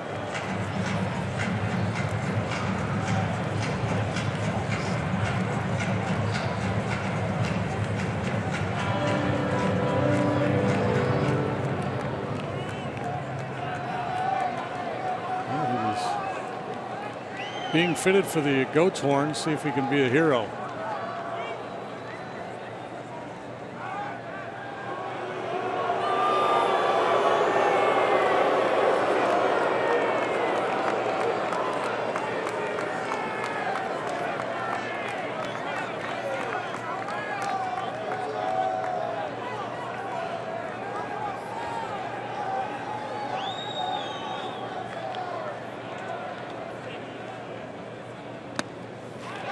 He got hit.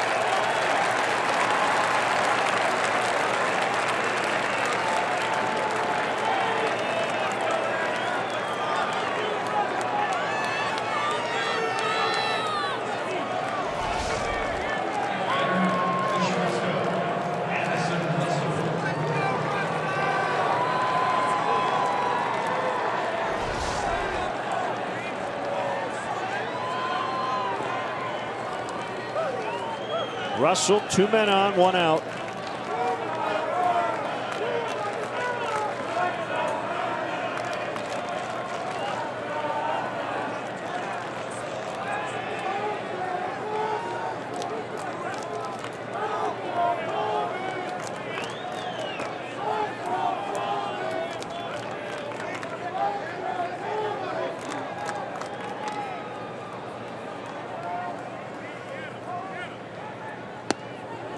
Strike called from Torres.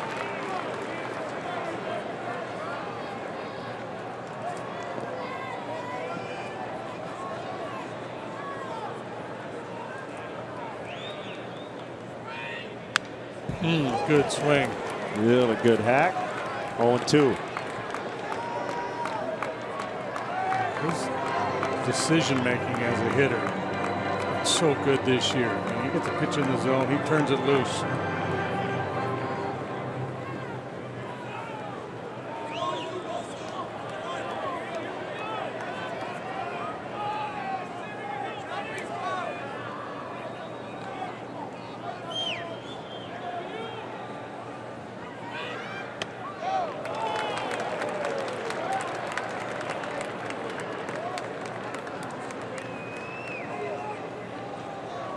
Montero's next, and then Travis Wood.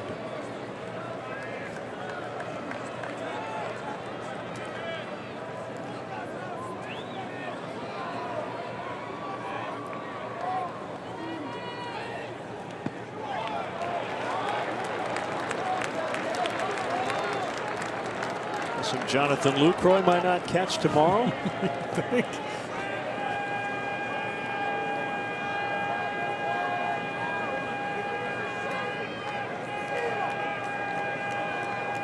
He'll drive down to Chicago and see if he can jump in the upper park chamber there in the clubhouse.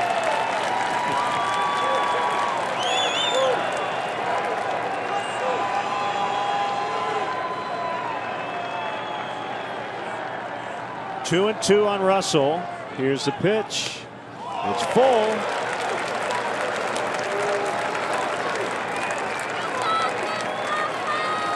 Torres, 33 years old. White Sox, Rockies, Mets, Brewers.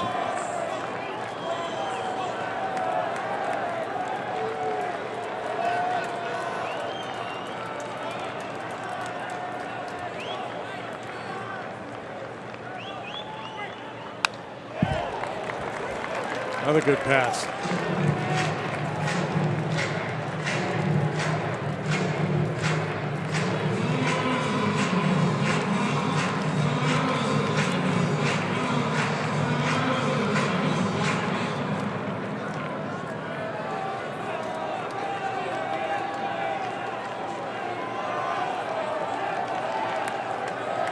Zobrist at second, La Stella at first.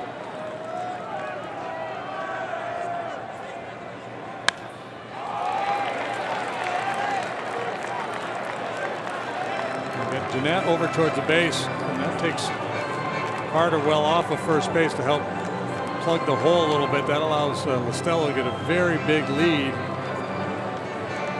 We'll be able to get a piece of middle infielder trying to turn two, to the extent that it is allowed within the rules, of course.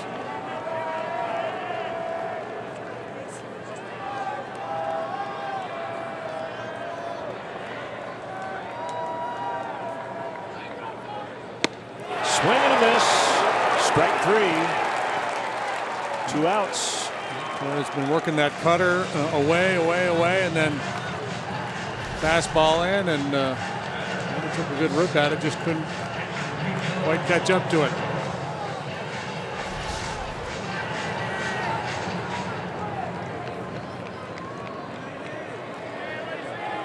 They will intentionally walk Montero now to face Travis Wood with the bases loaded. You don't want to mess with Travis Wood with the bases loaded tonight. You saw what he did on the mound in that situation. It's pretty good.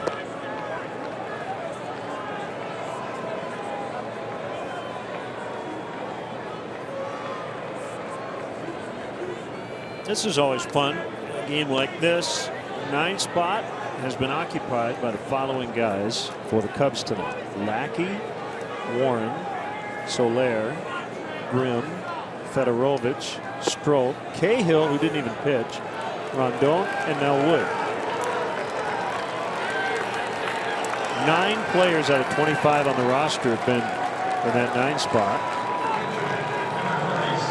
Same for Milwaukee: Nelson, Thornburg, Walsh, Jeffress, Blazik, Flores, Boyer, Maldonado, Torres. It's one at bat this year. See his numbers. When he was working as a starting pitcher, he was one of the better hitting pitchers in the league.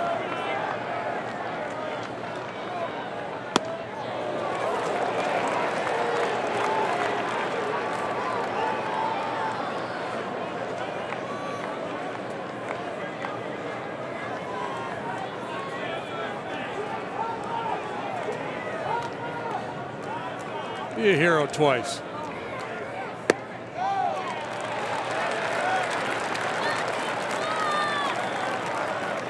He has 1 career grand slam.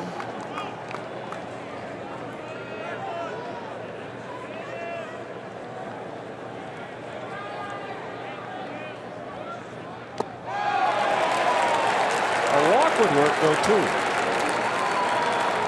I think he got Torres' attention with that first swing he took. You better be a little careful here.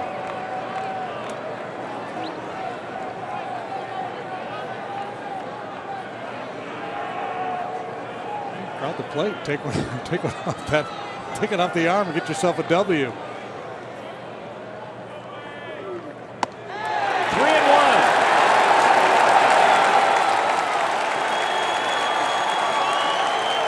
Cub fans on their feet. There's a lot of Cub fans here. The majority of fans still in the ballpark. This is a tough pitch for Torres to make. He walked him. Cubs lead 2-1. A bases loaded walk to the pitcher.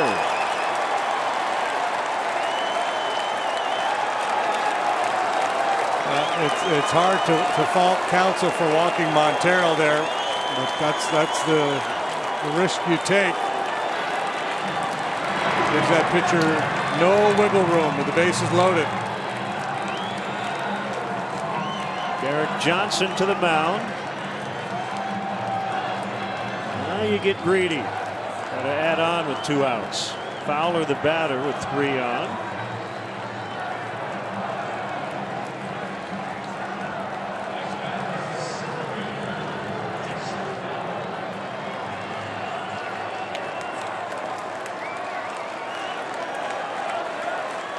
Make this go down as a Travis Wood game. Don't want to write the story just yet. He's clearly unnerved here.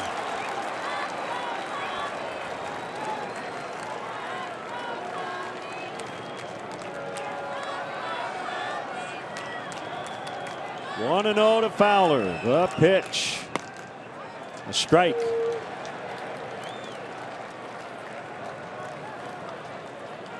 So Travis Wood can now get a win, and that feels very appropriate. 1-2.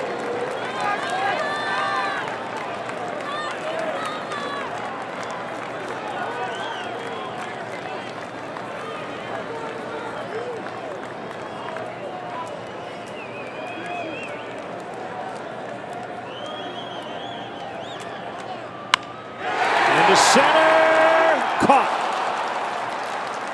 VR catches that liner off the bat of Fowler, but the Cubs grab the lead on the bases loaded walk after Wood got out of that huge bases loaded no outs jam.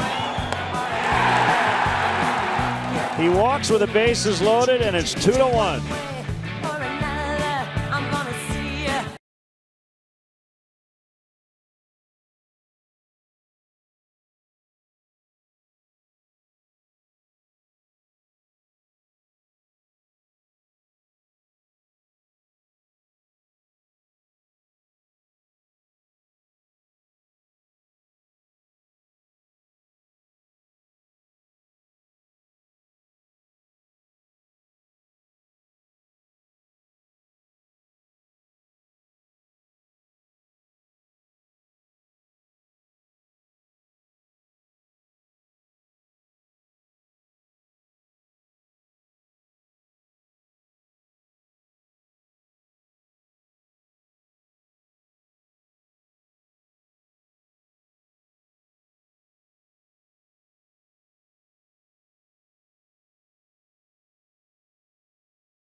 Marathon won by Javier Baez, and maybe a little history tonight as Travis Wood likes to think of himself as a baseball player, not just a pitcher. With the go-ahead RBI on a bases-loaded walk after a major escape job in the bottom of the 12th. This is a wacky ball game.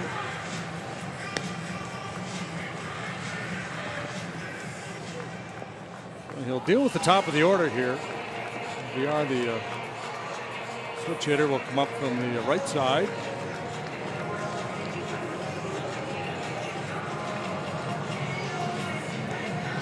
.333 from this side of the plate this year. 14 out of 42. Here we go. Outside, ball one.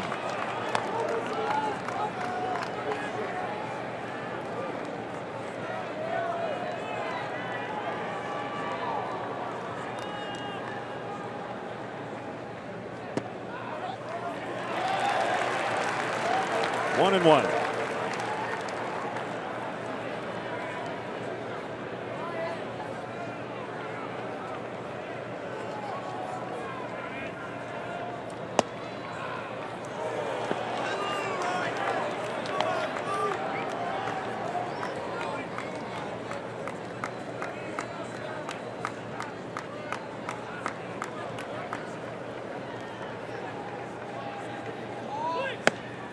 Three balls and a strike.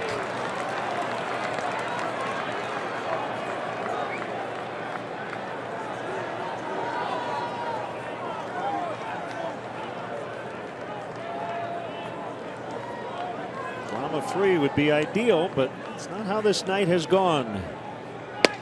3-2.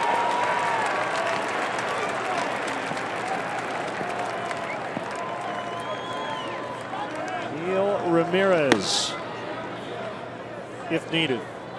Deep breath by Travis.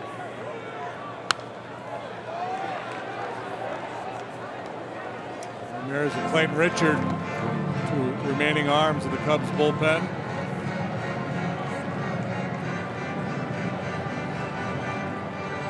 All the position players have been used.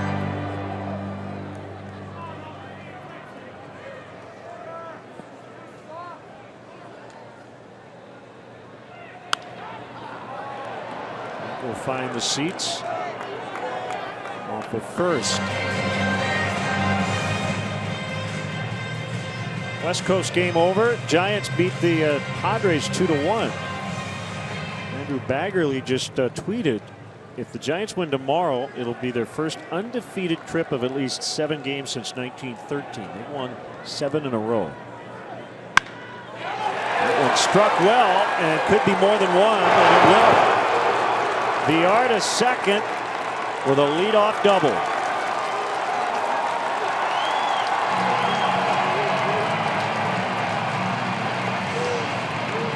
Brewers are not done yet. Tying run in scoring position with no outs. Yeah, I figured it wasn't going to come easy here tonight the way this game is gone.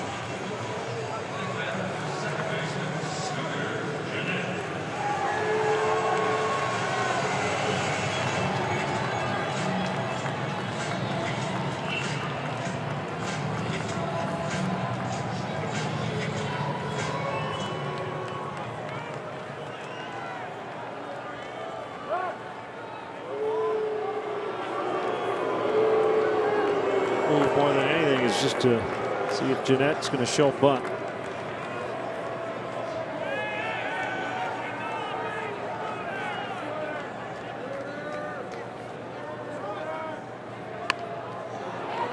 They showed late, and as a result, bunted foul.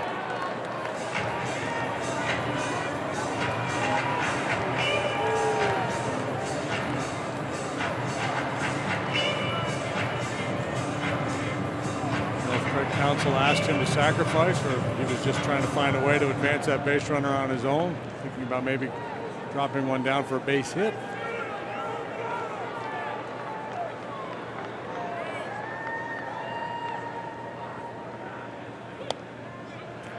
That Giants game, Johnny Cueto went the distance. 9 innings, 4 hits, 1 run.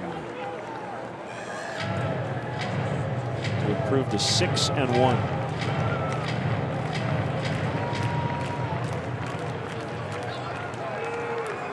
Cubs will not face Cueto over the weekend.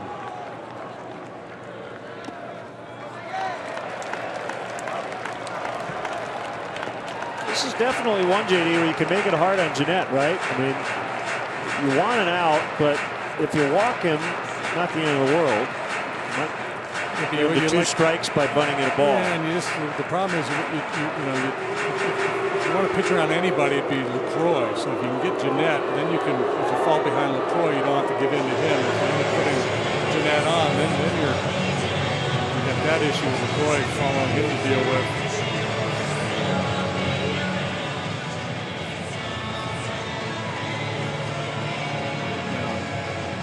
Oz might be up there. Look, this guy's looking to bunt and then throw a strike. Make sure we get an out. And Counsell might say, you know what, he's going to groove a fastball here. I'm going to turn my guy loose.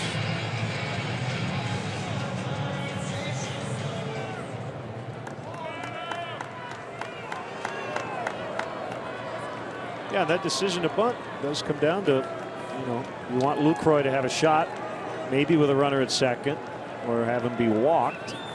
Runners first and third for the guy behind him. We'll see.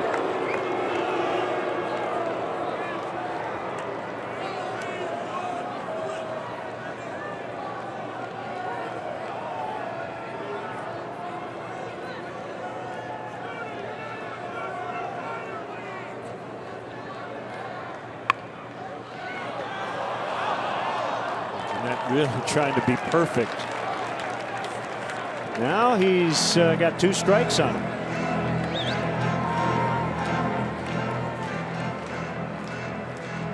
Yeah, and a lot of this too is the fact that there's a left-hander on the mound, and Jeanette has really struggled in his career against left-handed pitching. Otherwise, he's probably just swinging away.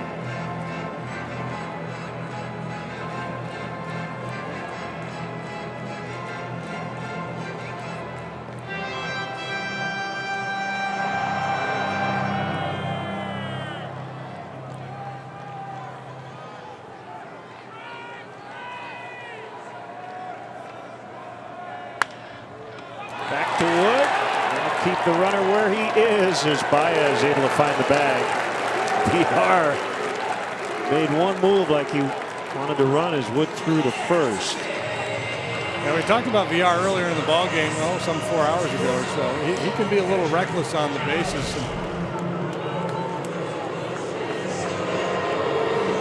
Good glove work there by Travis Wood to snare that one, because if it gets by him, VR probably does get to third base. That'll be it for Wood.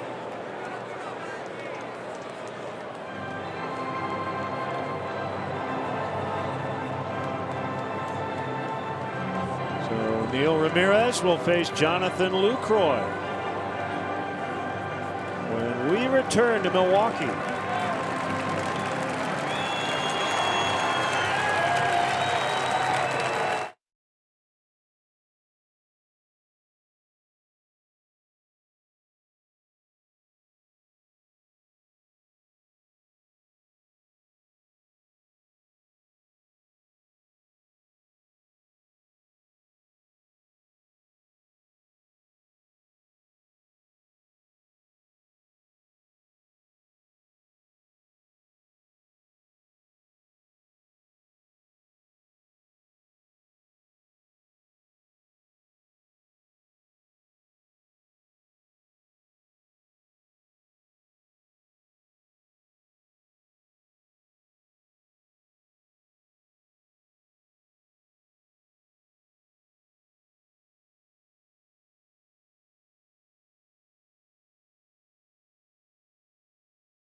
Had 3 saves back in 2014. This will be his first chance in 2016.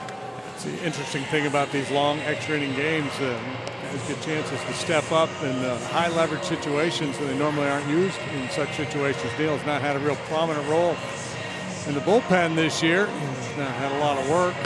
7 in the 3rd inning so far in 7 appearances. He's got a chance to be a hero here tonight.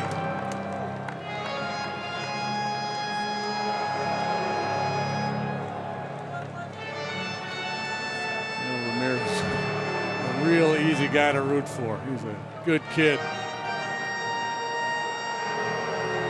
So VR, excellent wheels. He's the runner at second. Lucroy the batter, 1 out.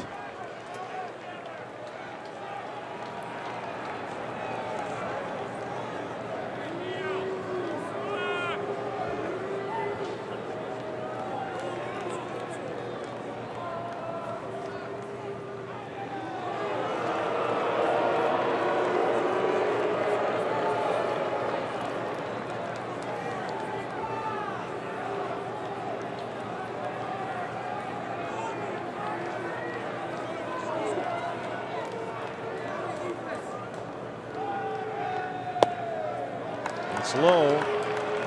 The crowd tonight, like my hair the last few years, has thinned considerably as we near midnight, but I see a lot of Cubs blue still here.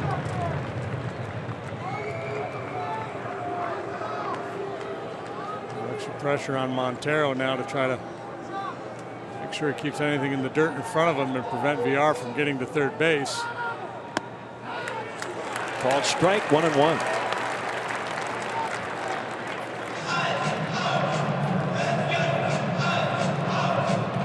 Runs have scored in this game on a fielder's choice, on a ground out, and on a bases loaded walk. Two teams have combined to go 1 for 23 with runners in scoring position so far.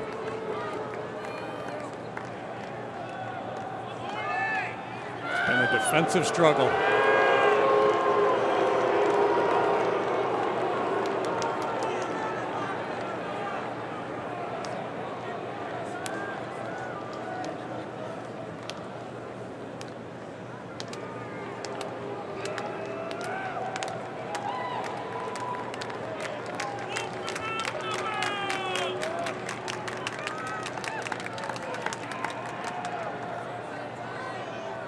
1-1. Swing and a miss. 1-2.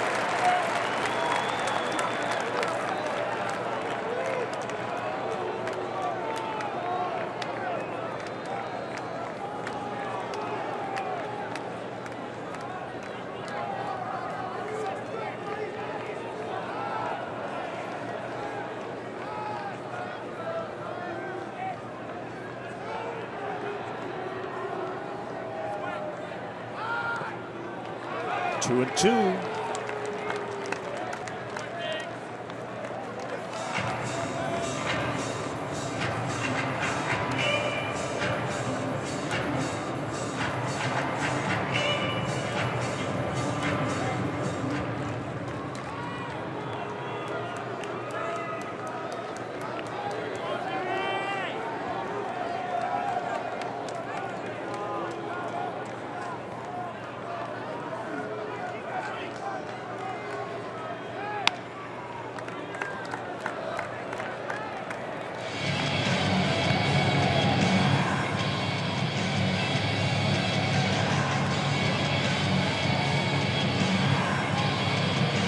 Zobrist, a quick word for Ramirez.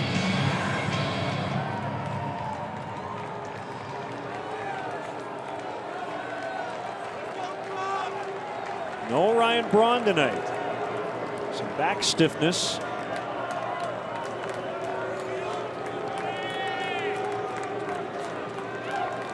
And the 2-2 to Lucroy is fouled. Braun, the only position player left for either club. Hanging out in the dugout all night in a hoodie. The only thing you worry about is that if we go long enough, his back will feel better. And he can play.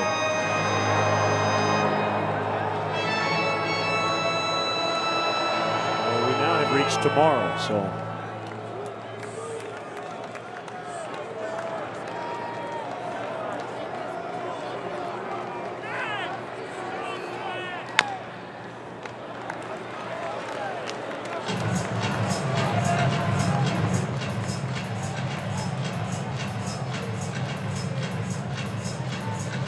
If this were college football, we'd start each inning with a guy on second base.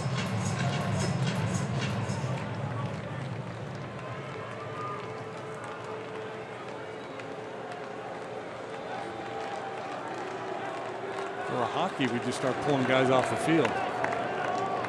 Like 7-on-7.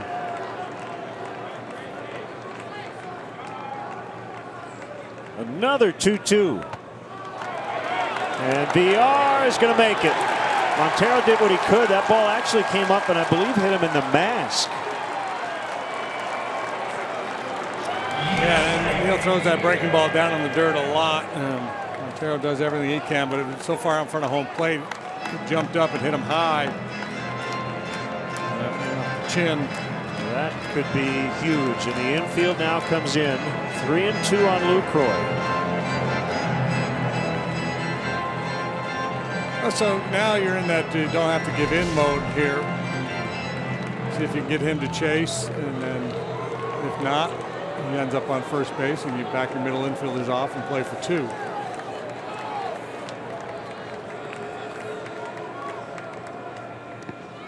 He does walk it. To do the five-man infield again. Now Carter, double play candidate in that he's not real speedy, but more of a fly ball type hitter. Remember, one run here doesn't beat you, it only ties the ball game. You have to worry about that, and you also have to worry about Lucroy over there at first base now.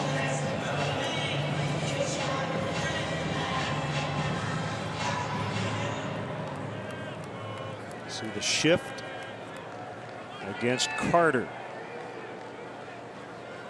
First and third, one out. Cubs clinging to a one-run lead.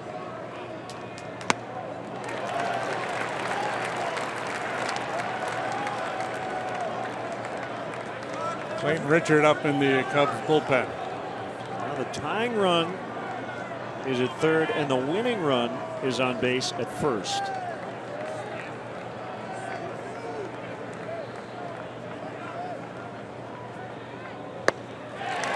1-2.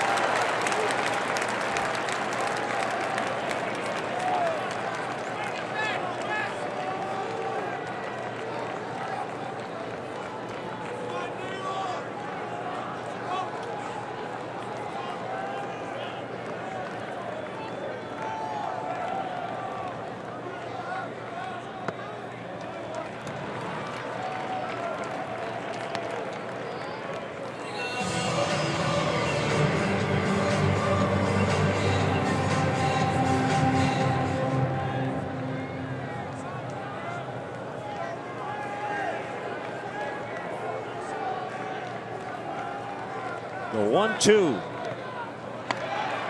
Play Montero. Catchers defensively have loomed large tonight. Ross, Montero, Lucroy. I had the early jump on Carter here in this at bat and starting to lose the advantage.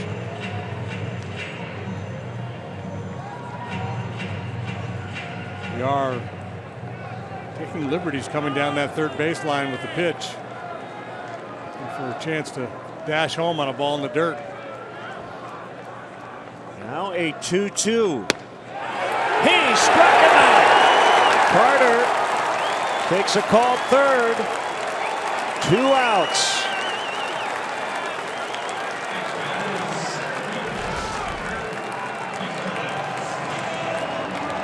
Carter perhaps looking breaking ball, and Ramirez steams a fastball right over the outside corner at the knees. Nice pitch.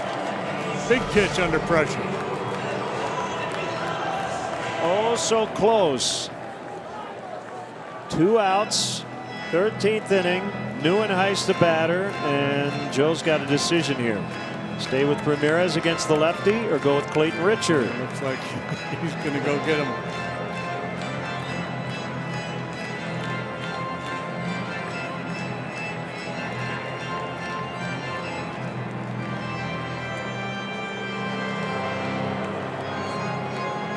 So he's used every position player. He's now used his whole bullpen. He's used his challenge.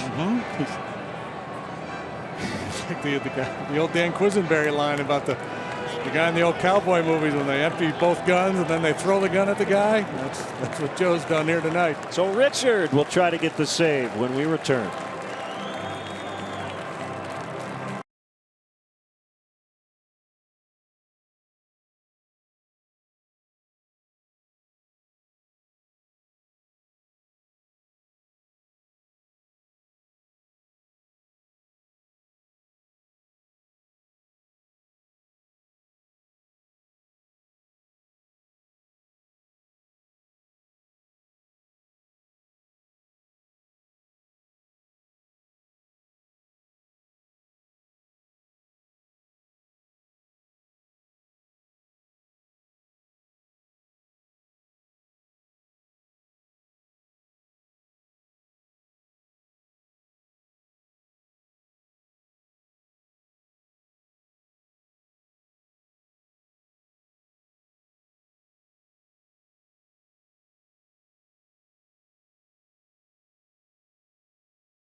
Trying to get his first major league save. And playing like Neil Ramirez has been used sparingly, a situational left-hander who typically comes in for a batter or two at a time. So he's not had a lot of work. Might be the first save of his life. None as a minor leaguer. 0 in the big leagues. He's thrown 4 pitches in the last week.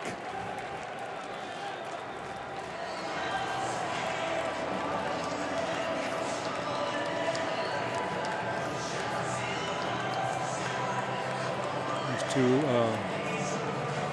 fine fellows have never squared off. First time Nieuwenhuis has stood in there against Clayton Richard. VR third, Lucroy first. 2 outs. Cubs lead by a run in the 13th. Here we go. Good start. Nieuwenhuis has walked in each of his last 3 plate appearances. Doubled and scored the Brewer run back in the 5th.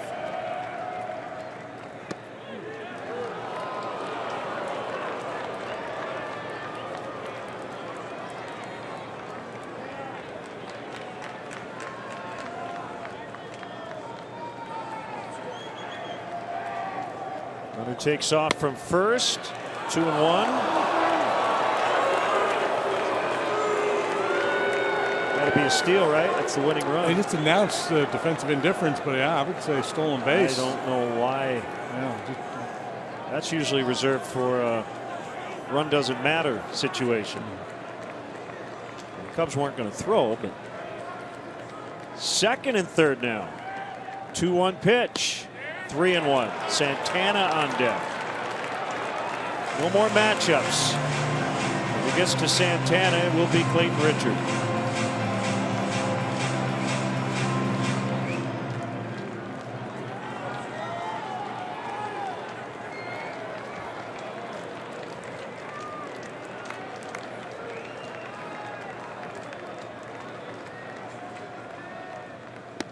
Three and two.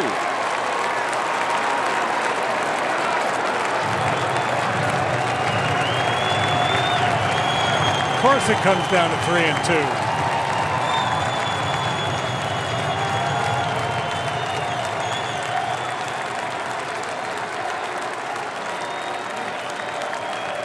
And here it is. On the ground is Zobrist. Cubs win! Cubs win. 2-1 the final in 13. That was incredible ball game. What an end. What a finish. Just so many heroes. A sloppy game. Missed opportunities for both clubs. But at the end of the day, a great win for the Cubs. And how about Travis Wood working out of that bases loaded, nobody out jam, and then driving home the go-ahead run by walking. Just a remarkable night. David Ross nailing 4 base runners from back of the plate. He got to cheer him on at the end. Anthony Rizzo didn't play in extra innings. Joe empties his bench. 5-man infield.